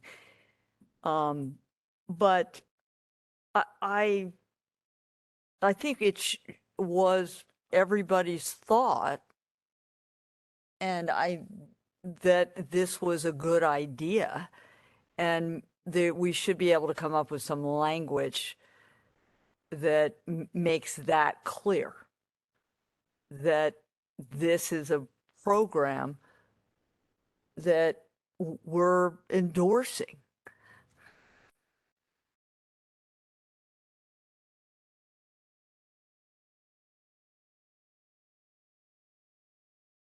Okay, fellow council people. Anyone want to react to Rose's Does statement? anybody want to say no, or? Got one thumb up. Or one thumb up? Okay. Rose, thanks for the comment on that. Anything else on economy-wide cap and invest? Okay. Pass it back to Doreen. Next chapter. Okay, next slide, please. So now we're moving on to gas transition, chapter 18. A number of the changes within this chapter also fall under the overarching changes category. Certainly, there was an adjustment of consistency of language with the subgroup outcomes, references to the just transition chapter. And as previously discussed, and as we'll see here in this discussion, we made several edits to align with the language in the buildings chapter, specifically with respect to electrification in cold climates and the potential use of supplemental heat. Language was also added to make clear that the safety and durability of the gas system must be addressed before hydrogen would be introduced into existing infrastructure. Affected workers and unions were added to the list of key stakeholders, and some additional language was placed throughout to emphasize limiting negative impacts on workforce, and that displaced trained workers should be prioritized for new transitional work. Related to the topic of reducing fugitive emissions from gas infrastructure, a clarification was added that in addition to prioritizing repair and replacement of leak-prone pipe, state agencies should identify strategic opportunities to retire existing pipelines as demand declines. And in describing the need for a coordinated plan for the reduction of fossil gas use and the strategic downsizing and decarbonization of the gas system, several entities were added to the list of those that should be consulted in the development of this plan, such as electric generation owners, the Office of Just Transition, and other council agencies. Within the gas system transition framework table itself, edits were made to address the safety concerns associated with alternative fuels, include consideration of electric system readiness, and clarify worker protections. So I will stop there and ask if there's questions or concerns with respect to the changes to Chapter 18.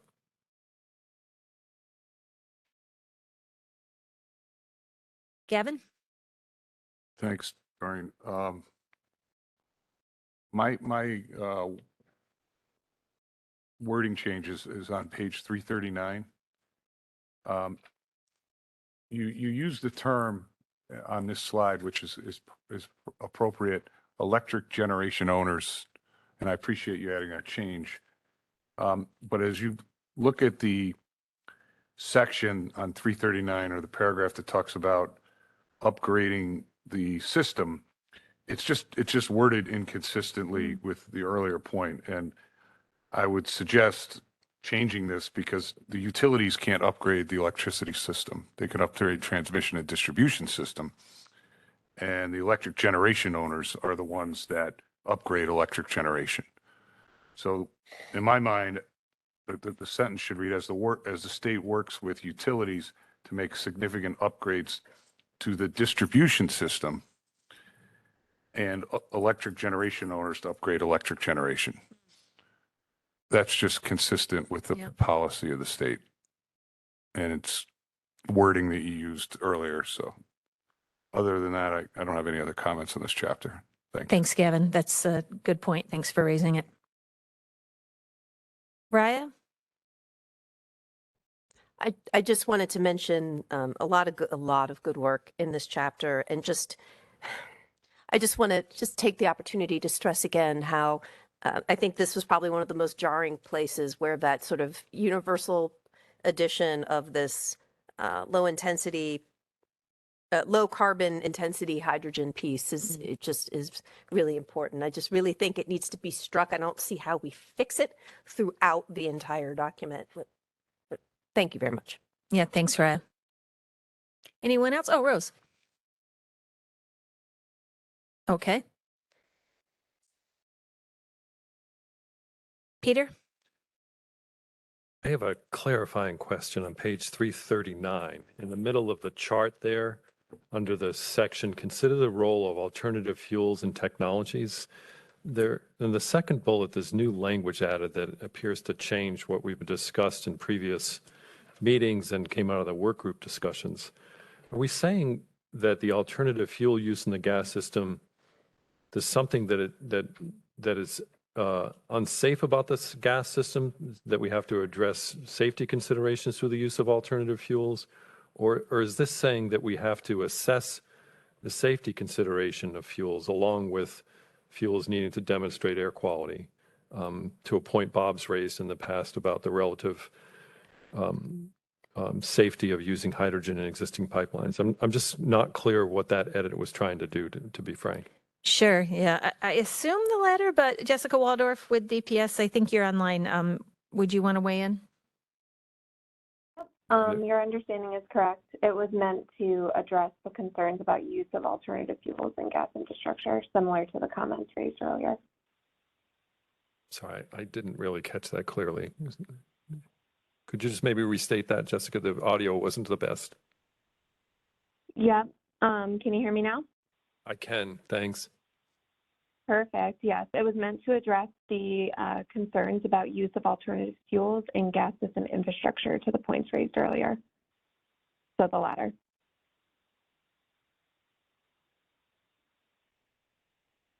Okay, thanks.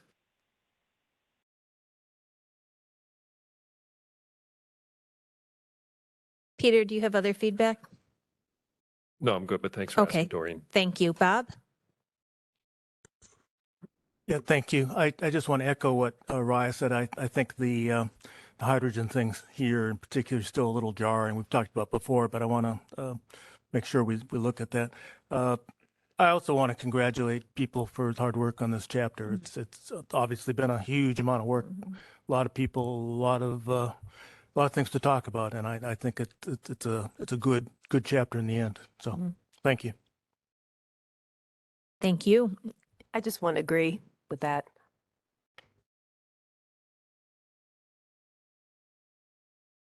Glad to hear progress is being made. That's really good.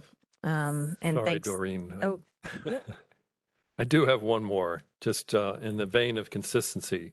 On page 332, and this gets at to something that I think Ann Reynolds agreed with me earlier on, is that the new language, the state should review and consider modifications to statutory provisions that may seem, this gets into the, let's be frank, the legislature and other stakeholders are looking for our sort of point of view. And I think we should just be flat out saying that there are modifications to the statute that need to be changed, that this language about that may seem to be in conflict with, they are, subsidies like the 100-foot rule that exist where all of us sort of have to pay for people hooking up for free is digging the hole deeper, and that they don't just seem to be in conflict. They are in conflict with the Climate Act.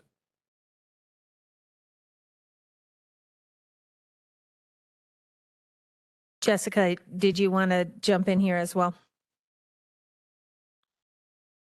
Yeah, thank you, Peter, for that. So one of the reasons we edited the language here was in this statement, we're being more generic to say that we should be looking at all statutory provisions and review them to see whether or not modifications or revisions to those provisions are necessary. To make a more broad statement here, to the point that you raised on the 100-foot rule, we are very specific on the 100-foot rule further down and making a statement that that specific, because we're identifying a specific statutory provision, that we're recommending that that one be revised. And so we're trying to make a broader statement and then a more specific one when speaking to a specific statute provision. Could you just direct me to where that is specific further down then?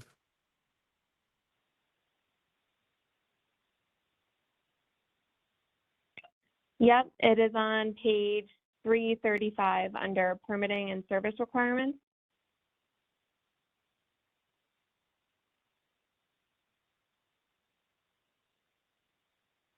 Okay, thanks. I had missed that.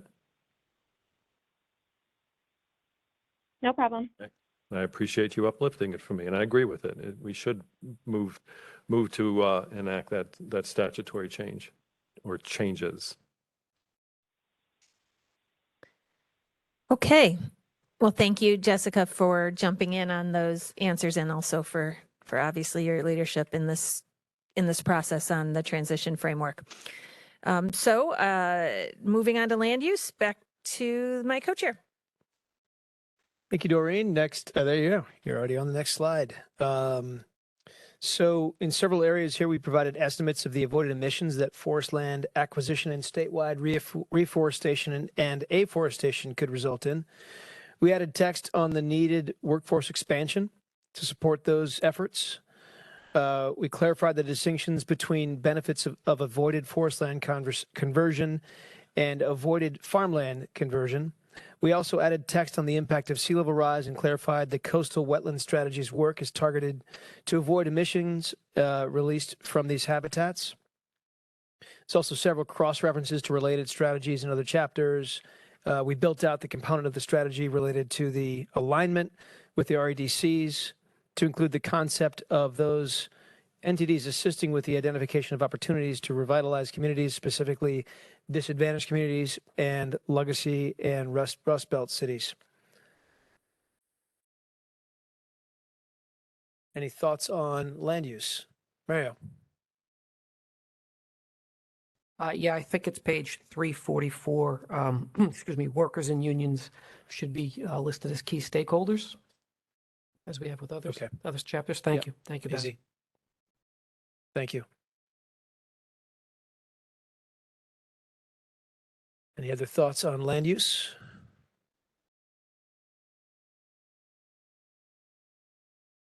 Okay, set a record on that one.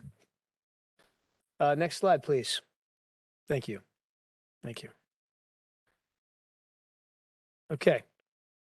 Chapters 20 and 21, in the first section of local government, we added and clarified language regarding the role of local governments in meeting the Climate Act directives, including the need to ensure benefits for DACs that have been disproportionately impacted by inequitable past decision-making. We added language regarding the need to address energy efficiency in municipal buildings, codes, and facilities. We updated statistics on the Climate Smart Communities program. There's a few additional changes in this chapter related to specific strategies. First, we clarified the community greenhouse gas dashboard recommendation to ensure alignment with the emissions accounting required under CLCPA, ensure data privacy, and include labor representation and community benefits organizations. We emphasized the critical role of local government in enabling and promoting energy efficiency in communities. We clarified that siting support should relate to renewable clean energy more broadly so as to include wind and energy storage just beyond solar.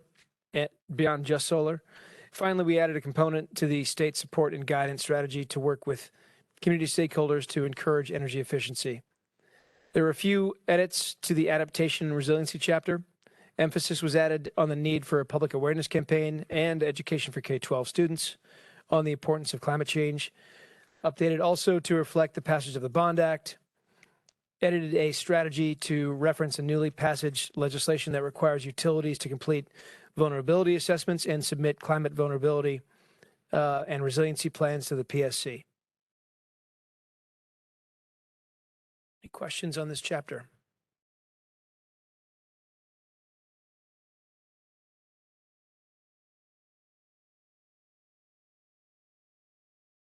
No? Okay. Going once, twice. Back to Doreen. All right. Right? All right.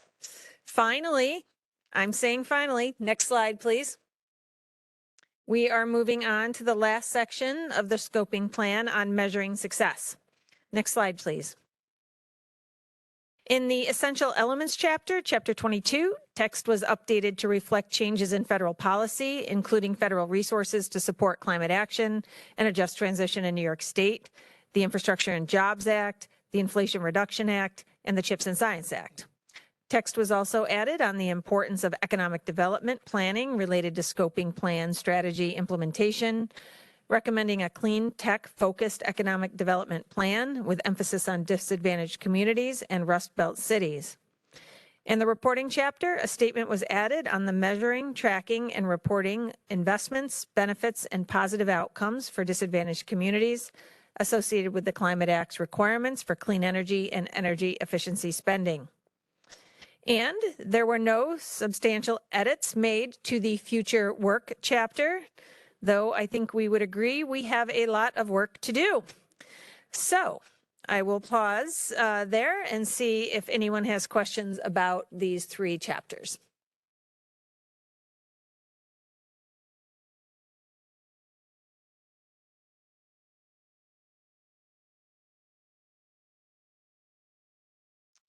Okay, well, hearing none. Oh, sorry. Rose? I have about a half an hour of comments. Do you have time? We're not going anywhere, if you couldn't notice. Thank you, Rose. Paul? Sorry, before it's too late, I just wanted to echo a few previous comments that I'm really impressed with and appreciate all the work that's gone into getting us this far. Co-chairs and the staff have done a superb job. Personally, I would like to see the issue of the additions about low carbon intensity hydrogen get dealt with, but with that, I'll be really happy and like everyone here, proud of this document. Thank you, Paul. Thank you. Dennis? Yeah, I again, to join Paul, the last paragraph on 407, I think encapsulates a lot. And really looking at this from the point of view of it's an economic opportunity. I know we're focused on energy and the climate. The harsh reality is, if we're not producing something or we're not fixing something or we're not generating something, it's very difficult to put my arms around it. So having this added throughout is I really appreciate it. I appreciate the team putting this together. Yep. Thank you. Raya? I'll just very briefly, and I agree with what folks have said about all the hard work, but I'll just very briefly take the opportunity, because I haven't heard a lot about it today, but I think there are very significant concerns in particular about the advanced nuclear. I think I get that there's IRA and there's federal money and folks want to put their hand up for that money, but that we shouldn't see it as a fait accompli, that there are significant questions into the viability of these technologies, whether or not they're advanced or old ideas that, shouldn't have a chance. I mention it because it's important in terms of the energy direction of the state, because we've been down this road before and it's proven to be a ratepayer debacle, overruns, cost overruns, and really just sort of a wrong direction for the state. And communities all across the state have fought so hard to keep nuclear out of their communities. So I know that it's, mentioned here in terms of federal opportunities, but I personally think they should be limited.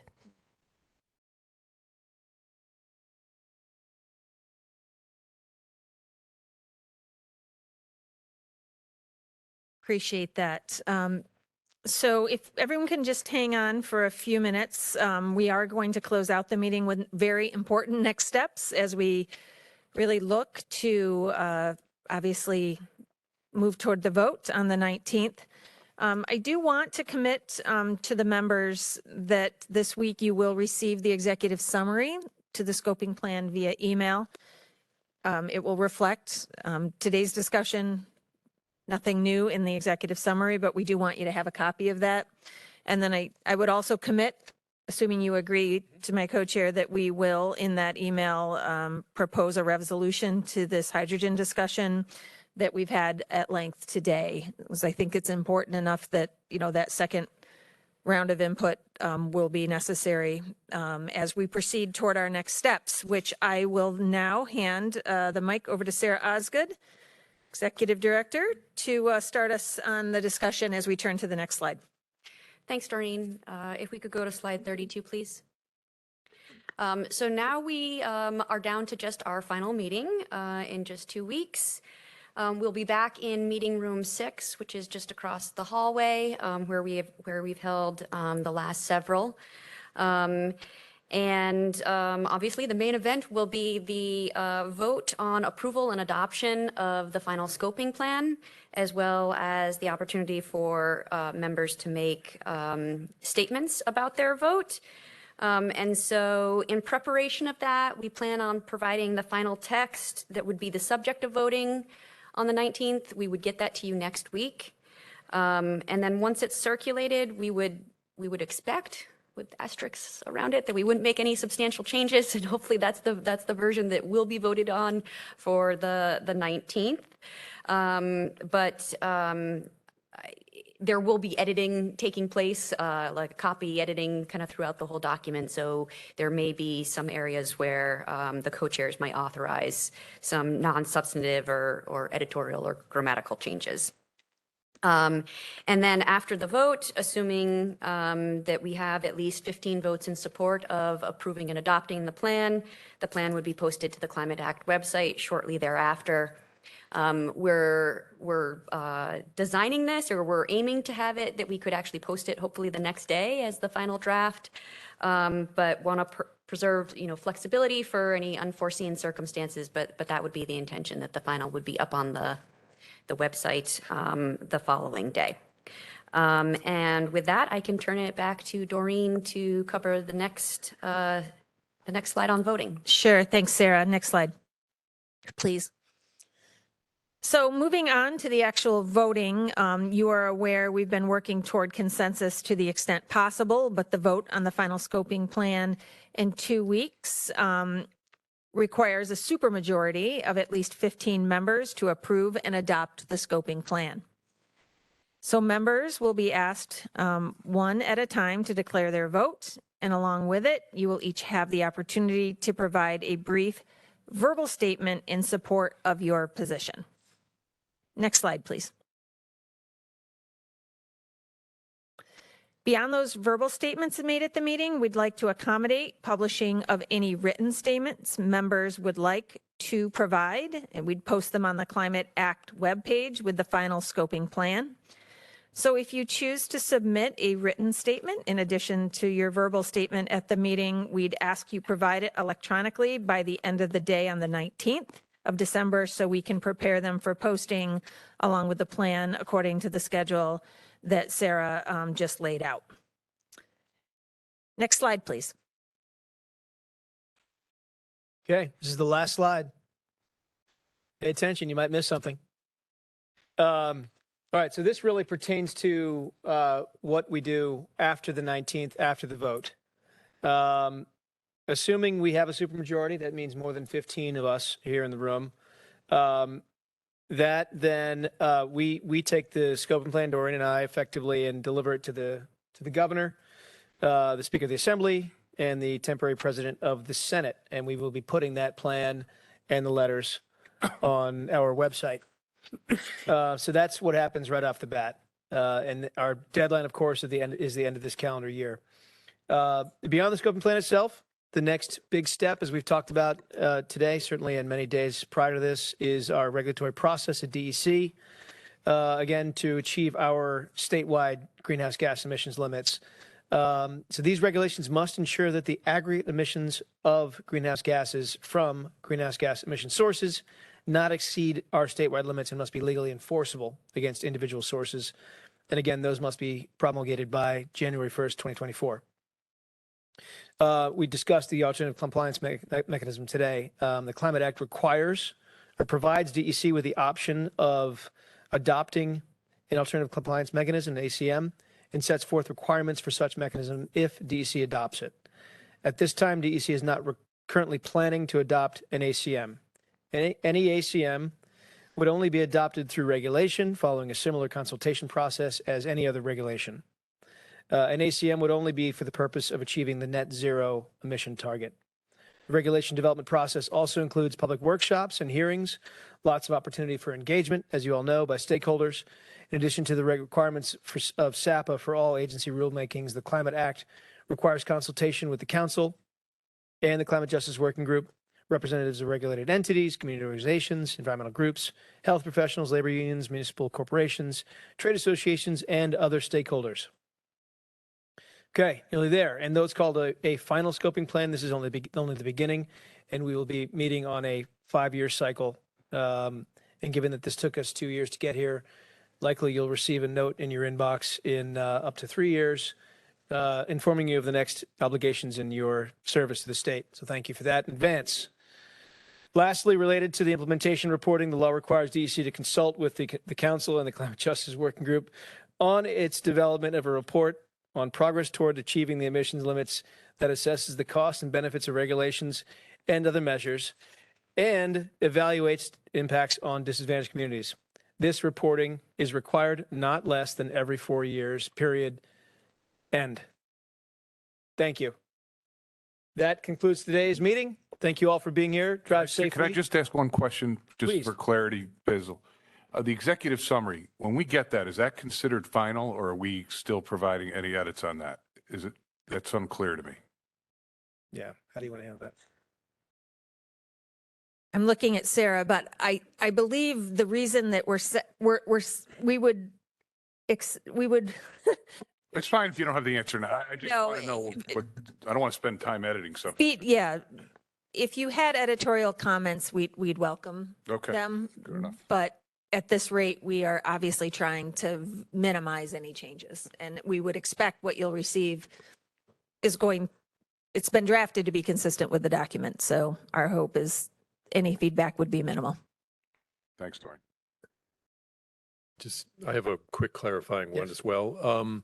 So Sarah, the document that we're getting next week, will that show still markups of places where there were suggestions today to modify language? Obviously I've had a lot of concerns today about,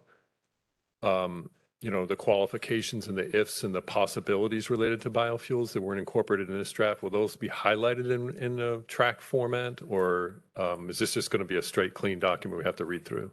So what we're anticipating is that we'd provide both a clean version, so it's an easy to read version, and then a red line version that would show the edits from the version that you got last week. So it basically accept all the changes, and then we would redline it. So it would highlight the changes from the draft that you currently have. Okay, thanks. Yep. Great. Any other questions? Okay. Thank you all.